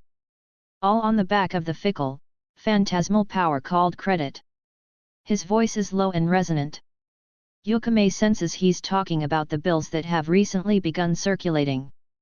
The slips of paper that the masses think of as currency aren't technically money at all.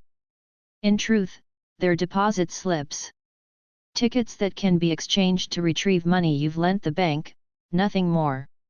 When Mitsugashi Bank turned theirs out into the world, they also gave them the power to settle accounts. In other words, they made it so the deposit slips could be used for transactions. In the capital, it's fully possible to exchange 10,000 zeni worth of deposit slips for 10,000 zeni worth of goods. And anyone can then take those slips to Mitsugashi Bank and liquidate them. As a consequence, the people have come to believe the slips of paper have the same value as actual money. He takes out 2 slips of paper and places them atop the desk. One is a Mitsugashi Bank bill, the other is one of the MCA's. But do they really? Let's say, hypothetically, that someone deposits 10,000 zeni with Mitsugashi Bank. Mitsugashi will then issue the depositor a 10,000 zeni bill, and they'll go off and spend it during their daily shopping. But something strange happens here. There's the 10,000 stored at the bank, and the 10,000 making the rounds through the marketplace. We started out with a single 10,000 zeni coin, but all of a sudden there's 20,000 zeni floating around. Yukame considers the fact that Mitsugashi Bank got the people to believe that their deposit slips were just as good as money to be their magnum opus. Thanks to that, they've gained the ability to inflate a single coin's value countless times over. Now, if all the bank did was let the original 10,000 zeni sit quietly in their vault, there wouldn't be a problem. Even if the money in the system still technically doubled, the amount out in the marketplace is still just 10,000 zeni, so no contradiction is born. However, Mitsugoshi's been using the 10,000 zeni in their vault as collateral to issue yet another 10,000 zeni bill and lend it out. Not many people actually withdraw their money from banks, especially not when paper money is so convenient and easy to spend. Nobody wants to walk around with a heavy sack of gold coins jangling around, after all. Furthermore, Mitsugashi is incentivized to cash in on the capital's prosperity. There's no end to the people who want to take out loans to start up businesses, so Mitsugoshi's bills are practically spreading faster than they can print them. The 10,000 zeni in their vault multiplies countless times over, and thanks to the capital's economic boom, Mitsugashi Bank gets to rake in the interest. Such is the power of credit creation. Credit creation. It's exactly what it says on the can.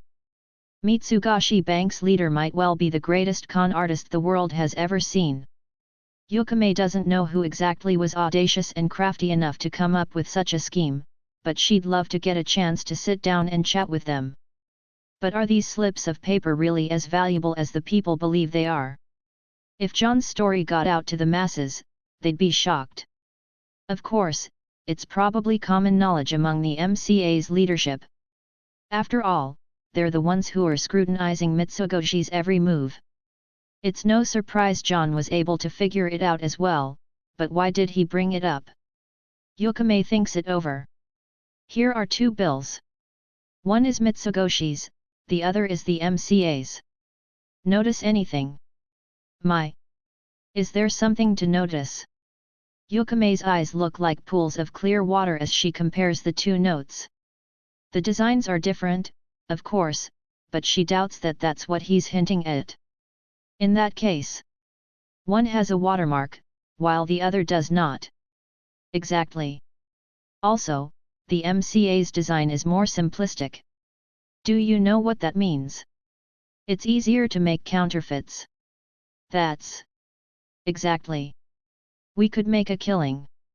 Yes, Yukame tilts her head to the side. Making counterfeits is an idea even a child could come up with. Yukame's certainly considered the possibility, and the MCA doubtless has as well. Mr. John, the MCA's bills have yet to circulate outside the capital.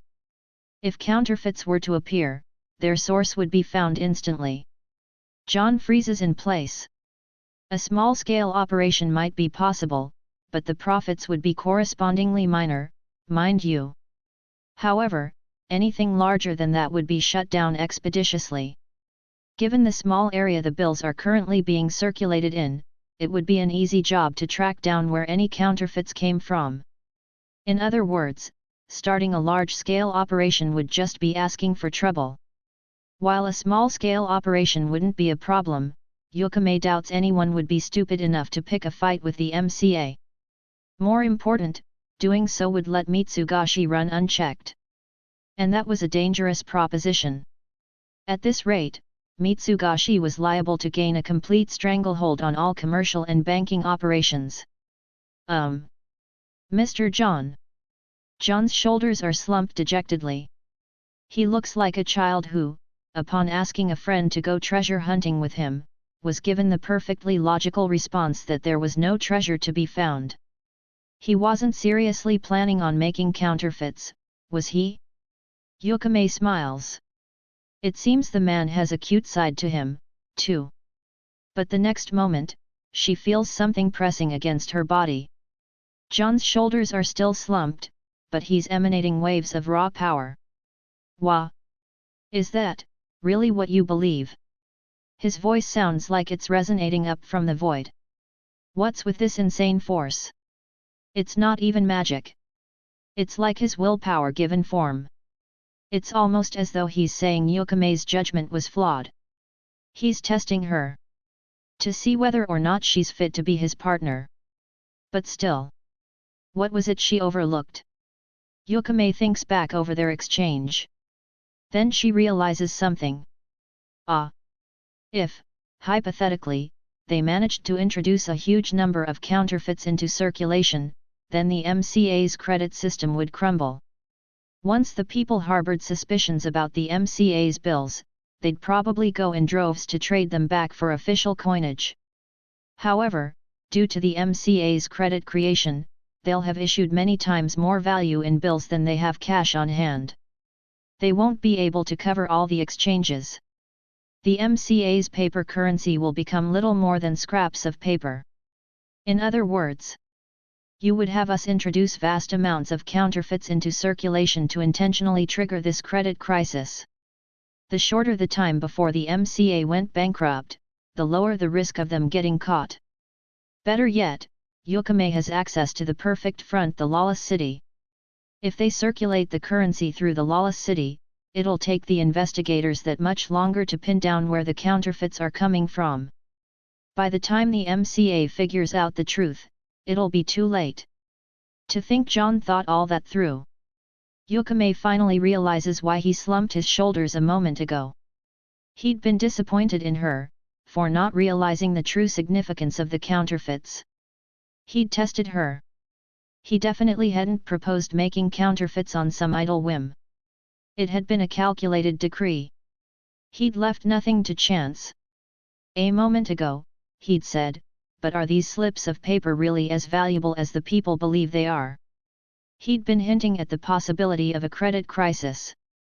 All we must do is send them to bankruptcy before they find us. What an audacious plan! To think that a simple counterfeiting operation could have such a profound significance. Everything he'd said had been foreshadowing this. Cold sweat runs down Yukame's back in the face of John's sheer ingenuity. It doesn't end there. Is that really what you believe? Wah! The aura radiating from John intensifies. Has she overlooked something else? Yukame frantically racks her brain, but she comes up blank.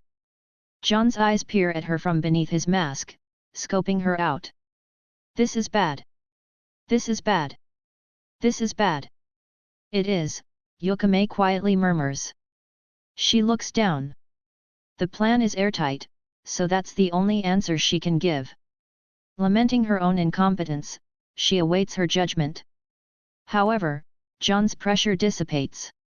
Exactly. Hey. It was a trick. If she'd given in to his pressure and spouted some nonsense, he would have condemned her. Standing by her answer had been the right move. The final thing he'd been testing had been her honesty. Having understood all that, she goes weak in the knees and collapses backward into the sofa. Then counterfeits it is. It's a much sounder plan than my original one. I will handle the production and distribution. When they join circulation, the MCA will open an investigation. I trust you can make sure it fails. That I can. Magnificent. We can deal with the rest of the details another day. Very well. John flips his coin into the air. It spins, then lands with a clink. By the time it does, John's already gone. All that remains of him is a cool evening breeze. The fallen coin rolls along the ground and comes to a stop by Yukame's foot. She picks it up and flips it the same way he did. John Smith. The man once called Shadow. What unbelievable ingenuity! What unbelievable grit! What unbelievable strength! Truly, he is a giant among men. Yukame lets out a heavy sigh. Originally, she wanted to win him over for his strength alone, but the man is blessed with far more than just martial prowess. He possesses resourcefulness in equal measure, as well as the fortitude of will necessary to wield them both. Now that I have Yukame's seal of approval on the counterfeiting plan, there's nothing left for me to do but wait for her to print the fake bills. Once that happens, my job will be taking out enemy spies so they can't figure out where the counterfeits are coming from. The scenario is thus as Mitsugashi and the MCA wage war out in the open, a mysterious man betrays his organization and pulls strings from behind the scenes so he can carry out his mission alone. Counterfeits will circulate, the MCA will fall, and once all the dust has settled, his true objective will come to light, saving his original organization. That's what it means to be a super elite agent. It's badass as hell, if I do say so myself. I'm a super elite agent who must betray his organization in order to save it. If Alpha and the others figure out who I am, everything will have been for nothing. That means I can't use my sword. Because my sword isn't part of my core aesthetic anymore, that means I can try out all sorts of cool new fighting styles. As I'm mulling over my options and walking down the darkened capital streets, I spot a familiar pair of dog ears off in the distance. Delta. The moment I murmur the name under my breath, the ears twitch. She turns around. That's Delta, all right. Boss man, she mouths. Then she immediately drops to all fours and bounds all the way over to me. That's Delta for you. She's always been stupidly fast. A normal person wouldn't have even been able to see her. Boss M. I'm not boss man right now. Oh woof. CID. I missed you. Her tail wags excitedly. However, her beaming grin quickly stiffens. CID. You smell like fox. Her sense of smell is stupidly strong, too. I was off fox hunting. I wanna hunt foxes. Her face brightens up again. Sorry, but the foxes are all hunted up. Oh woof.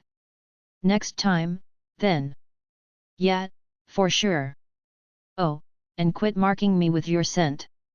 Delta's rubbing herself all over me, so I'm forced to manually pry her off. But CID, you stink of fox. It's fine. No. Delta keeps coming at me, and it takes a good deal of effort to keep her off. I decide to change the subject.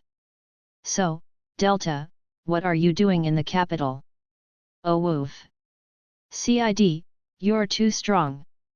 So, Delta, what are you doing in the capital? What? So, Delta, what are you doing in the capital? Well, see, I woke up this morning, ate some meat, and came to the capital. So, Delta, what are you doing in the capital? Well, see, I was hunting. In the capital. Outside the capital. It was fun. I hunted a bunch. CID, wanna join? Why were you hunting? Come hunt with me. Why were you hunting? Alpha told me to. CID, come hunt with me. Oh, it was Alpha's idea. Yeah. CID, come hunt with me. What were you hunting? Bandits. CID, come hunt with me. A bandit hunt, hey. CID, you love bandit hunting. That's true. I do love bandit hunting. Come hunt with me. Alright, I'm sold. It's not like I'm doing anything. Hooray! Delta grabs me by the hand and starts trying to drag me off. Hey, hold up. I can't leave right now. I gotta head back to the dorms first. No. Also, didn't you have some business you had to deal with here in the capital? Business? I assume Alpha called for you or something. Alpha. Did you forget? She called me. Is she gonna get mad? I dunno. But you'd better go quick. But the bandit hunt, Delta looks at me dejectedly. I'll be free for a while, so why don't we just go tomorrow? Go take care of your business. Got it. CID, make sure you wait for me. I'll be there at the dorm. Make sure you come inconspicuously, though. I'll come undercover. Delta drops back to all fours and dashes off through the capital at a breakneck pace. If anyone saw her, she'd definitely turn heads, but normal people can't make her out at those speeds, so maybe it's fine. For some reason, I'm reminded of the golden retriever I had back in my old world.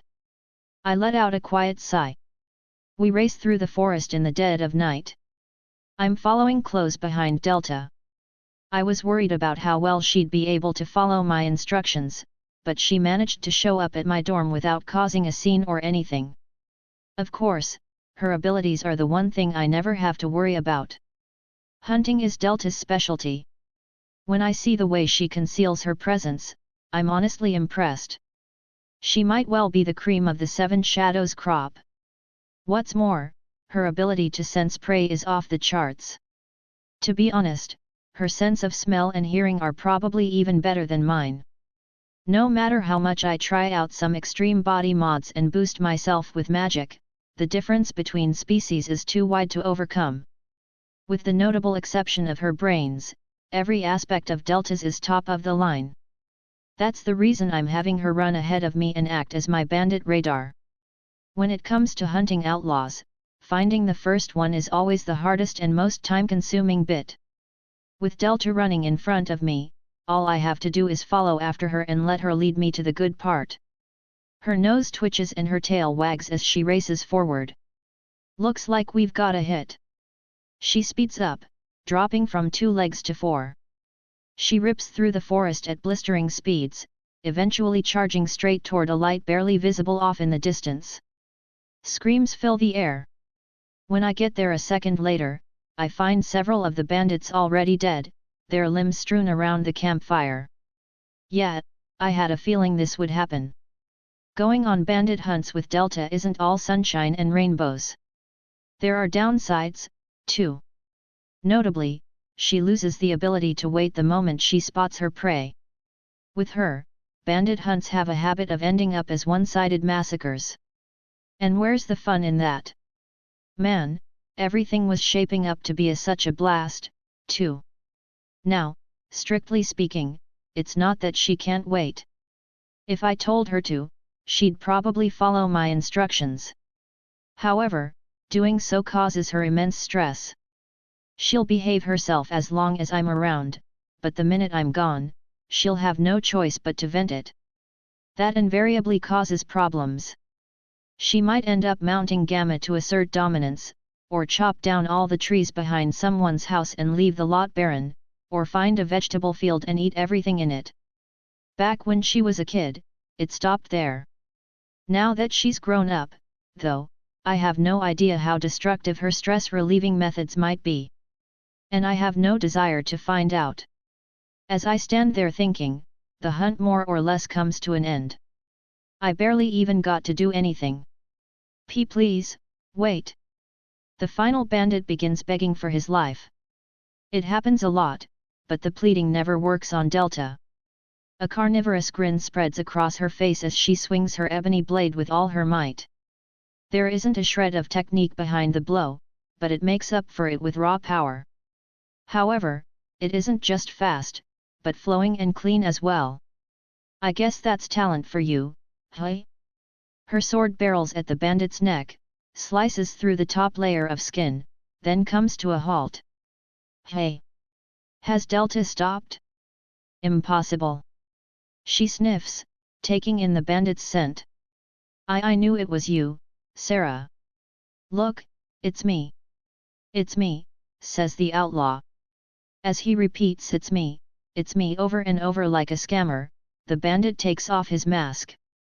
His features are rough and masculine, but they aren't nearly as eye-catching as the fact that he has dog ears the same color and shape as Delta's. That is you, right, Sarah? It's me, your older brother. Delta sniffs again, then tilts her head to the side and looks my way. It's a sign she's asking for permission. I nod, giving her the go-ahead to do whatever she wants. You smell like Dad, but I don't remember you. Delta takes off her mask as well.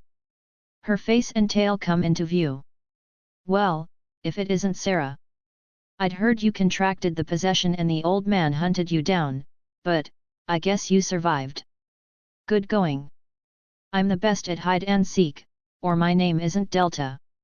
Delta? So that's what you call yourself these days, hey? Hey, come in, let me live. I am your brother, after all. The man looks at Delta, clearly trying to butter her up. Her tail puffs up menacingly. Oh, man. That's a sign she's unhappy. A weakling is no brother of mine. Hey, hey, you've always been strong, and I know I can't beat you. Even Dad always said if you weren't a woman, he would have appointed you as the next chief. Your possession is all better, right? Why don't I go talk to Dad and get him to let you come home? What'd I say? If I wanted to go back, I'd do it myself. Yeah, of course. That's just how you are. In that case, what if I introduce you to a master befitting your skills? Listen and be amazed right now, I'm working for Gettin' the legendary Great Wolf. Delta's tail begins to swish. It's a sign she's outright pissed. Gettin'. You heard of this guy? I ask her. Don't know him. She shakes her head, her expression stern. Yup, figures. You're kidding. He's the legendary Great Wolf, the one even Dad couldn't beat. The strongest swordsman in all the wolf clans. I bet you could even get chosen as one of his lovers, and... Don't care, shut up. Weaklings should just be quiet. With that, Delta lops the man's head off mid-sentence. His head flies in a clean arc through the air. Wasn't that your brother? Her face looks downright livid as she glowers at the man's severed head, but when she looks over at me, she wags her tail, all smiles. Weaklings are a stain on the family name. I'm glad I got to put him down. I see. There's nothing else I can really say. I guess humans and therianthropes just see the matter in fundamentally different ways. Therianthropes are a pretty diverse species, but something like 80% of them are of the opinion that might makes right. The strong are kings, and those who are good at hunting are respected, too, albeit not quite as much. In that regard, Delta's an archetypical example of the stereotype, to the point where it's like, oh man, settle down, we get it, you're a therianthrope. However, even though they don't all take it to extent Delta does, her way of thinking is pretty standard. To put it bluntly, therianthropes' base stats are overpowered as hell. Their physical abilities are high, their senses are sharp, their reflexes are great, their magic is plentiful, they live long lives, and they reproduce like rabbits. If it weren't for their intellectual shortcomings, they'd have easily taken over the world by now. Because of their might makes right philosophy, every time their population goes up, they start infighting, and it goes right back down again. Occasionally, some grand therianthrope hero will show up and unite them, but they invariably end up picking a fight with the humans or the elves and get sent scurrying back. Wait, this is the therianthropes we're talking about. They crush their opposition every time. What actually happens is that they extend their supply lines too far, their provisions can't make it to the front lines, and they get hungry and head home. Every goddamn time. Still, that's not to say there aren't wise and clever ones, too. For better or for worse, they're a diverse people. For example, the Fox clans are famous for their intellect. Just look at Yukame. Man, if only they'd just turn to the smarter clans and listen to them for a change. Actually, they do listen to them at first, but as soon as the supply lines get stretched out and the smart therianthropes tell them to play it safe, the meatheads call them cowards and push on anyway. Apparently, their all might makes right when it comes to their instincts, too. They do ostensibly have a constitutional government, and they've made some forays into industry recently, but they haven't had much success. I guess their brains are too full, thinking of raw power. Still, you should try to at least recognize your siblings. That can't possibly be too much to ask. My dad has around 20 lovers. I have over 100 brothers. Oh. Well, in that case, you can definitely stand to lose one or two. That's therianthropes for you. They operate on crazy scales. Still, I'm kind of interested in this country of might makes right. You know, I kinda want to check out the therianthrope lands at some point. Delta's ears twitch. Ooh, good idea. You can become chief, boss man. Hey. You can beat up the old one, then become chief of the new pack. Then you can make lots of babies and become the strongest family in the world. Yeah, that's definitely not on the agenda. It is. We'll find you 1,000 women. You can make lots of babies, the strongest in the world. Let's go. You can become a big hero, then take over the world. That's not happening. Come on, we're heading back to the capital. No. Yes. Boo-hoo. I drag Delta back to the capital. This is giving me a headache. Chapter 5. Printing fake money as Mitsugashi throws down with the major corporate alliance. The gorgeous room has 2 men in it. One is a human merchant so rotund, he looks like a frog. The other is a blind therianthrope. One of the clovers was killed? Is that what you're telling me? The therianthrope growls. His jet black fur is sleek, and his wolfman features are rough and masculine. Each of his eyelids closes over his empty sockets and bears a deep sword wound. The man we lost was the newest clover, the therianthrope who'd caught your attention, Mr. Getten. His camp was raided while he was preparing to masquerade as a bandit and attack Mitsugoshi's carriages. The rotund merchant keeps a close eye on Getten's expression as he relays the news. The Clovers are the 4 most capable members of the Garter Corporation's personal army. They're all handpicked by Getten himself. And now he's dead. Whose work was this, Garter? It's unclear. The corpse was decapitated with a single blow to the head. It certainly wasn't the work of an amateur. Given our current situation, we suspect Mitsugashi has hired some dark knights. The frog-like man is Garter, president of the Garter Corporation. Although Garter is the president and Getten is one of his employees, you'd never guess it from the way they interact with each other.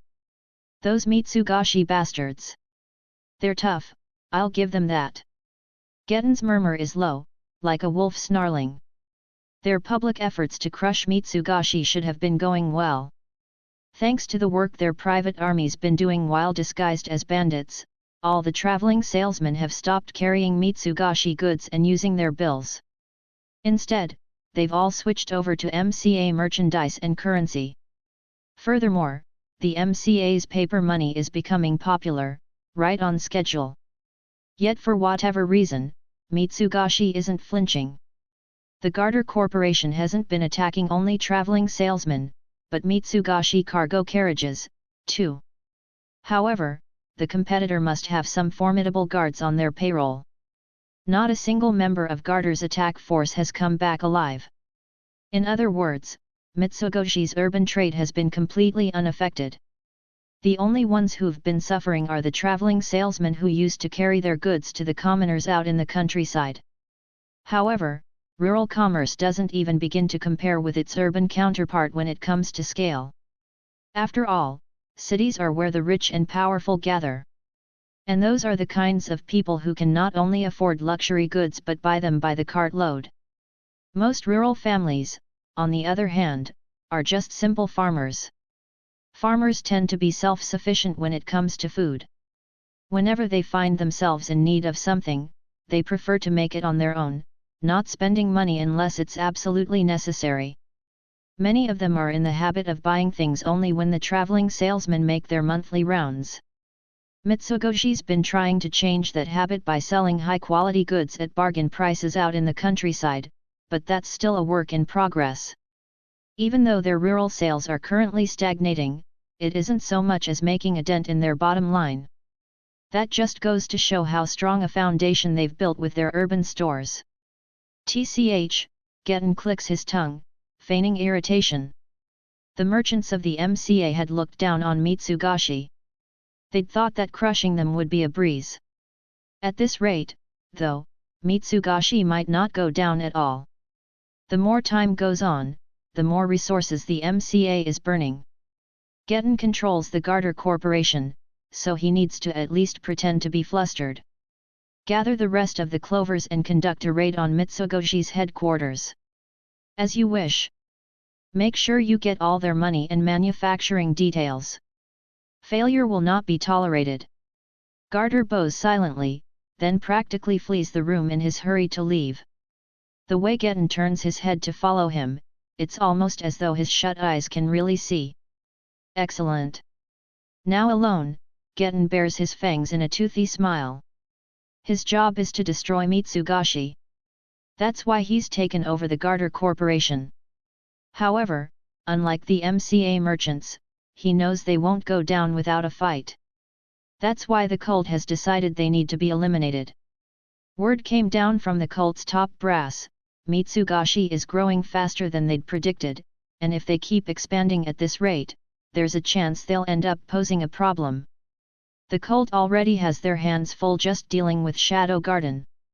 If they let a new hindrance rise up now, it could prove an impediment to their future plans. Ha. Mitsugashi is powerful enough, even the cult regards them as a threat. There was no way the MCA companies were going to be able to deal with them, even after they all joined forces. As far as Getten is concerned, the MCA is nothing more than a sacrificial pawn. And because he's willing to abandon the MCA to do it, crushing Mitsugashi will be a cinch. The only reason he volunteered for this job was because he had the utmost confidence in his ability to pull it off. I've already made it this far. He's at the point where getting a seat on the rounds isn't a pipe dream. Just a little more. The wounds over his eyes ache. He presses down on them with one hand and grimaces. He received them many moons ago, but even though they've long since healed, they still remind him of his past failures. He murmurs something under his breath. A memory of his life's first black stain. He grinds his fangs. Rain cascades over the night. As the moon hides behind the clouds, the sound of droplets hitting the ground echoes in from outside. Two elves sit on a couch on Mitsugashi's first floor. Alpha, the bodyguards have been able to completely repel the MCA's attacks on our carriages. In fact, because we've successfully killed all the assassins they sent, we're gradually whittling down their combat assets. The indigo-haired elf with deep blue eyes Gamma looks over some documents as she speaks. Sounds like there aren't any problems on that front, Alpha replies. The light from the fireplace makes her platinum blonde hair glow. We have the superior market share, too. All we need to do is keep counterattacking and the MCA will gradually fall. Thank goodness for that. We don't want the connection between Mitsugashi and Shadow Garden to become public, so we need to avoid making any overt moves. Then there's a knock on the door. Come in. Forgive the intrusion. Their guest is new, a woman with dark brown hair. I'm sorry to interrupt you in the middle of your conversation, but we have intruders on the premises. It would seem they're looking to pick a fight. Gamma stands up from the couch, her face radiating confidence. I'll handle it. I suppose that's fine, but, are you sure? Absolutely. I'll go show them what we're made of. Nu, follow me. Roger that. The two of them bow, then leave. Alpha uneasily watches them go. Well, news with her, so she should be okay, the elf says with a nod, trying to convince herself that it's true. As the man clad in black dashes through the dark corridor, the sound of rain drowns out his already quiet footsteps. The nimble man's identity is Leaf 1, a powerful dark knight and the leader of the Clovers. He, along with Leaf 2 and Leaf 3, are in the middle of conducting a raid on Mitsugoshi's headquarters. His job is to break off from the group and gather up confidential documents solo. Meanwhile, Leaf 2 and his men will be engaging in sabotage, while Leaf 3 will be pillaging as well as kidnapping important personnel. As Leaf 1 heads deeper into the company's bowels, he notices a figure walking his way. He stops in his tracks. He recognizes that indigo-haired elf walking through the dark hallway. It's Mitsugoshi's president. Leaf 3 is supposed to be the one in charge of kidnapping, but, whatever. Leaf 1 decides to prioritize knocking the woman out and capturing her. He moves swiftly. After silently coming up behind the target, he levels a knife hand strike at her neck. Ow, she yelps. Hey! She whirls around, eyes wide. Leaf 1 hurriedly puts some distance between them. He definitely caught her by surprise, so why isn't she knocked out? That hurts. But catching me by surprise. Impressive. She rubs her neck and flashes a fearless smile. Although she's complaining about the pain, she doesn't seem to have suffered any meaningful damage. I see you went to great lengths to get here, so I would be remiss not to offer you a welcome befitting your efforts. My name is Gamma. And I'll be the one to end your life. With that declaration, Gamma draws her ebony blade. Then she reinforces her body and closes the distance between them in a flash. She's fast. Crazy, stupid fast. However, that brief instant is all Leaf 1 needs to get a read on her. This woman is fast, but she's a complete amateur. Her movements are sloppy, and her form is all over the place. Whoosh! She cries as she swings her sword. She puts way too much strength into it, and she has wasted movements all over the place. Even so, the swing is like lightning, and what's with that insane amount of magic? It doesn't matter how fast it is, any attack with such exaggerated and predictable movements can be easily countered. However, Gamma's sword has enough magic packed into it to blow away dozens of dark knights with ease. One touch of that thing would be lethal. Leaf 1 makes sure to give the oncoming assault a gigantic berth. That was some fine work, dodging my attack, she commends. Given those elegant movements of yours, I take it you're a practitioner of the Western Lichtenroy style of fencing. Wah! She can tell. Being able to identify someone's fighting style in just a glance requires incredible powers of observation. Clearly, this woman is no amateur. Either that, or she just got lucky. Leaf 1 isn't sure. Now that I know your style, countering it is easy.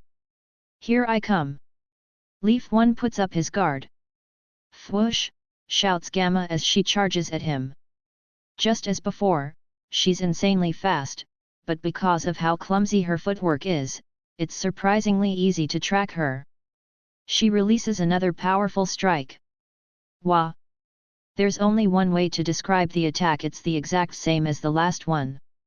She said she figured out his style, but her attack didn't change a bit. Leaf 1's reflexes take over. He slices at Gamma's neck. But... ow! Hey! She doesn't suffer so much as a scratch. He hit her neck, he's sure of it. So why? What the hell is going on with this woman's body? Leaf 1's voice shakes. Who in the blazes?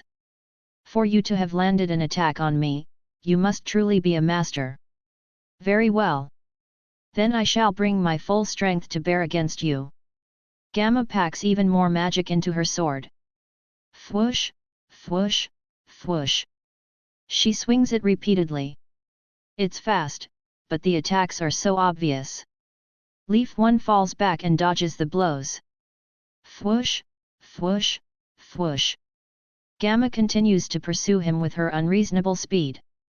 What's with that insane amount of magic? And what's with that absurd shout? It's a trick my magnificent master taught me. He told me to infuse my sword with a bunch of magic, then slash.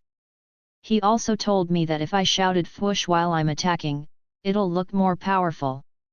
Fwoosh, fwoosh, fwoosh. Damn it. Overwhelmed by the pressure from Gamma's attacks, Leaf 1 stumbles. A fatal opening. Gotcha. She got him. Their thoughts align. However, reality doesn't. Plurg. Gamma yelps as she trips and falls over nothing. Unable to kill her momentum, she does a corkscrew spin right through the wall. Crash. The tremendous bang echoes throughout the corridor. Ow! Not bad.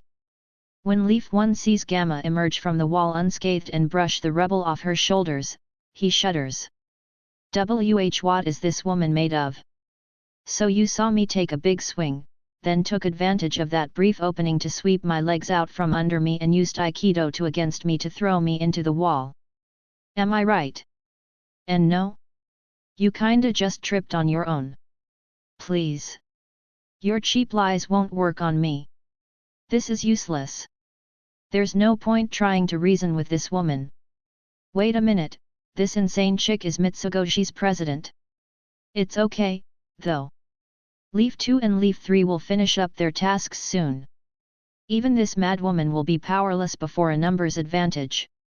As the thought crosses Leaf 1's mind, he hears footsteps behind him. They're here. You got here right on time, Leaf 2, Leaf 3. Wah! The person standing there is neither Leaf 2 nor Leaf 3. It's a woman with a faint smile dancing at her lips. Her dark brown hair bobs as she walks. In her hands, she's holding 2 lumps. When you say Leaf 2 and Leaf 3, do you mean these? The woman tosses the 2 lumps to the ground. They roll toward Leaf 1 and come to a stop by his feet. It's a pair of freshly severed heads. And they're still warm. Wah! Leaf 2, Leaf 3. Without a doubt, they're the heads of his fellow clovers. When he glances at the woman who killed them, she doesn't look like anything more than a simple Mitsugashi employee. Leaf 1 begins sensing there's more to Mitsugashi than meets the eye. Oh my, nu, you got done rather quickly. Did I? But watch out.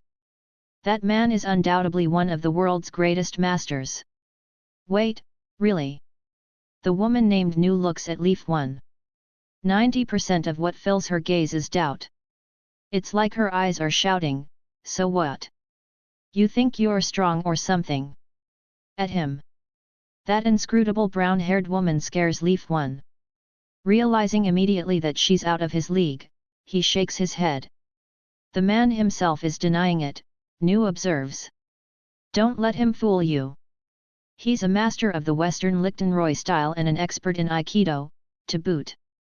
Really? Well now, that's something I have to see. Nu draws her sword. Oh no. Leaf 1 instinctively charges at Gamma. Given a choice between the enigma guarding the exit in front of him and the dragon guarding his rear, he'll choose the one in front any day. All right, let's settle this. Whoosh! Gamma swings her sword. However, Leaf 1 can read her like a book. He stops right outside her attack range, then gets ready to launch a counterattack. The plan was perfect. Plurg! If only she hadn't tripped. Hey! Unfortunately for him, Gamma stumbling causes her to lose her grip on her sword. It goes spinning toward him at full speed, then slices him clean in two. As the sword continues whizzing through the air, Leaf 1's body crumples to the ground. Oh no! Now I've done it! Gamma then looks up and surveys the situation. A complicated expression spreads across her face as she locks eyes with new. Hidden technique, desperation discus. It's the only way she can think of to save face. Gee, good going there, Gamma. Luckily for her, she's blessed with an understanding subordinate. Dry clapping fills the air as the last of Leaf 1's consciousness fades away. The Clovers haven't come back? Is that what you're telling me? Upon hearing the news, Getten crosses his arms and thinks. The Clovers they'd sent to attack Mitsugashi never returned.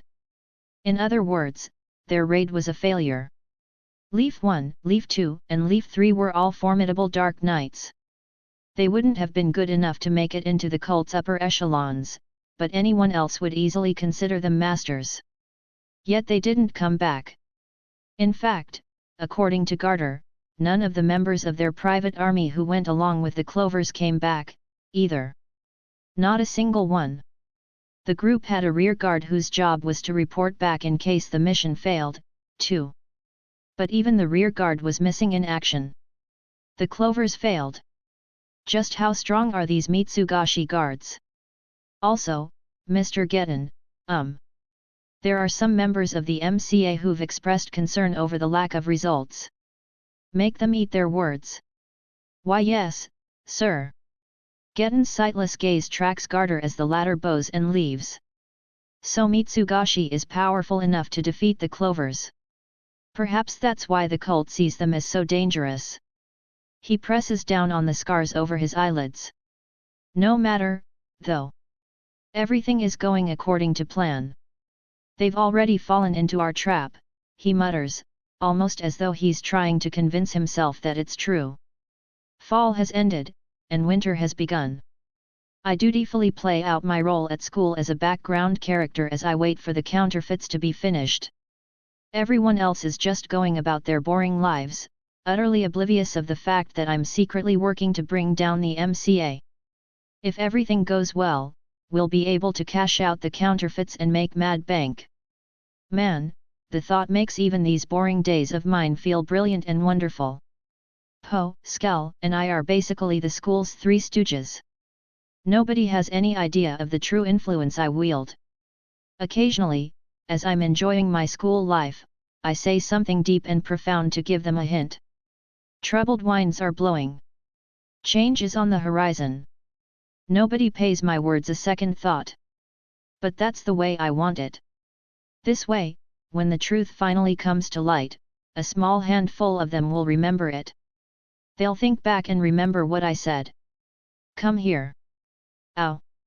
As I switch into foreshadowing mode, a woman with platinum blonde hair and red eyes grabs me by the scruff of my neck.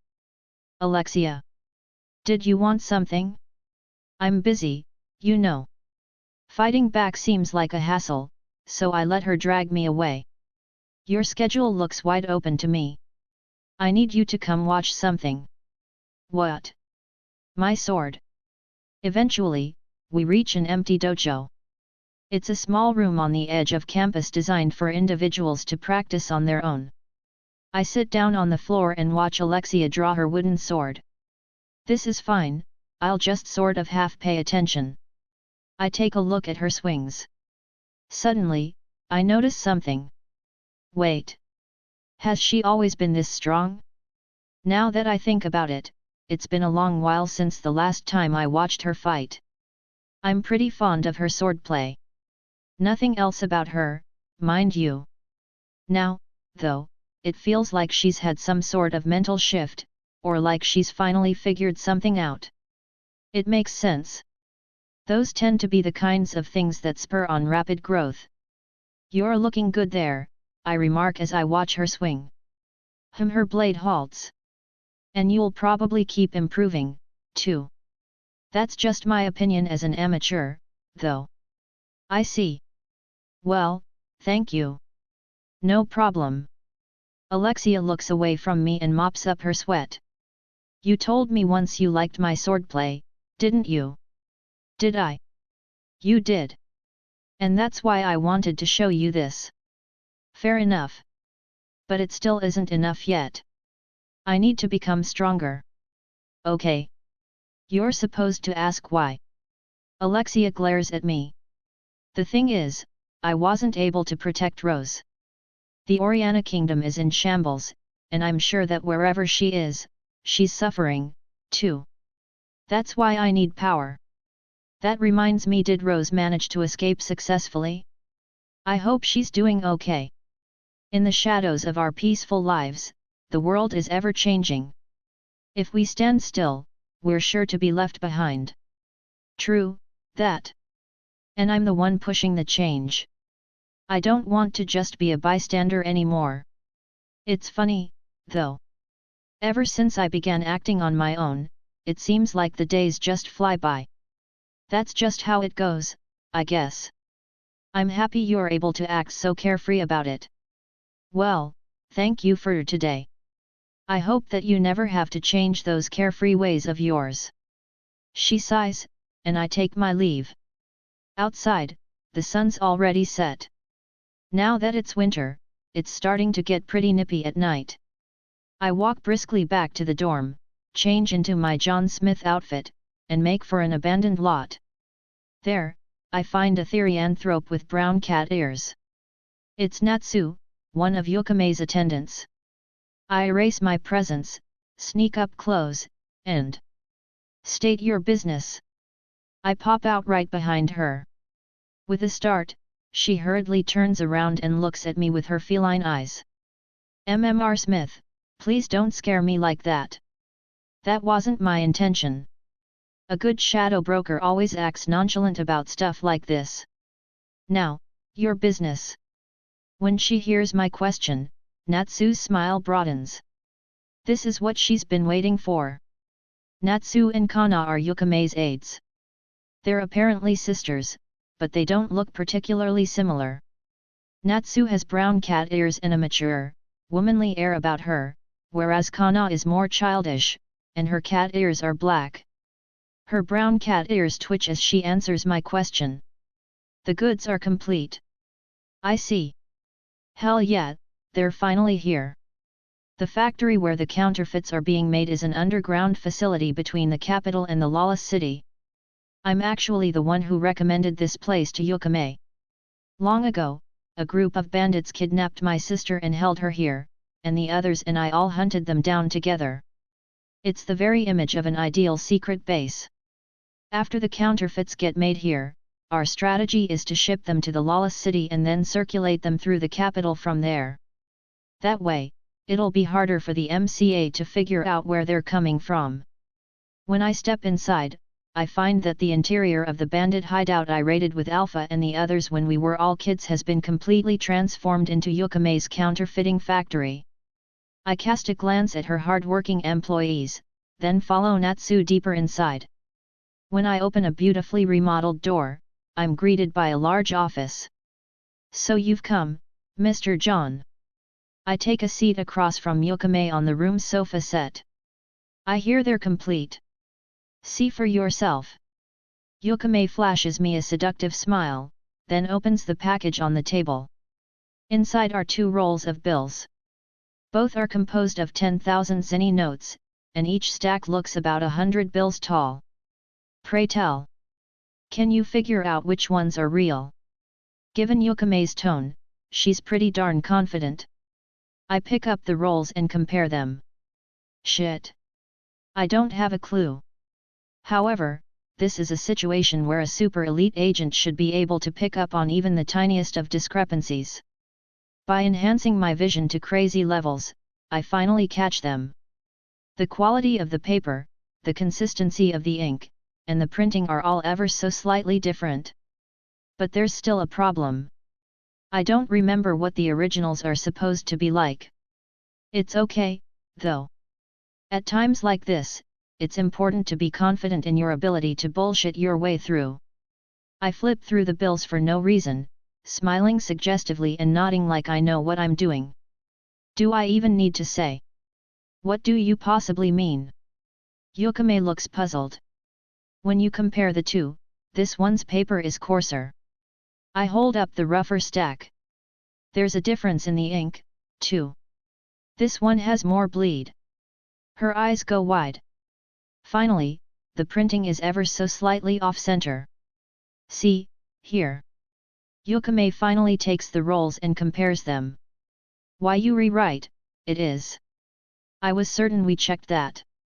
Is there really any need for me to say which one is fake? I exude pressure from my body as I ask the question. No. It goes without saying that the one with more inaccuracies is the real one. If there are two choices, just avoid the question.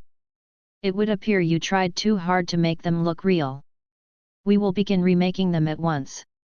That won't be necessary. I doubt anyone but me would have spotted the discrepancies.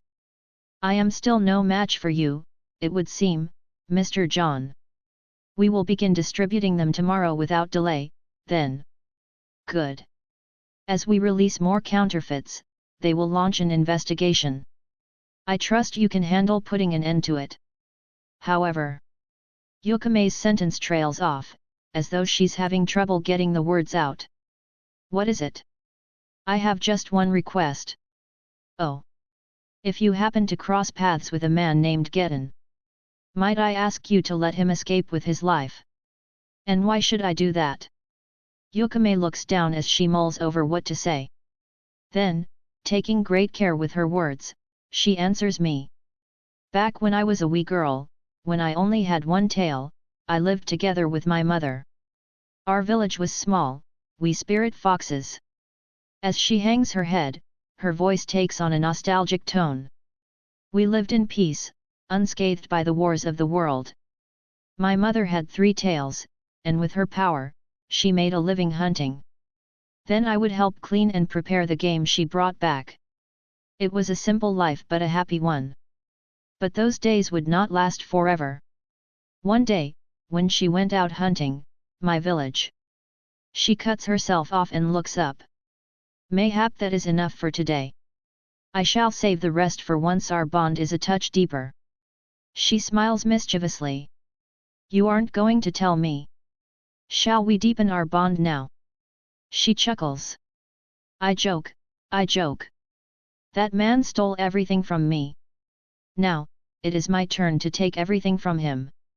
Only then shall he die, and only by my hand. Yukame's mischievous smile is still plastered across her face, and her voice is the same as always. Revenge, then? Very well.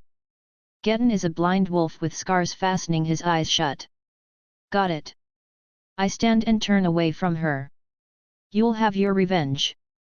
But take care, or it'll consume you and lead you astray from your path, I murmur as I leave. Chapter 6. Circulating counterfeit cash. As Alpha is looking over documents in her office, she suddenly looks up and frowns. There's a sound. Alpha, bad news.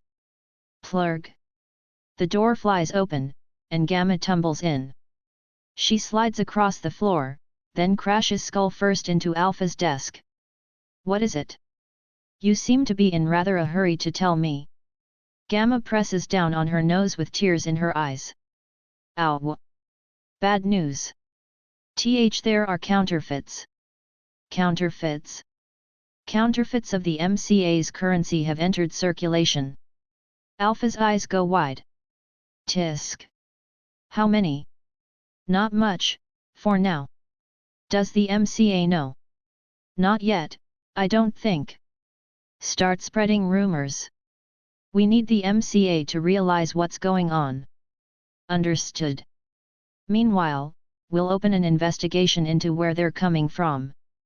This mission takes top priority. Gamma nods solemnly. Agreed. We have to nip this in the bud. If a credit crisis happens, we won't get away unscathed, either. Don't tell me this is. What is it? Gamma looks quizzically at Alpha, who's lapsed into thoughtful silence. It's nothing. I certainly hope so. I'll mobilize the numbers and begin the investigation. Gamma bows, then leaves. Alpha watches her go, then turns her gaze to the window. The roadside trees sway in the wind, their red and yellow leaves twirl in the air. Don't tell me this was part of their plan. No, I'm just overthinking things, she quietly murmurs as she shakes her head. We've discovered counterfeits? Is that what you're telling me? When he hears the news from Garter, Getten doesn't have to feign his astonishment. We're looking into the details as we speak. Garter's voice shakes, but the reprimand he's bracing himself for never comes. Mr. Getten. Find out where they're coming from. Now.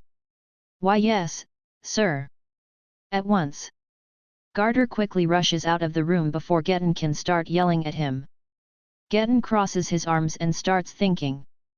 The discovery of counterfeits isn't the bit he's surprised about. After all, having counterfeits discovered had been his plan all along. Once counterfeits make their way into circulation, a credit crisis is bound to happen, and the MCA's bills will become little more than scraps of paper. That'll make the people start casting doubt on Mitsugashi Bank's bills, too. The credit crisis will spread like wildfire. The MCA's been printing paper money for credit creation, but Mitsugashi Bank is no different. In other words, Mitsugashi Bank won't have enough reserves to meet people's increased desire to trade in their paper currency. The MCA will go bankrupt, but Mitsugashi will follow soon after. Mitsugashi Bank's bills are incredibly precise. Any counterfeits would get spotted immediately, they'd never make it far in the marketplace. However, if the MCA printed low-quality, easy-to-copy currency, then that wouldn't pose a problem. That had been Getten's plan. Except the counterfeits weren't supposed to be found until later. The cult still has a good deal of money tied up in the MCA. They weren't supposed to start introducing the counterfeits into circulation until they'd transferred it all to safety. Did the schedule change? If that was what the cult's leadership had decided, then Getten has no choice but to follow along. Still, though, they could have at least told him. What exactly is going on? Getten needs to check in with his bosses. If anyone messes up here, the cult stands to lose a huge amount of funds. He rubs the aching scars on his eyelids. Just as planned, we're slowly introducing the counterfeits into the system and cashing them in. As John Smith, I stand atop the clock tower and gaze down upon the city's unprecedentedly prosperous nightlife as I try to predict what the organizations working behind its scenes will do. This presence. The organization's plans are coming into motion. I smile meaningfully. Who will be the first to detect our schemes, I wonder. As I idly enjoy the nighttime view, I spot a carriage trying to leave the capital inconspicuously. I also spot the three figures trailing after it. I see. Well, it makes sense that the first ones to notice would be. Following the figures, I leap down from the clock tower. The moment I saw their slime bodysuits, I knew they were associated with Mitsugashi. Sorry, but I can't have you knowing the truth just yet. Even though it's ultimately for their sake, I am currently pretending that I've betrayed them. Only when the dust settles will they finally learn the truth. As number 664 stealthily follows the carriage leaving the capital, she turns around and glares at number 666. Number 666, you really can't act on your own, got it? As your squad leader, I need to know you're going to follow my orders. I know. Clearly you don't, or we wouldn't need to have this conversation. Good grief. You rushed off on your own last time. I know everything ended up going okay, but still, what are you in such a hurry for? I'm just. It's nothing. Number 666 hangs her head as she offers a brief denial. See, you're always trying to shoulder everything on your own. I won't know what's going on in your head unless you tell me, you know. Maybe it'd be best if we just focused on the mission. Oh, yeah, no kidding. But in order to do that, I have to start by telling off a certain someone who likes to take a little too much initiative. Number 664 looks away from number 666 and sighs. As she does, she hears a yawn coming from behind. Hey, 665, did you just yawn? Number 664 turns around. This time, it's number 665 she glares at. Noopy. You did. You totally did. I heard you. You need to focus on the mission, too, alright? I already went over just how important it is. Okay. As number 665 gives her listless response, number 664 turns her glare back toward the carriage running in front of her. Their mission this time is to find out where the MCA counterfeits are coming from. Gamma of the Seven Shadows narrowed down the list of suspicious trade routes, and the carriage running in front of them is traveling along one of them. It has been impressed upon number 664 just how important their mission is. That is precisely why she's so worried. For one, number 666 is rushing things. Now, everyone knows how strong she is, and it's thanks in large part to her that their squad is regarded so highly. Recently, though, her habit of acting on her own has started to become intolerable. Number 664 doesn't know what's gotten her so riled up, but at this rate, she's bound to eventually make some major blunder. In this world, there are some screw-ups that just can't be fixed. Given the kinds of missions they go on, a single mistake can easily prove fatal. As she starts concentrating again, number 664 prays they'll be able to complete their mission without anything going wrong. However, her wish goes unanswered. Below us. Number 666 abruptly calls out. They all react to her voice and try to leap away. However, number 666 herself is the only one who makes it in time. Wah! Ah! Numbers 664 and 665 trip on something and tumble to the ground. When they catch themselves and rise back to their feet, they discover something thin and thread-like tangled around their legs. Is this thread? Number 664 asks. Number 665 answers, it seems like steel wire with magic running through it, maybe. The two of them cut through the wire with their slime swords, then brace themselves for the follow-up attack. In their peripheral vision, they can make out number 666 staring intently at the darkness with her sword at the ready. They can't sense any other presences. However, a man is clearly walking toward them through the night. His shoes click against the hard ground as he strides forward. He's wearing a suit, and his hair is parted to the sides. His face is obscured from view by some sort of inorganic mask. Notably, he's empty-handed. He isn't holding a single weapon. When they strain their eyes, though, they can make out the wire that surrounds him flashing in the moonlight.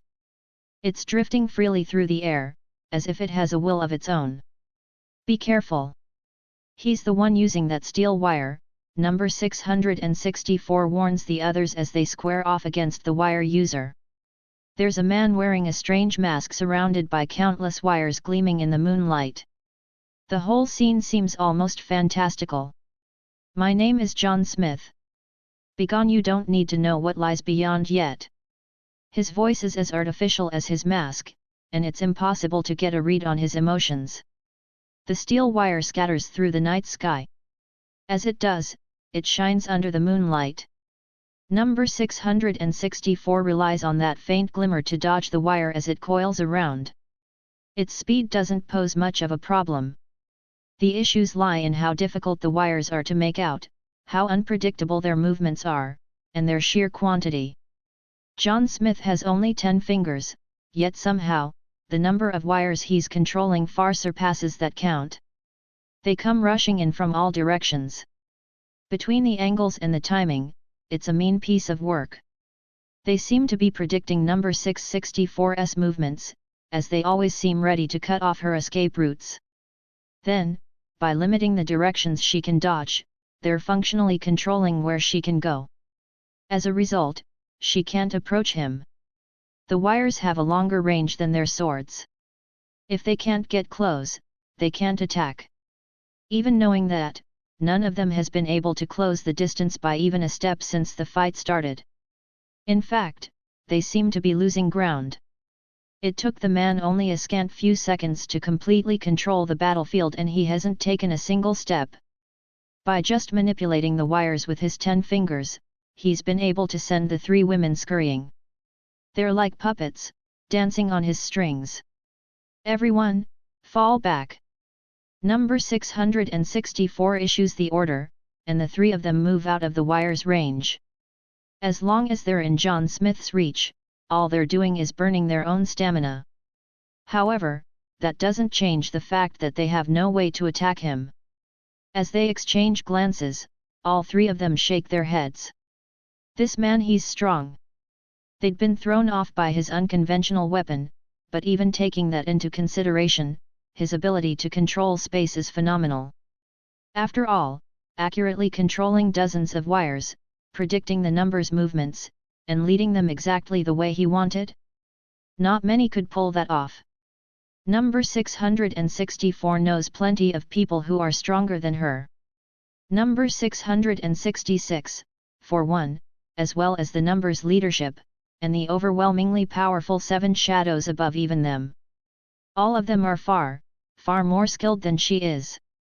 But this John Smith is in a different league than any of them. His power doesn't stem from his magic, his strength, his speed, or even the technical talent that lets him wield them all. True, the skill required to manipulate his wires is high. However, the true nature of his power lies elsewhere. John Smith's true power is his ability to control the battlefield. As a squad leader and as someone who gives orders to 2 others, number 664 can tell. John Smith's skill is born from a profound ability to envision the battlefield from above and a keen eye for understanding a fight's progression and predicting its future developments. In other words, he's endowed with an incredibly sharp ability to think battles through. What's wrong? Not approaching. John Smith still hasn't moved a toe. He's simply standing in place and gazing down at the 3 numbers. That's how composed he is. He's confident he can deal with any situation that might arise. The wires he's deployed under the night sky have completely cut off their ability to fight back. One wrong move, and they'll get completely tangled up. Retreat seems like an increasingly attractive option. Number 666 will probably object, but number 664 will just have to shut her down. A voice breaks her from her reverie. If you won't approach, then I suppose I'll just have to come to you. Wah! John Smith's finger twitches. When it does, number 664 suddenly notices the thin wire wrapped around her neck. What? When did that happen? She should be outside of his range right now. Nobody ever said the wires were all the same length. And their thickness varies, too, of course. It can't be. Now that she gets a better look at the wire around her neck, number 664 can tell just how thin and discreet it is. The only wires they saw up until then were the ones John Smith let them see. You mean, from the very beginning? That's right, from the very beginning. Number 664 has been dancing on the palm of his hand. She grimaces, and the wire around her neck tightens. It's filled with incredibly dense magic. All he needs to do is put a little more strength into it, and her neck will snap like a twig. If you're going to kill me, get it over with. I am not telling you anything. She glares at John Smith. Number 665 and number 666 are bound, too. Number 664 braces herself for the inevitable. That's when number 666 makes her move. She steps forward. She simply steps forward, faster than John Smith can pull his wire. Fray. Then, with her entire being devoted solely to speed, she charges at him. Good choice. However, his composure remains unbroken. He simply gives his right hand's fingers a light tug.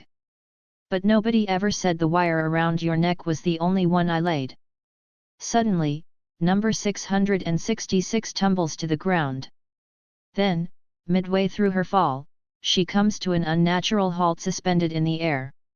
There are countless wires already wrapped around all her limbs. Then, out of nowhere, the same happens to the other two. They were bound head to toe from the very start.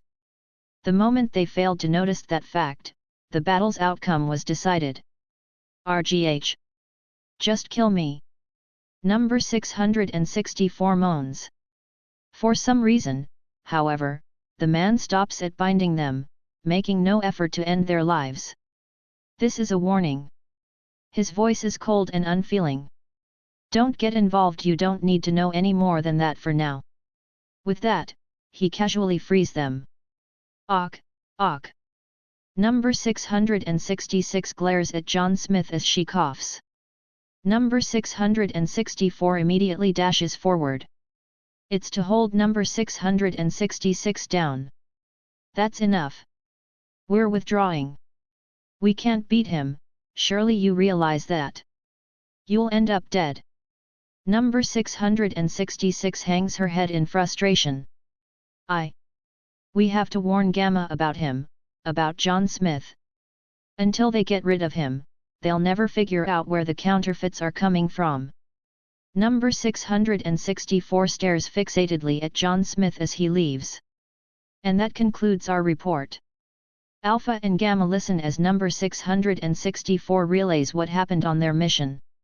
The three of you together couldn't lay a finger on him. That's correct, number 664 shakes her head under the weight of Alpha's gaze. The day she joined the Shadow Garden, everything about her life changed. The world she'd taken for granted was shattered. She lost her friends and family.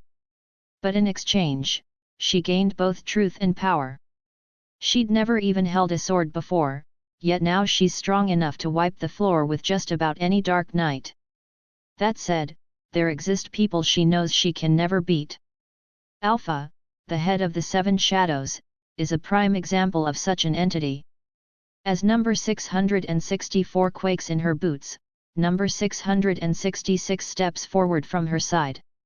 John Smith was incredibly talented, though.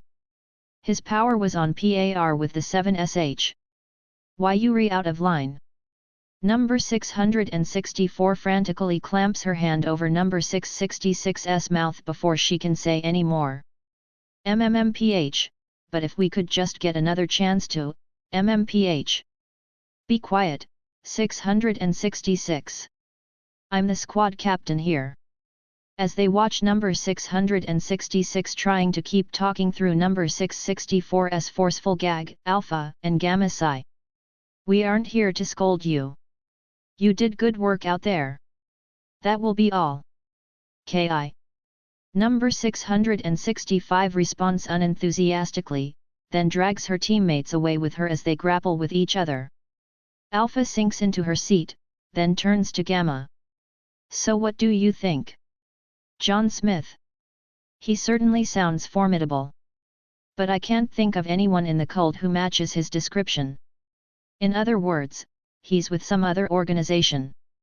On par with the Seven Shadows, she said. Who could he possibly be? The Seven Shadows is home to all sorts. Some of its members lack combat prowess, such as Gamma, whereas others specialize in it, like Delta. We should send in Delta. Delta, yes, I suppose that'd be for the best. It's hard to picture Delta losing in a straight-up battle. John Smith, hey. Alpha's blue eyes narrow. After gently driving Mitsugoshi's hit women back, I spend my next few afternoons the same way I always do and my next few nights acting as an agent under the cover of darkness.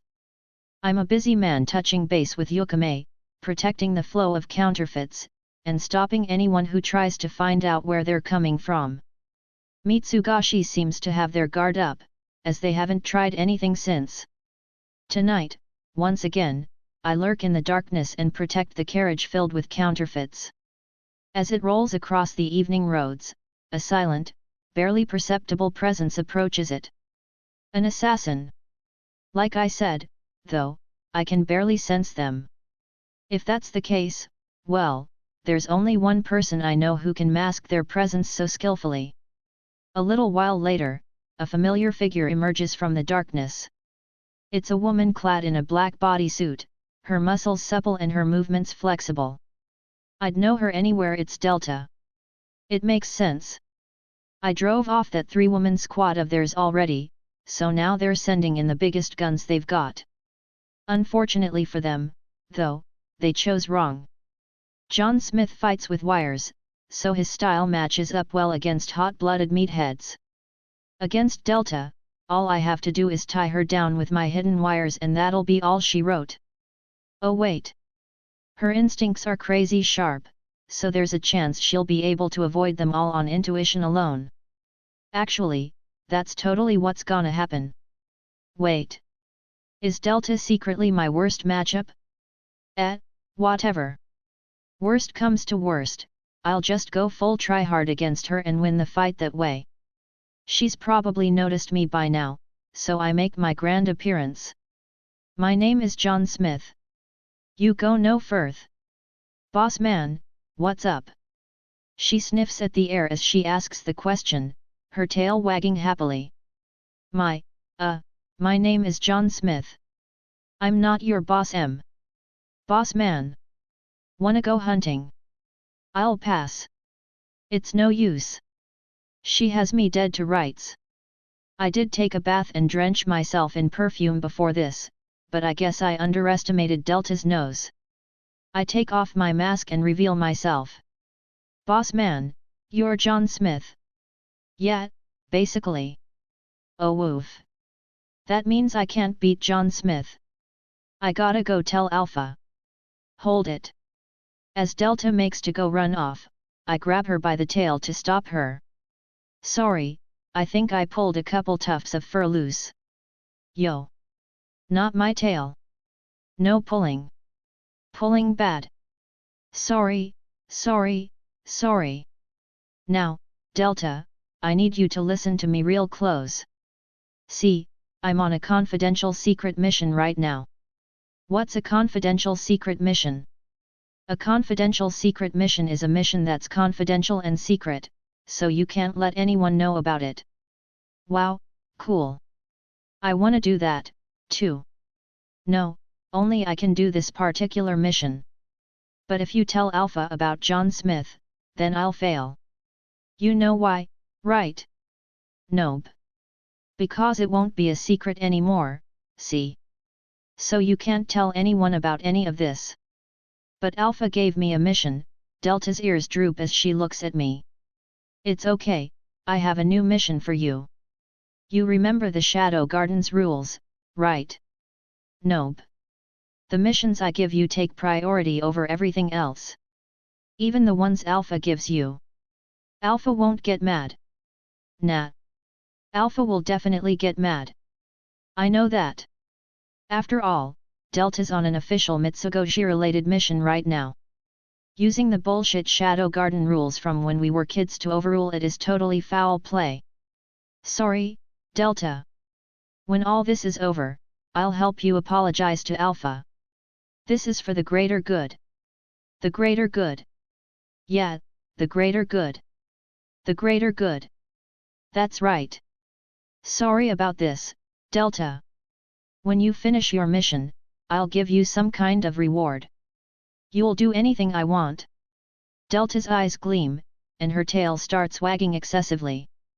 I will not. But I promise I'll try, as long as it's something within my abilities, and as long as it isn't too much work, and as long as it doesn't cost any money. You'll do whatever I say. Other than those categories I said, sure. Hooray! I'll do it. Now, what should I have your mission be? Oh, here we go. If you go straight that way, you'll eventually hit the Lawless city, and when you do, there'll be a black tower there. In that tower, there's a guy named Juggernaut.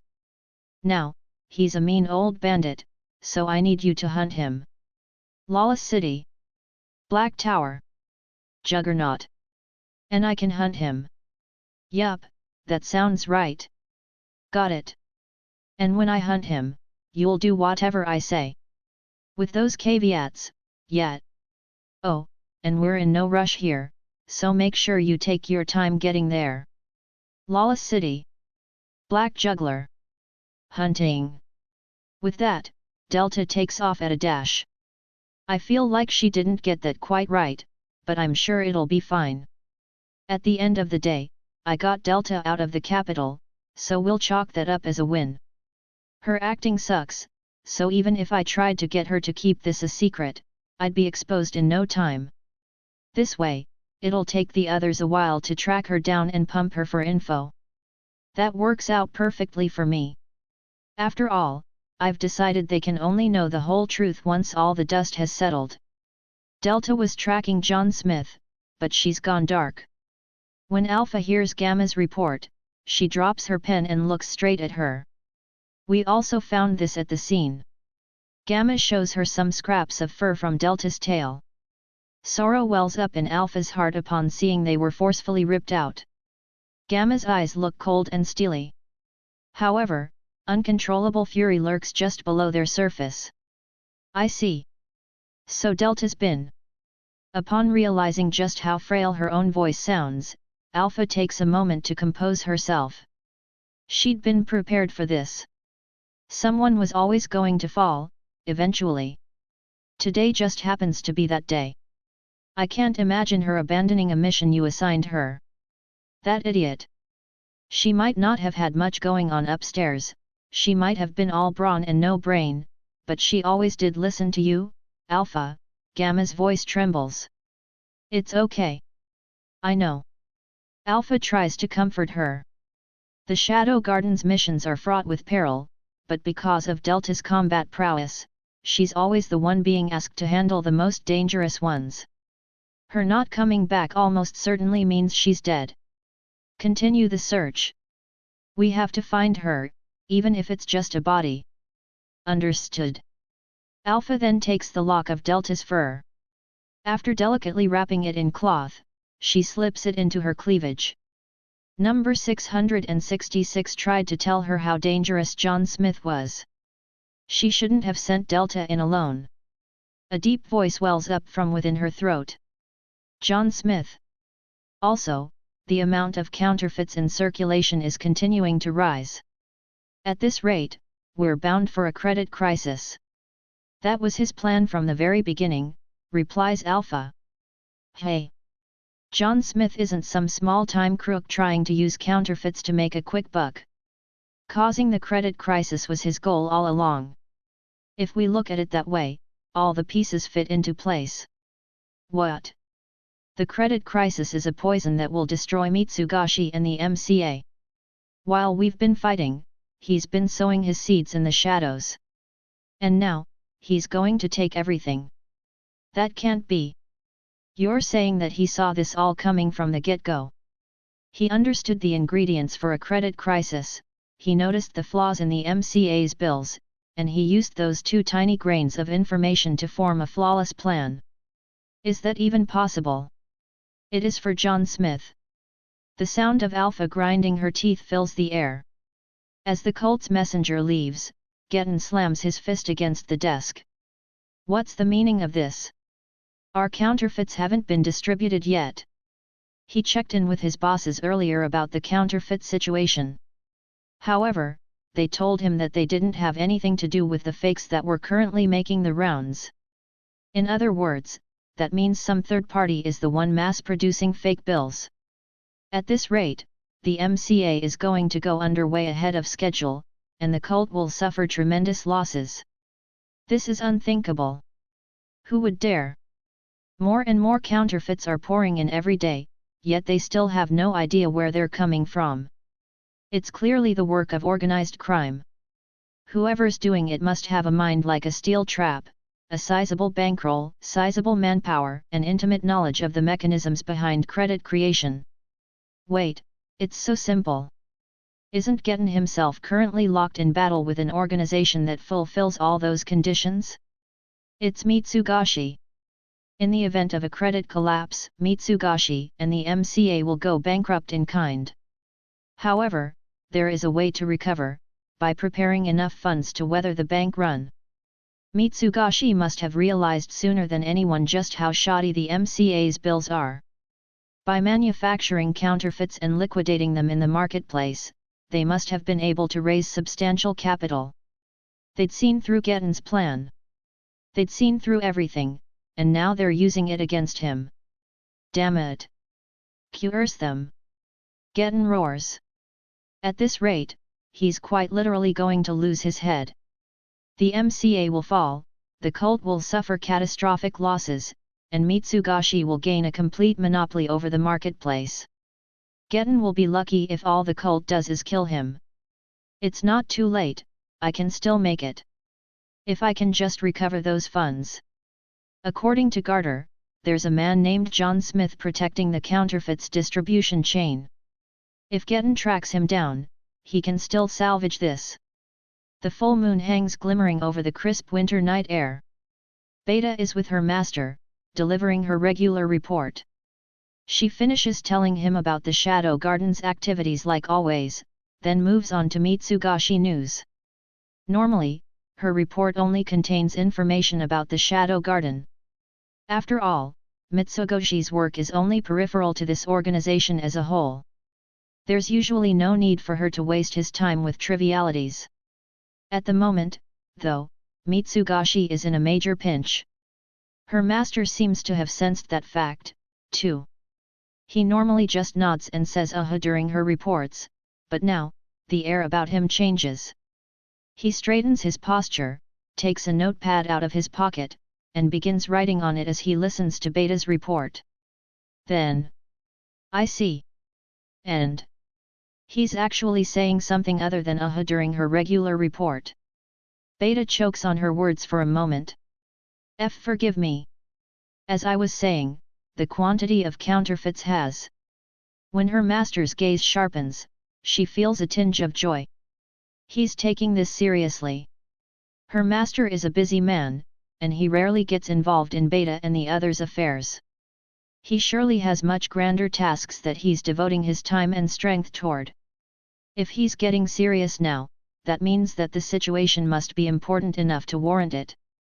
The incident with Delta cast a heavy pall over all of the Shadow Garden.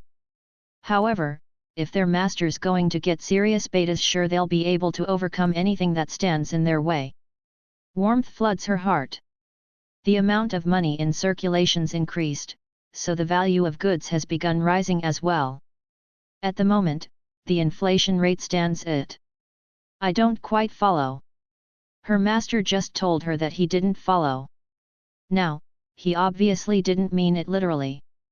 Her master understands everything, after all.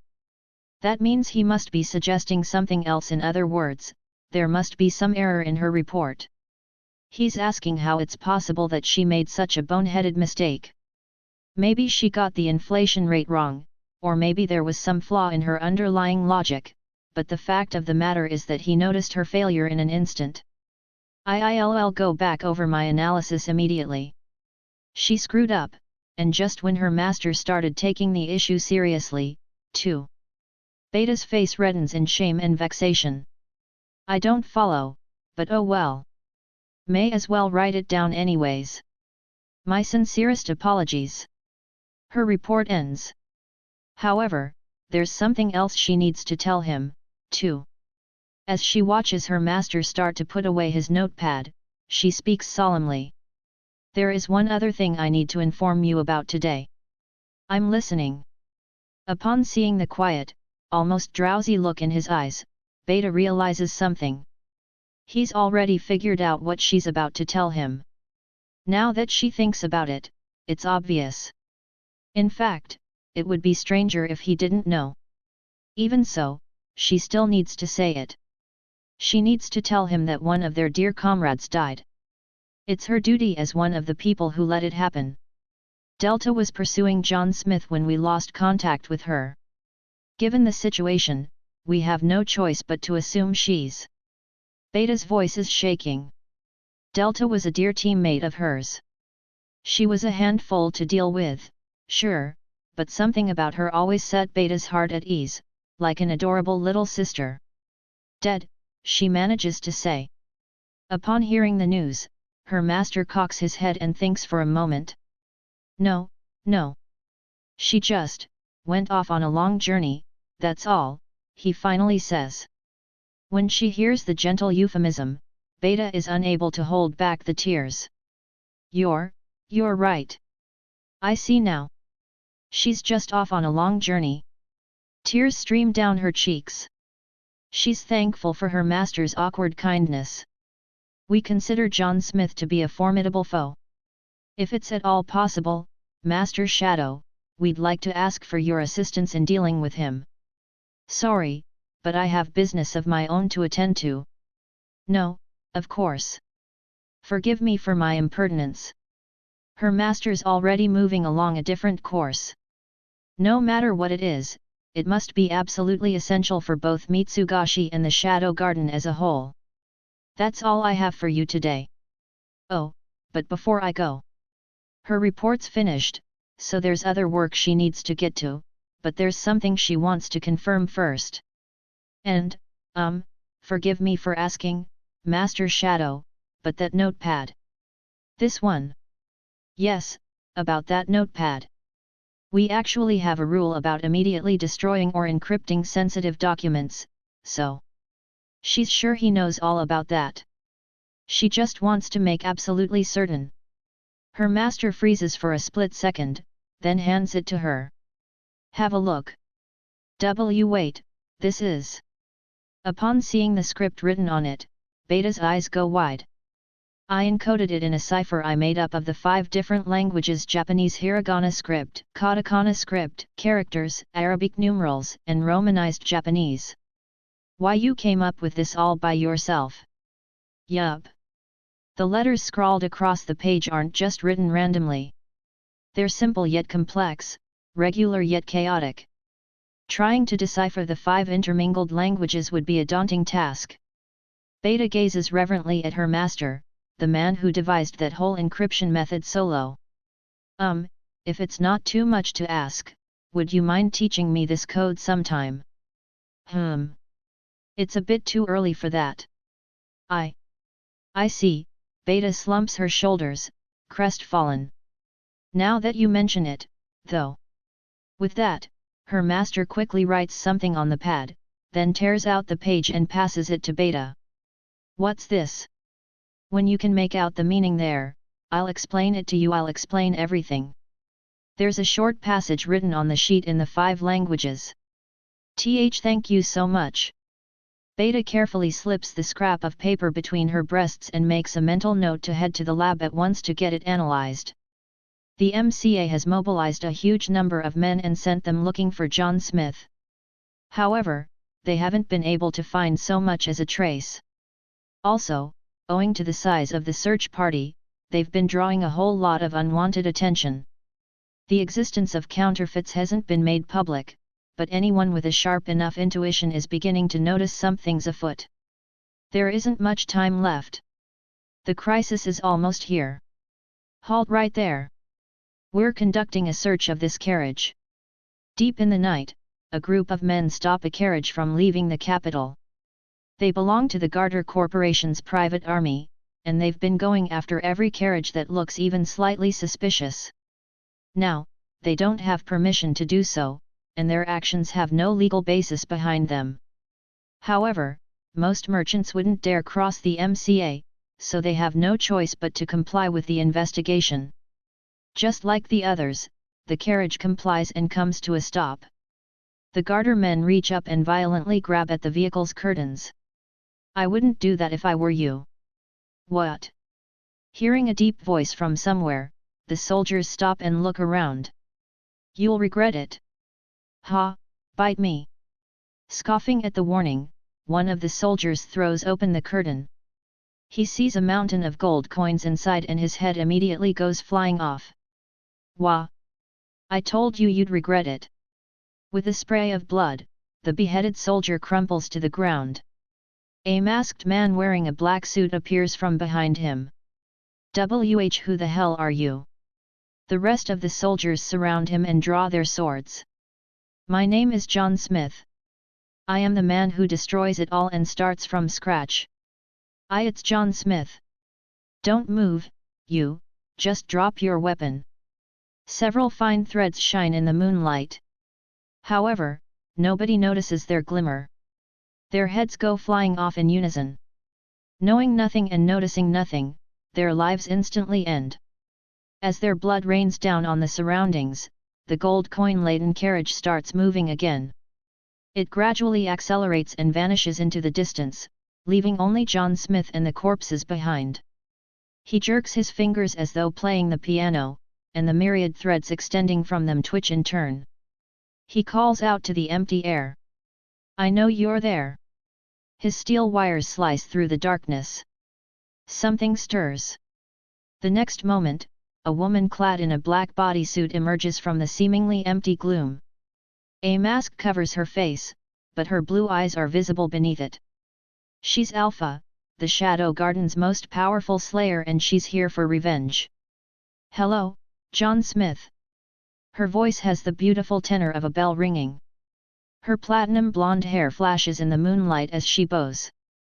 And goodbye. Without pause, her ebony sword cleaves toward him, but even though it slices straight through him, there's no tactile response. That was an afterimage. Hearing his voice behind her, Alpha whirls around. John Smith is standing there, unharmed. She levels a frigid gaze his way as she readies her sword again. She's fighting a foe that was powerful enough to put Delta down. She came in knowing he'd be strong. However, the skill he showed in that last exchange far exceeded her expectations. Moving at high speeds by compressing magical energy. That requires incredibly precise control and magic circuits able to withstand a tremendous burden. How did you learn to move like that? John Smith offers no answer. His fingers twitch, and countless white lines whiz through the darkness. Steel wire. This corroborates number 664's report. Alpha calmly analyzes their movements and looks for the real ones lurking among them. Twing, a small noise echoes out as the thin wires are sliced in twain in midair. You hide your real, thinner wires in among decoys. I already know your tricks. Oh. Alpha makes her move. After closing the distance in an instant, she slices at John Smith with her black blade. The attack is aimed straight at his throat, and the timing is such that it should be impossible to dodge. With the smallest tilt of his head, however, John Smith manages to do just that. Alpha's movements stop. Her eyes go wide, and John Smith's wires bear down on her. This can't be. Alpha watches the wires, slices them away with her sword, then goes in for a counterattack in the space between their strikes. It's fast and nimble, the perfect slash. This time, there's no way anyone could avoid it. And yet. But why? John Smith's dodge is just as perfect as the last. The sword's aim is unerring until the last possible moment. It practically slides over his skin. That technique, where he uses the smallest possible movements to dodge. Alpha puts a wide gap between them, effectively abandoning combat altogether. What are you doing here? She takes off her mask.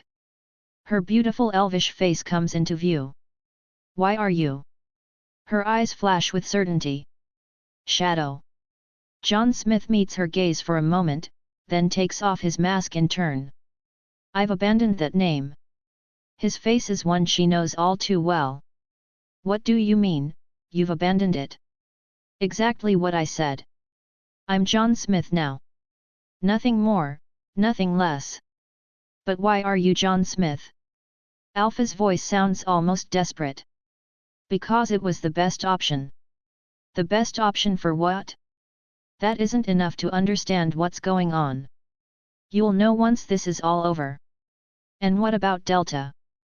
What did you do with her? Delta's off on a long journey. That doesn't tell me anything. Alpha's anguished cry echoes through the night as the force of her overflowing magic shakes the air. I'm dumb, so I don't understand all the things you do. I'm weak, so I can't do all the things you can. But still, even so. I want to understand, so I can support you. You saved me, saved all of us, so I want to do whatever it is I can to help. Alpha's voice becomes quiet. But you're always going forward on your own, leaving us just gazing at your back. She squeezes her sword tightly as she looks down. Do you not need us anymore?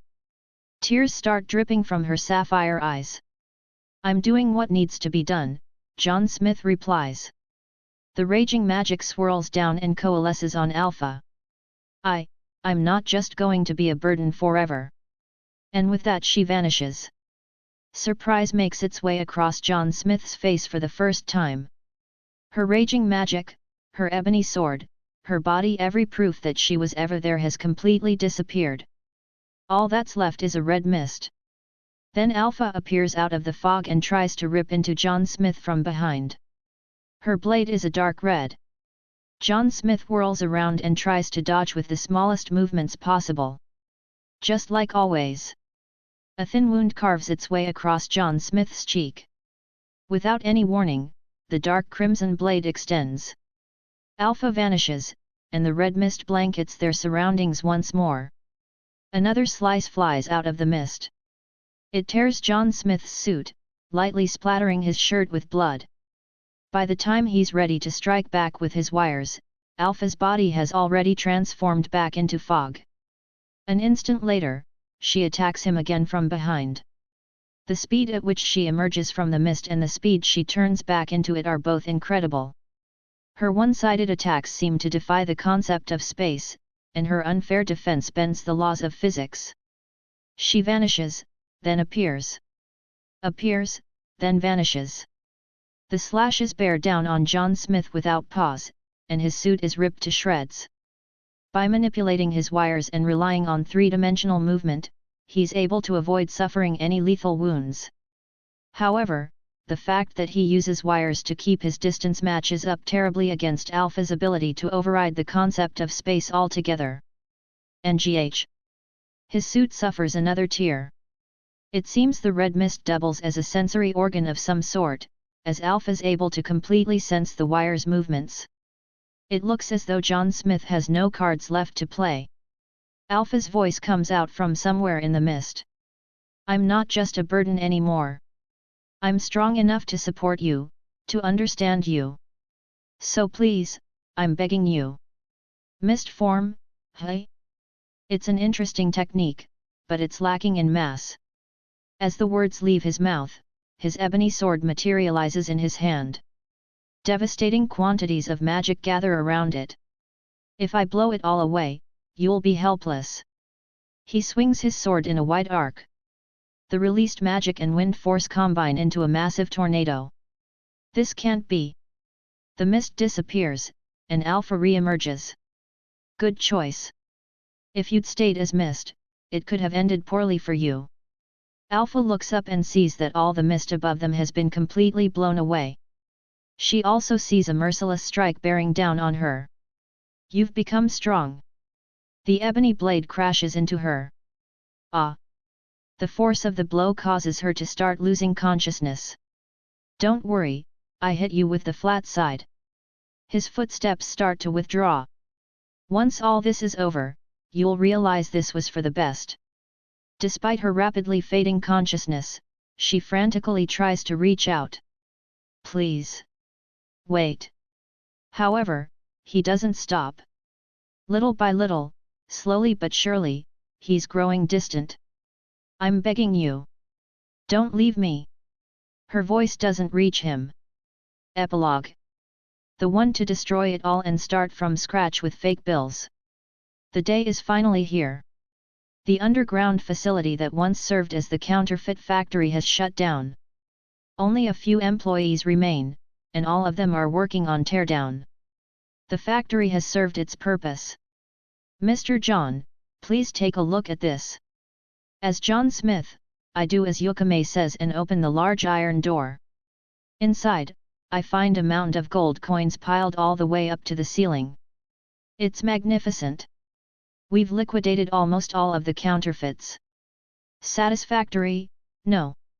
The room at the bottom of the facility, which was once a prison used to confine my sister, has been transformed into a massive vault. My heart sings upon seeing the nigh uncountable mountain of glittering coins. Nobody's found us yet.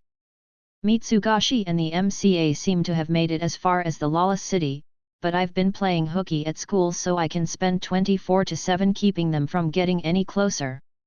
Now that we're done, there won't be anything linking the Lawless city to our location.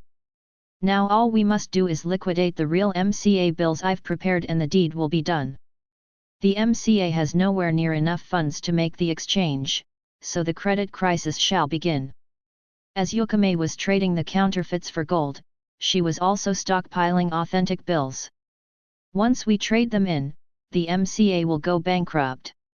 After all, they'll be out of reserves. When people find out about that, they'll go nuts. That it will.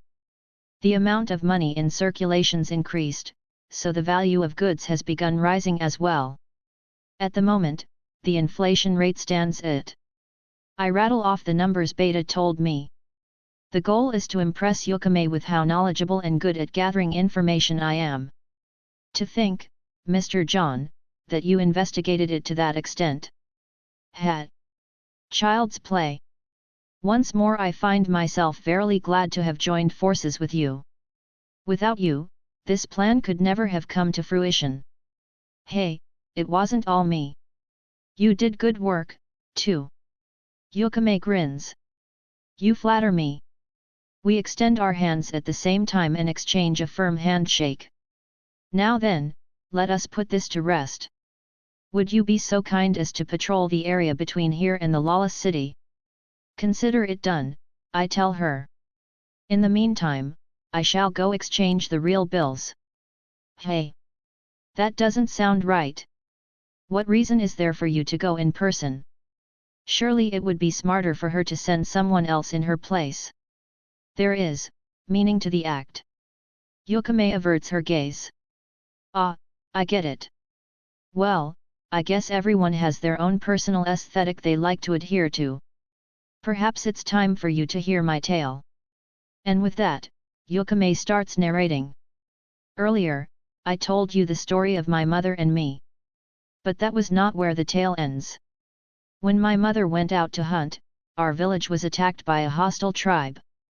Besides my three-tailed mother, most of the villagers had no ability to fight, so they fled.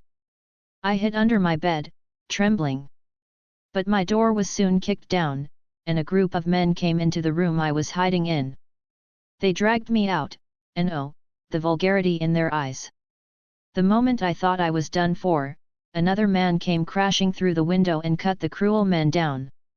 The man, who had sleek black ears and tail, was part of the reinforcement from our allies the Great Wolf clan. He introduced himself as Geddon, then held me tight to quell my fear. I was 14 at the time, and he was 17. Yukame's clear eyes seemed to gaze off into the past. Geddon was Yukame's first love. After the attack, the Great Wolf clan helped rebuild her village. At the time, the great hero Shiva had just fallen, and the Therianthrope lands were rife with conflict. The stronger clans were terrorizing the weaker ones, seeking power in order to succeed Shiva. Owing to the circumstances, it was only natural for people to want to form alliances to solidify their positions. As a result, it was decided that Yukame, daughter of the village's sole three-tail, and Geddon, son of the Great Wolf's patriarch, were to be married. Given her admiration for Geddon, Yukame agreed in a heartbeat. Her mother approved of him as well, in part because he'd saved Yukame's life, and Geddon held a great deal of affection for the fair girl, too. Although everyone gave the betrothal their blessing, the formal marriage was postponed until Yukame turned of age at 15. Until they were officially married, they weren't able to live together. Despite their living in different villages, however, Geddon came to visit Yukame all the time. The days they spent together were irreplaceable treasures for them both. They were the happiest days of Yukame's life, and although she was looking forward to the wedding, she also wanted them to go on forever. But peace has a short shelf life. There was a conflict between the major nearby tribes, and the spirit foxes and the great wolves got wrapped up in the conflict. Yukame and the others were all forced to choose a side. Whoever they allied themselves with would forcibly conscript them, and whoever they made enemies with would retaliate. There were no good options. The spirit foxes and the great wolves talked it out among themselves, then came to a solution. They would make neither allies nor enemies of any of them. Their decision to fence it was made at the last possible moment. However, it was a foolish choice, one that utterly failed to take into account the cruelty of war. The great wolves were blessed with strength. The spirit foxes were blessed with wisdom. They'd thought that by joining forces, they could ride out the war. Reality, however, was not so kind. Both the spirit fox and the great wolf villages were annihilated in a single night. The ground was wet with blood as they burned. Geddon, the great wolf's strongest soldier, fought valiantly. In the end, all he was able to accomplish was escaping together with his fiancée. As the morning sun rose, the two of them stared out over their blackened villages. If only I was stronger. Geddon. Geddon hung his head, his body covered in wounds. Yukame nestled close to him. All I needed was power, and they wouldn't have been able to take everything from us. It wasn't your fault. Shut up. Yukame's fox ears drooped and quivered at Geddon's enraged cry. Sorry. It's okay, Geddon continued, hanging his head as he spoke. I made a proposal to the others. I told them that with this power, we'd be able to ride out the war without having to ally ourselves with either side. As he spoke, he pulled out a pill as red as blood. By taking these, we could have become powerful. We could have survived the war. But that damn woman rejected my proposal. Because of her, nobody took the drug. Geddon tried to stifle his laughter, and Yukame took a step back. I should have killed her back at the start. Geddon. I was the one who killed your mom. What are you talking about? Yukame's mother had gone missing as soon as the attack had begun. Yukame was sure she was still alive somewhere. All of this is her fault. If we'd just taken the pills and accepted the cult's protection, we all could have survived. The cult?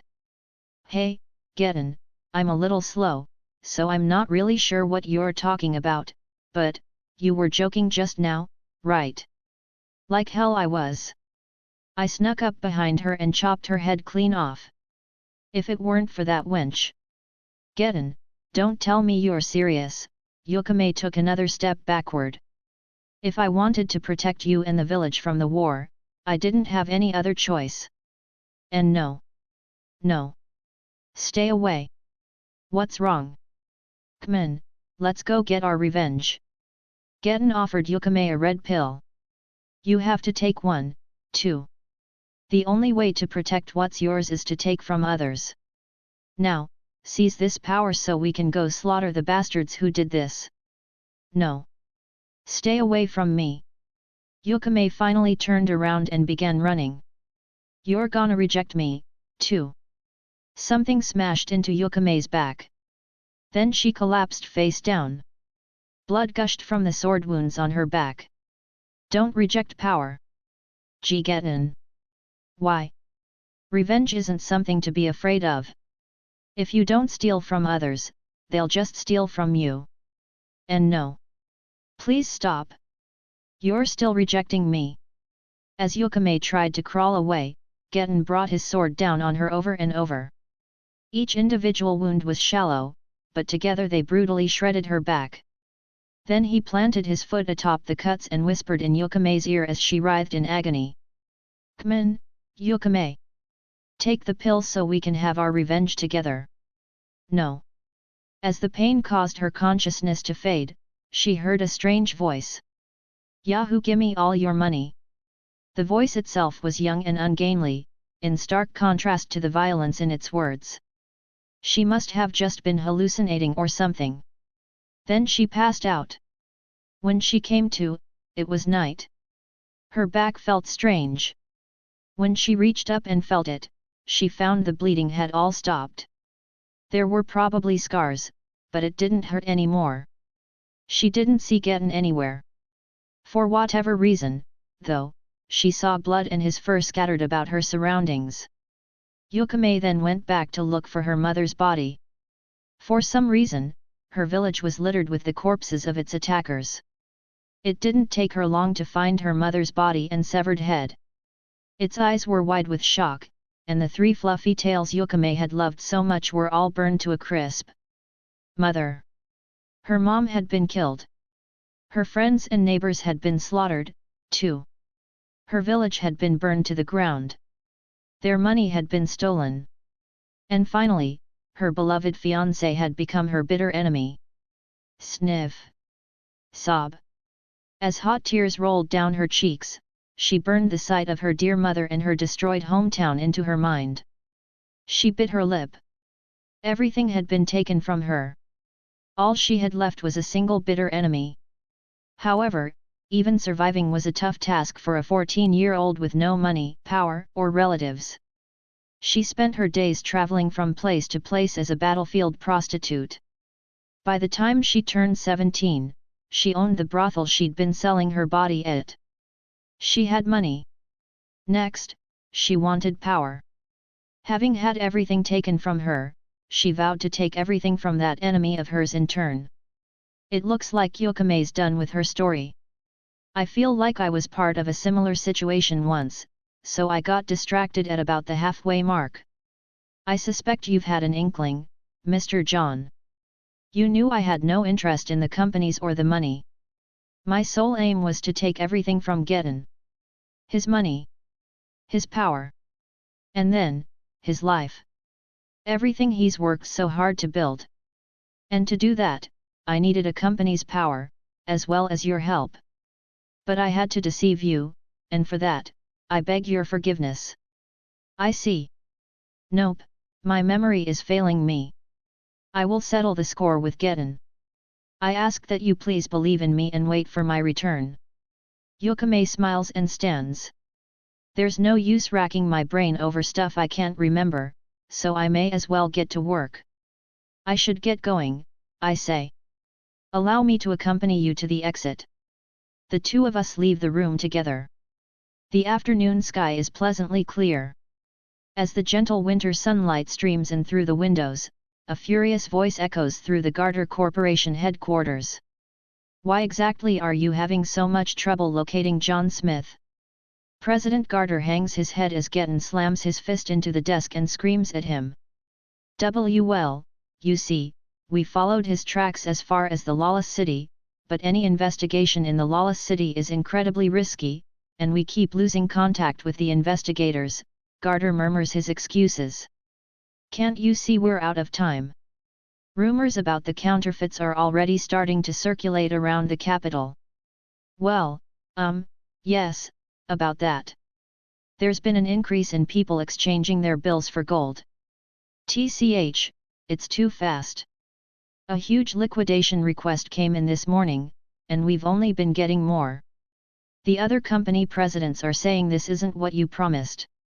Theory asking if it would be possible to shut down exchanges. Idiots, the lot of them. Go silence them. If we did that, word would spread like wildfire, and hordes of people would come breaking down our doors. But at this rate, our reserves won't hold out. I know that, damn it. Getten slams his fist onto the desk again. Eek. The sturdy wooden desk splinters. Small shards fly into the air and scratch up Garter's face. Getten bares his canines, then glares out the window with his blocked eyes. A huge liquidation order came in this morning, you said. Why yes, sir. That's fishy. No one would have reacted that quickly. Look into who made it. Why yes, sir. As Garter runs off, Getten covers his eyes with his hand. His empty sockets throb with pain, almost as though his missing eyes were still there. Whenever that happens, he knows something related to his past is afoot. It can't be. No, there's no way. He presses his hand over his eyelids for a little while longer as he digs through his memories. The Seven Shadows decide to keep the fact that John Smith is Shadow just to themselves. Their rationale is that if the troops knew, it would strike a harsh blow to morale. It was probably the right decision, thinks Gamma as she looks over Alpha's gloomy visage. The hearth crackles. He exists in a realm nobody else could possibly hope to reach. Alpha. That's why he doesn't need me anymore. That's not true. They've had this exact conversation several times now. Alpha's sunken into the depths of despair. She's in no state to lead the Shadow Garden right now. At the moment, Gamma's the only one who can take the reins. However, no amount of makeup can hide Gamma's sallow cheeks or the dark circles under her eyes. She's close to her limit, too. Even so, there's something she needs to report. She steels herself, then speaks. The MCA's begun going bankrupt. Crowds of people have been trading in their bills since this morning. And it's probably only going to get worse tomorrow. I see. We don't have it as bad as they do, but Mitsugashi is seeing an uptick in people making exchanges, too. Their ranks will likely swell tomorrow, and when the MCA goes bankrupt, all hell will break loose. I see. Alpha listens to Gamma's report with a vacant look on her face. Finally, she responds with a brief question. Can we weather the storm? She asks. Gamma looks at her face, wavers for a moment, then decides to rip off the bandage. Not with our reserves. That's the simple truth of it. Gamma and the others have been frantically raising funds in preparation for the MCA's collapse. However, even though they've been gathering gold from around the globe, it's nowhere near the amount their credit creation practices generated. I see. Alpha smiles. It's a forlorn smile, and when Gamma sees it, tears well up in her eyes. I'm sure we'll be fine.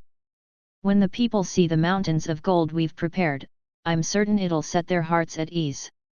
That's enough. When the masses see the MCA go under, they'll know there's no guarantee the damage will stop there. Gamma and Alpha are both all too aware of that fact. That's enough. Alpha. Alpha looks at Gamma, the heartbroken smile plastered across her face unchanged. He's the one who decided to circulate the counterfeits and cause the credit crisis. He's the one who wanted to cast us aside. That's not true. Master Shadow would never abandon. We just weren't strong enough to live up to his expectations. And this is our punishment. That's not. That. She wants to say, that can't be true, but the words won't come out. Their lord's combat prowess, creativity, and ingenuity are all leagues above theirs. Even after being given the perfect environment and unbridled knowledge, none of them has been able to reach his ranks. And now, their master's given up on them. That. Gamma goes weak in the knees. She crumples down onto the sofa. In contrast, Alpha rises to her feet. Her eyes burn, both from the glare of the fireplace and her newfound determination. If this is what he wants, then it's our job to fulfill his wishes. I took an oath. I said that if he wanted me to, I would even die. It was the first promise I ever made to him. Alpha. Then, an interruption. Pardon me. The dark brown-haired girl, bows as she enters the room. We've received new information. Geddon, the MCA's de facto leader, is without a doubt connected to the cult. Go figure, remarks Gamma. However, finding that out now isn't going to do them any good. He'd been coordinating with the cult to bring down Mitsugashi. What was his plan? It was, to introduce counterfeits into circulation and cause a credit crisis. Ah. I see. Gamma looks up at the ceiling. He got them good.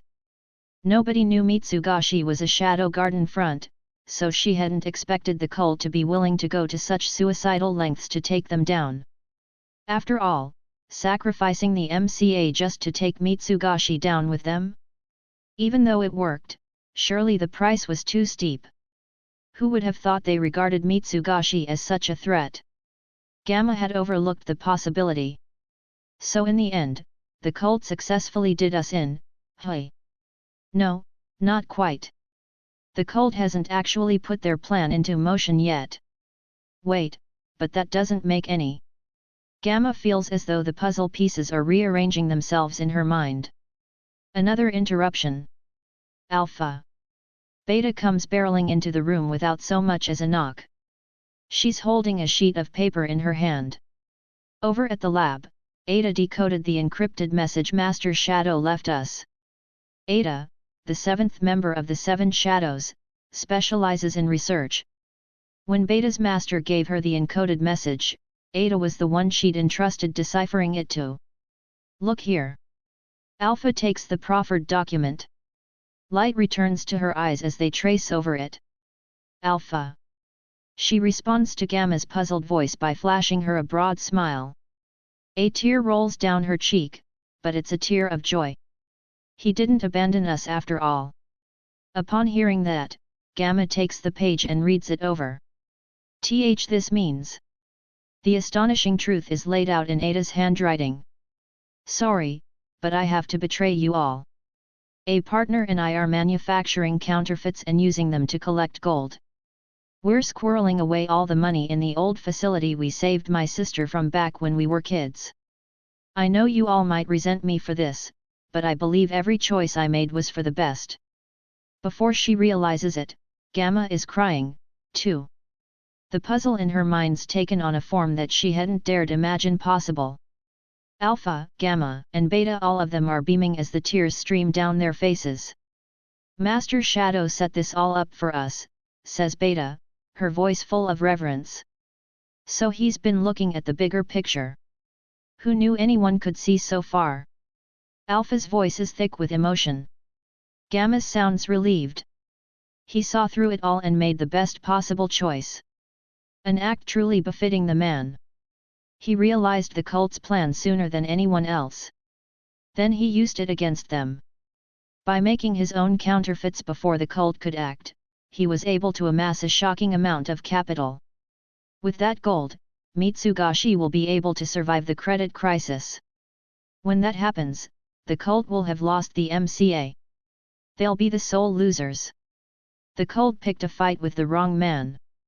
Master Shadow's understanding of money creation was what made his plan possible.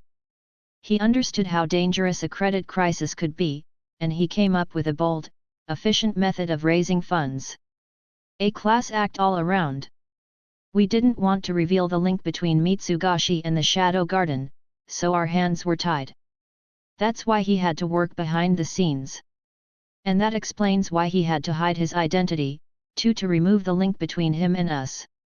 Now nobody has any clue that there's a connection between the corporation and the counterfeits. He even went so far as to set up his factory somewhere we were familiar with, then told us where the vault was. In other words, he's telling us that all we have to do is pick up the gold. Everyone breathes a deep sigh of relief. It's just like he told me. Once all this is over, you'll realize this was for the best. To fool your enemies, first fool your friends. That's what he was doing all along. A perfect plan formed on a foundation of subtlety and precise calculation. That's Master Shadow for you. But what about Delta? Gamma's voice is still a little worried, but Alpha's eyes are filled with conviction. It's Delta we're talking about. I'm sure we don't have anything to worry about. Suddenly, they hear a sound from outside. Then the window slowly creaks open as Delta sheepishly lets herself in. See. Gamma's face flushes with joy. Delta. Oh, thank goodness. Oh woof. Alpha. I was on a confidential secret mission, see. So. Delta waits timidly for Alpha's reaction. Don't worry, I know. He had a job for you, right? Delta's face immediately brightens. Her head bobs up and down as she nods. There was a black juggler, and I. Oh, it's a confidential secret mission, so I can't tell you. Come on now, Delta, speak properly. Calling it a confidential secret mission is redundant. But that's what boss man said. Don't be silly, of course he didn't. Still, I'm so glad you're okay. Delta seems to still have something she wants to say, but Alpha just strokes her head and squeezes her tight. Gamma and Beta hug Delta as well, and they all wipe their tears away with a smile. He's done so much for us already. We need to handle the rest ourselves. Let's go collect the gold he prepared for us. Got it. Sound like a plan. Woof. And that night, the Shadow Garden makes their move. I conduct a thorough sweep of the route to the Lawless city, then return to the underground base. Yukame should be getting back soon. When she does, it'll probably be atop a cart laden with cash. Afterward, we can grab our gold from the underground vault and bail. At that point, all there'll be left to do is leisurely watch over the credit crisis from on high. I mean, just picture it. John Smith, standing atop a high-rise hotel and gazing down at the Capitol with his arms crossed. All according to plan. The crisis has begun, I'll murmur. Then I'll take a sip of some expensive wine, glance at the mountain of coins atop the table to my side, and grin meaningfully. How cool is that? I picture the scene as I walk through the facility's corridors. It seems oddly quiet here. All the assembly line workers left, but there should still be some guards around. Maybe they all dozed off because of how peaceful things are around here. You can hardly blame them. I worked my butt off making sure nobody could find us here, after all. Hehehe. I flash my pearly whites as I continue strolling. Finally, I stop in front of the vault. Hey! Wait, why is the door open? It doesn't look like anyone unlocked it, either. It looks like it was forcibly broken down. No. There's no way. My patrols were perfect. Not even a mouse could have made it here from the Lawless city. My legs shake. My hands tremble. I break out into a cold sweat. No, no, no, no, no, no, no, no. It's gonna be fine, it's gonna be fine. I peer inside the half-open vault. It's completely empty. That massive pile of gold has vanished without a trace. You're kidding. My knees go weak, and I collapse to the ground where I'm standing. How could this happen? All my gold. Ha! Ha ha ha ha ha. Surely, this is all just a bad dream. I reach up with my trembling hands and repart my disheveled hair. Then I stand. It's all gonna be fine. Maybe Yukame had some reason why she had to move it. Also, even if it was stolen, it'd take a while to make off with all that gold. Unless they're crazy prepared, they can't have gone far. I step out of the vault, knees still rattling. Then, sensing two presences approaching, I feign composure. Mr. John. Two sexy women call out my name. It's Yukame's attendants, Natsu and Kana. Trust me, guys, I already know something happened. Something definitely happened. It's pretty obvious the goddamn vault's been cleaned out, after all. It's Yukame, she's disappeared. It must have been Getten. What? Yukame, plus, Getten, I see. I laugh as everything becomes clear to me. Mr. John. Ah, so that's how it is.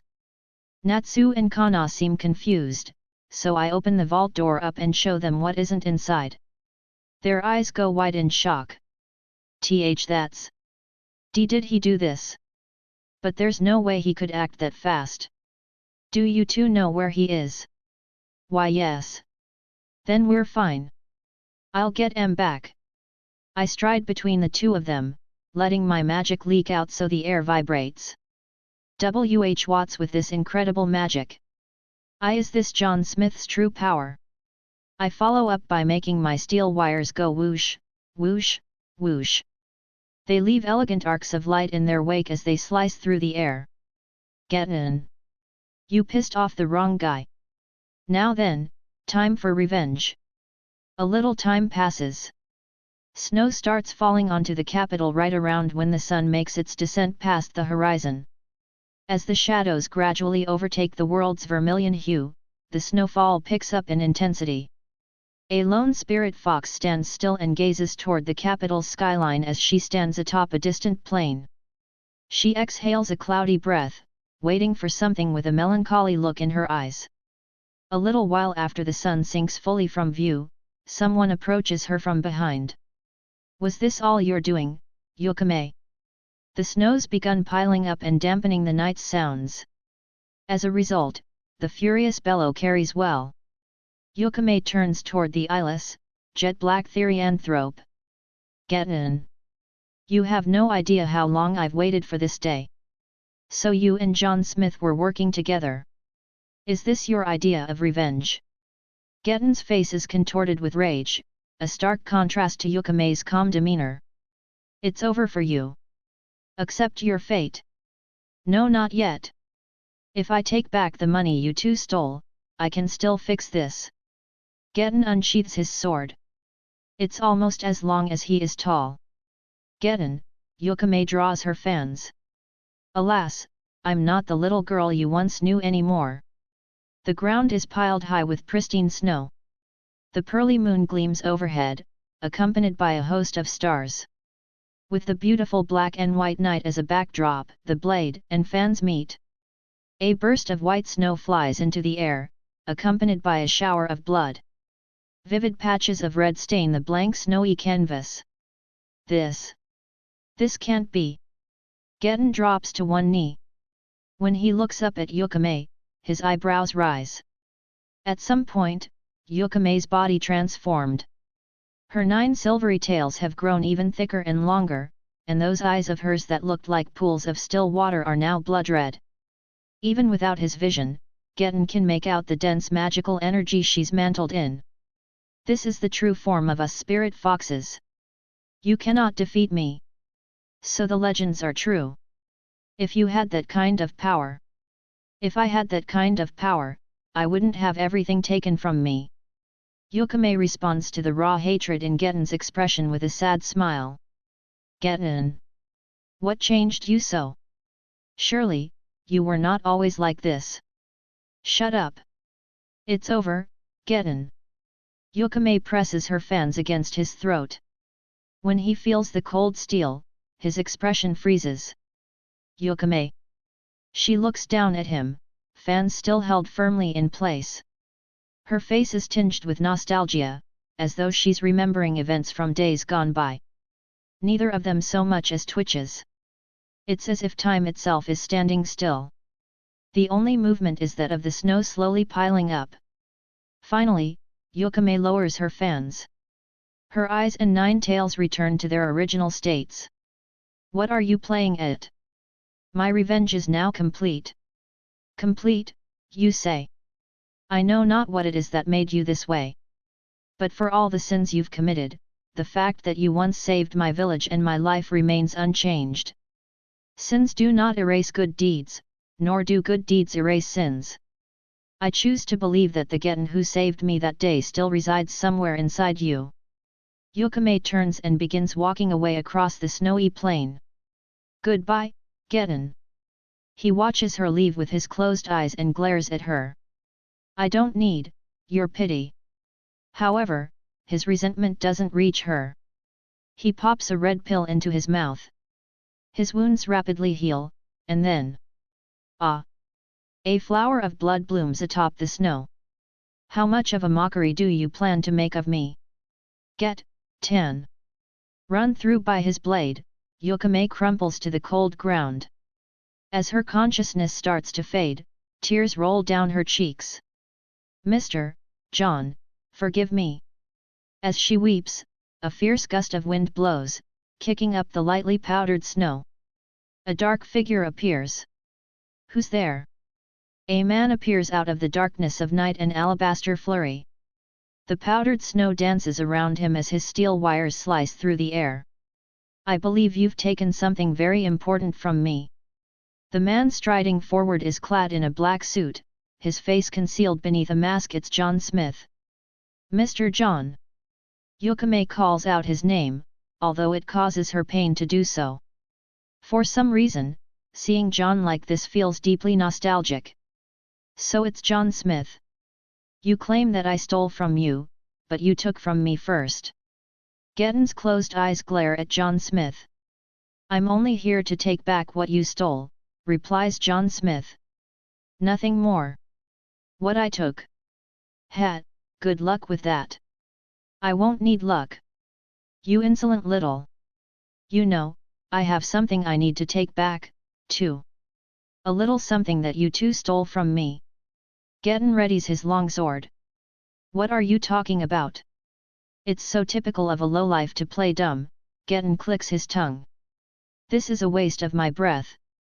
And of my time. John Smith deploys his wires. The two of them glare at each other, their gazes dripping with hatred, and then... Gettin. John Smith. The violent clash begins. Gettin's longsword arcs toward him. However, his enemy doesn't so much as attempt to dodge. The blade plows toward his neck, then comes to an abrupt stop in midair. What? Surprised by his sword's sudden halt, Gettin pulls it back. John Smith calmly watches him, then murmurs, "You did something just now." Gettin clicks his tongue in annoyance. "You think you're so clever? Stopping my sword by running magic through those thin strings of yours. Oh. There are things I've lost, but there are things I've gained in their place, as well. When I lost my ability to see, I quickly gained the ability to use magic to sense the space around me. Gettin's magic is spread out over the entire area. That means I can see them. I can see each and every one of your flimsy little threads. True, I was surprised at how skillfully you manipulated them. But in the end..." Gettin's lips curl into a wicked grin. "You picked a bad man to make an enemy of, John Smith." He slashes at John Smith again. John Smith successfully deals with the blade by dodging backward, but his wires can't so much as graze Gettin. "It's no use. I told you, I can see everything." John Smith falls back. Gettin presses forward. Yukame watches the fierce battle through her tears. She sees John Smith, fighting as hard as he can. In all the time she's known him, she's never seen him so visibly enraged. Their relationship hasn't been a long one. However, she's well aware he isn't the type to wear his emotions on his sleeve. Right now, though, he's furious from the bottom of his heart. Furious at Gettin, the man who stole her away and ran her through. Mr. John. He looks like he's on the back foot, but Yukame knows this isn't the full extent of his strength. Then, John Smith fires off a question. "Is that all you've got?" RRR, Gettin pants as he glares at John Smith. He's been on the offensive this whole time, yet his blade hasn't reached John Smith even once. To the contrary, Gettin's body is the one covered in countless tiny cuts. He can see all the wires, true. However, it's precisely his ability to see them that keeps him from advancing into their net. John Smith's wires are spread out like a spider web. One step in, and escape becomes impossible. Gettin senses its immaculate arrangement. It's perfectly designed to predict, trap, and capture its prey. Each time he tries to push his limits even a little, he immediately finds himself riddled with cuts. If he doesn't go forward, he can never slice his foe. But if he does, only death awaits. Before he noticed, all Gettin became able to do was futilely swing a sword that could never reach its mark. John Smith calmly steps toward him. At some point, he used his steel wires to cut off Gettin's escape routes. "I think you have something you want to tell me. Say it." "Ah." When Gettin hears the order, he looks toward Yukame for the briefest of moments. However, he quickly shakes his head. "I have nothing to say to you." "Is that so?" The next moment, blood bursts from Gettin's chest. The steel wires surrounding him just sliced at his guts. Even as his face contorts in pain, however, he continues glaring at John Smith. I needed power. I sacrificed everything for it. And I'm not about to back down now. He pulls a heap of red pills from his pocket and swallows them all down. It's obviously far more than the recommended dose. I won't let myself be stolen from again. So if it's to keep what's mine. Getten glances at Yukame for the second time. It's almost as though he can truly see. Then his body rapidly darkens. His muscles expand and contort grotesquely. Waves of magic burst from his body and blast away the falling snow. Then my life is a small price to pay. Getten opens his crushed eyelids. The eyes beneath them are blood-red orbs. Crimson tears stream down his cheeks. His movements are leagues faster than they were before. The moment the snow at his feet flies up, he's already standing before John Smith. He brings his blade down with a roar. John Smith's fingers twitch, and the steel wire cuts through the air. Oh! When the long sword and steel wires meet, John Smith is the one forced to retreat. A number of severed threads flop down from his fingers. Getten doesn't stop there. His movements are animalistic as he gives pursuit. Once again, his long sword slices through John Smith's wires. He swings his sword. John Smith's wires dance. The exchange goes on for a little while, but eventually, John Smith runs out of wires. Gray-a-a-a. A maniacal grin spreads across Getten's face as he presses toward his disarmed foe. However, John Smith just stands motionless and sighs. At the end of the day, it's just steel, he murmurs uninterestedly as he fixes his gaze on Getten's onrushing form. Then, they meet. John Smith evades Getten's ferocious blow by taking a step forward and bending one knee. The long sword grazes his cheek, taking a tuft of black hair with it. The dodge used only the bare minimum movement required. The step was short and quick. As such, he was able to perform them in one ideal, fluid motion. In other words, it's an act of martial perfection. What? As Getten's eyes go wide with shock, John Smith's elbow collides with his jaw. Glow! He staggers backward. His enemy presses the attack. A fist plows into Getten's gut, and when he lurches forward, he receives a knee strike to the torso. And John Smith doesn't let up there.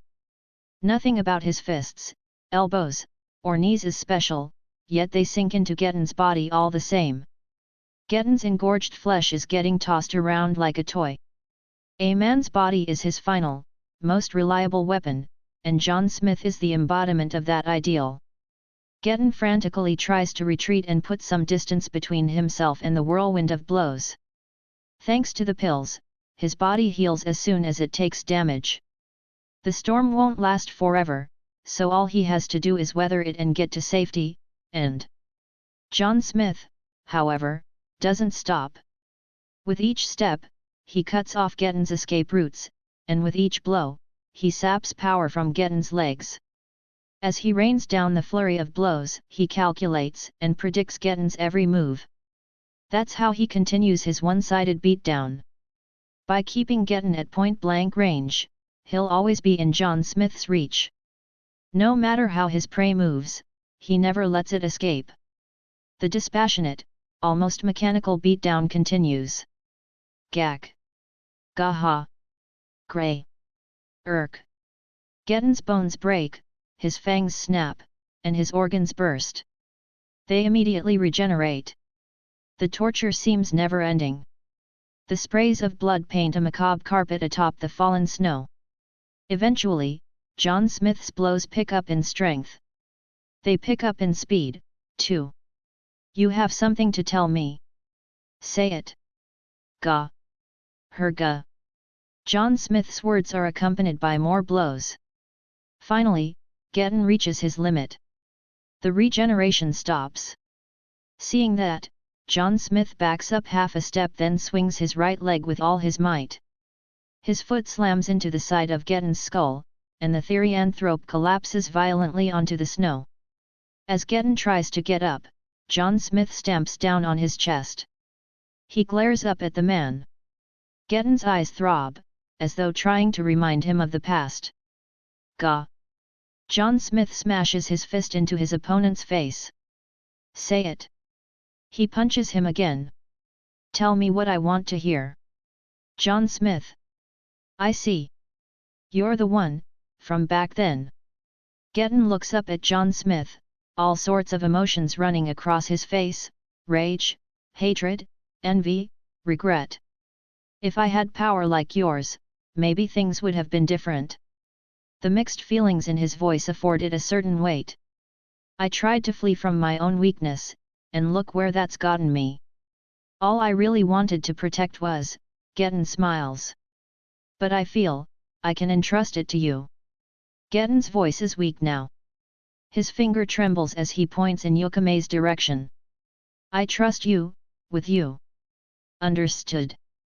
John Smith clasps Gettin's trembling hand in his. You can leave it all to me. And then Gettin breathes his last. Yukame buries her face in John Smith's chest. Her tears sink into his suit. I finally remembered. You're the one who. John Smith runs magic through his hands, then strokes Yukame's wound. So warm. Like it was all the way back then. Thump. Yukame's heart pounds. Ever since that day when everything was taken from her, she's had to live alone with a frozen heart. No matter what happened, no matter who embraced her, she'd vowed to accept it with a smile. The ice was a wall she built to protect herself, one that she knew would never thaw. Yet now, it was melting. Thank you, Yukame says. John Smith cocks his head to the side. Then he lets out a quiet murmur. I think he said it was buried under a yew tree over there or something, right? I've got one last job I need to do. John Smith begins digging a hole, and Yukame returns to the capital on her own. He must be digging Gettin a grave. Perhaps that's what Gettin had been searching for, somewhere to die. That's the impression his final look had given Yukame, in any case. He seemed peaceful, almost nostalgic. After spending a night resting in the capital, Yukame picks up the gold coins she just traded for and heads back to their hideout. John Smith healed all her wounds. Even the ugly scars across her back have vanished without a trace. Once she reaches the base, she heads down to the vault with her gold in tow. However, what she sees within comes as a shock. What in the? All of its contents are gone. As she cocks her head to the side in surprise, a figure clad in black appears behind her. I see. You're Yukame, president of the Snow Fox Corporation. Yukame whirls around to find a platinum blonde elf beauty standing there. Who are you? Yukame asks as she gets ready to draw her fans at a moment's notice. My name is Alpha. I'm with the Shadow Garden. Given the reception you're giving me, I assume he hasn't told you anything. Alpha. Yukame's well aware that John Smith aka Shadow is the Shadow Garden's leader. However, he never mentioned anything about the organization to her. It's strange, now that she thinks about it. I suppose you must have been his collaborator. As well as the woman the MCA's Gettin was fixated on. What are you trying to say? I have a letter for you. I'm afraid the seal is broken, but I thought it would only be proper to give it to you anyway. Alpha hands her a time-worn sheet of paper. The MCA will fall soon, and there were some things we wanted to collect from them before that happened. We found this in Gettin's room. It's a letter, no, a will. And it's addressed to you. Gettin's will. Yukame takes it and starts reading. The first thing that takes her by surprise is how messy the writing is. He must have refused to entrust it to anyone else, writing it himself even through his blindness. Yukame can sense definite fragments of the warmth of his handwriting in that messy scrawl. Gettin starts the letter with an apology to Yukame and the people of her village, then goes on to curse his own weakness. Finally, he reveals an alarming truth. The cult of Diablos. It's the true identity of the organization that set him along his path. We of the Shadow Garden are fighting to take down the cult of Diablos. And of course, he's no different. Mr. John, too. Also, Mitsugashi is a shadow garden front. Heavens! What a shock! This entire incident's played out exactly how he wanted it to from the very beginning. Unfortunately, that does mean we had to take all the gold. Ah, and now Mitsugashi will be able to ride out the credit crisis. We'll also be able to snatch up the MCA's assets. Our position will be nigh unassailable. And Mr. John, no, Mr. Shadow saw it all coming. If you want to curse him as a traitor, you're well within your rights to do so. I have no doubt he's prepared to accept that judgment. Yukame shakes her head. I have no intentions of doing such a thing. Mr. Shadow has saved me now twice over. Very well. Alpha nods. We're prepared to accept you into our ranks. Unless you have objections, we would have you continue managing Snow Fox so you could act as our liaison to the Lawless city. Ah. Very wise. You want Mitsugashi to act as the public face, and for Snow Fox to handle the dirty work. A clever arrangement. Yukame and Alpha have identical smiles on their faces. It's clear they each hold the other in strong admiration. We're glad to have you on board. The pleasure is all mine. After they finish shaking hands, Yukame lets out a quiet murmur. Although it brings me no joy to discover just how many important people he has in his life. She and Alpha leave the base together, discussing their future plans. The MCA's collapse is swift. Knowing they won't have enough reserves to meet people's demand to trade in their paper bills, many merchants close up shop and try to flee in the night. Eventually, the night order has to be called in to force them to open their coffers, but the amount of money within is nowhere remotely close to the amount of paper bills in circulation. Eventually, all the merchants are rounded up. Their punishment will no doubt be harsh. When the masses watch the MCA collapse, their gaze immediately turns to Mitsugashi. The morning after the MCA goes bankrupt, they all swarm Mitsugashi Bank's Capital Branch office. There are enough of them to pack the main street completely full. The moment the bank opens, they all rush in, paper bills in hand. What they find inside, however, astonishes them. Mitsugashi Bank is using a large hall as their vault, and there's a dazzling mountain of gold piled up within. The tellers all greet the throng with calm, composed smiles. When the people in the crowd see Mitsugashi Bank fulfill exchange request after exchange request after exchange request, one of them turns to leave, then another. By the time noon rolls around, the lines dwindle to almost nothing. Only about 30% of the people who lined up at the beginning of the day actually decide to trade in their bills. Seeing Mitsugashi Bank's reaction sets the people at ease.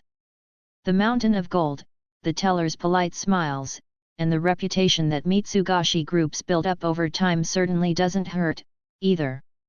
As further proof of that, it takes no time at all before customers looking for paper money loans appear once more.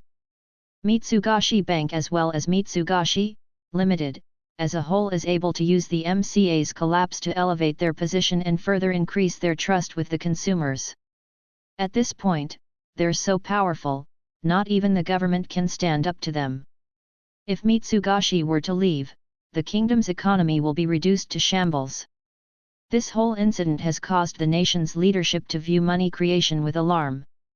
However, the fact does remain that the credit crisis Mitsugashi and the others orchestrated brought them an unprecedented wave of prosperity.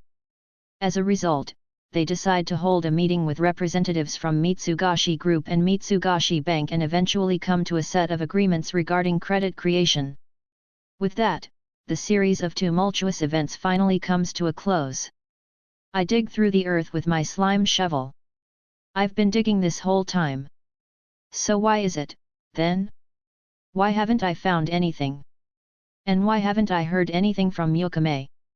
She was supposed to go grab the coins she stashed in the capital while I dug up the buried gold, and afterward, we could all live happily ever after.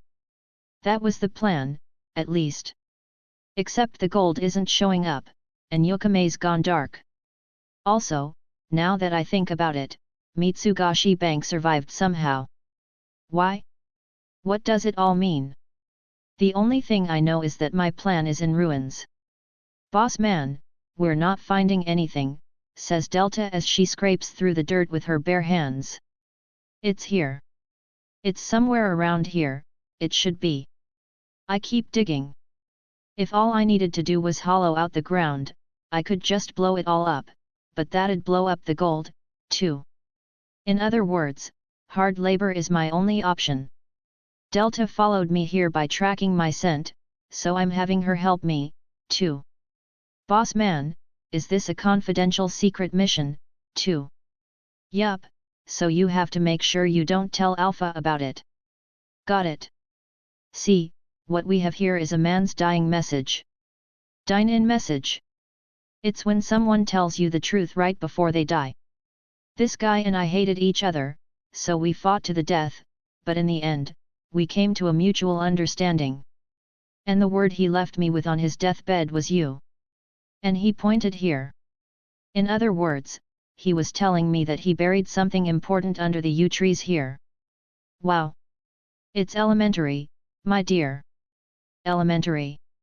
Delta wags her tail, her eyes glittering. When we're done digging, will you do whatever I say? Hey! Remember, you promised. Phew. You promised, boss man. Phew yeah. Oh woof, Delta stares at me with upturned eyes. Sorry, yeah, I remember saying that. You did. But I never said I'd do anything. You said you'd do anything. No, I definitely specified I'd only do stuff within reason. You said you'd do anything. Crap. Delta's got herself totally convinced that's what I actually said. Delta, that's not what I said. Lying is bad, and if I had a voice recorder, your lie would totally get exposed. Voice recorder. It's a type of shadow weaponry. When you turn it on, it destroys the world. Really? That's why you shouldn't lie. You don't want the world getting destroyed, do you? Oh woof. I don't want the world destroyed. But, boss man, you promised. Delta looks at me sadly. Hell, she's on the verge of tears. All right, let's settle on a compromise. I'll do what you ask within reason. But remember, Delta, there are things even I won't do. I'm not Santa, after all. Santa. Delta tilts her head to the side. Santa Claus. The monstrous devil in crimson who rules over the world from the shadows. A devil. His outfit is crimson, drenched in blood. He destroys people's dreams, fills them with despair, and paints his suit with their sinew. That's awful. That's right. He's an awful guy. Once, long ago, I, too, suffered at his hand. He even got you, boss man. I had a dream that I wanted fulfilled no matter the cost, but he let me down at every turn. A dream. I wanted to become an eminence in Shano, I'd better not say. I swore to myself that I'd never put the one thing that truly matters into words. Anyways, ever since I was a kid, he betrayed me year after year, each time leaving another scar on my heart. Basically, Delta, what I'm trying to say is that I'm not Santa, so there are some wishes I won't grant. For some reason, Delta stares straight at my face and blinks a few times. Then she cocks her head. But Santa doesn't grant all wishes, either, right? You said he betrayed your dream. True. Hey, I say. Hey. You're right. That doesn't add up. It doesn't add up. The two of us both cock our heads. Whatever. The point is, I'm willing to compromise, but there's some stuff I won't do. Oh woof. Now, I'm gonna head off on a journey, so why don't you have a good long think about what you want to ask me for? A journey? Yeah, a journey of self-discovery. Alpha and the others are probably livid, so it'd be better if I gave them some time to cool off. Emotions dwindle as the hours and days wear on. They say time heals all. Besides, it's winter break at the academy anyway. All I gotta do is show up nonchalantly around Alpha and the others after break is over. I purposefully won't apologize. I'll just go on like normal, pretending like nothing happened. The thing is, I've discovered an unbeatable hidden technique that lets you emerge victorious from any interpersonal conflict. The trick is, you wear them out. All you have to do is make them think, ugh, there's no point trying to reason with this guy. Nobody complains when babies do stuff, after all. In other words, that's the level I have to reduce myself to. If I'm not careful, this hidden technique can become a double-edged sword. The thing is, you win every argument, but in a way, you also lose them. Oh, and we can stop digging now. Thanks for all the help. My plan was completely ruined. And Mitsugashi ended up surviving anyway, so even if I find the gold, it's not like it'll do me much good. Now then, I'm off on my journey. Later. Wait, boss man. Something just came out of the... I hear Delta shouting at me from behind, but I dash off at full speed so she can't successfully complete her request. Now that I think about it, the first time Santa betrayed me was on a snowy night just like this one. The end of Volume 3.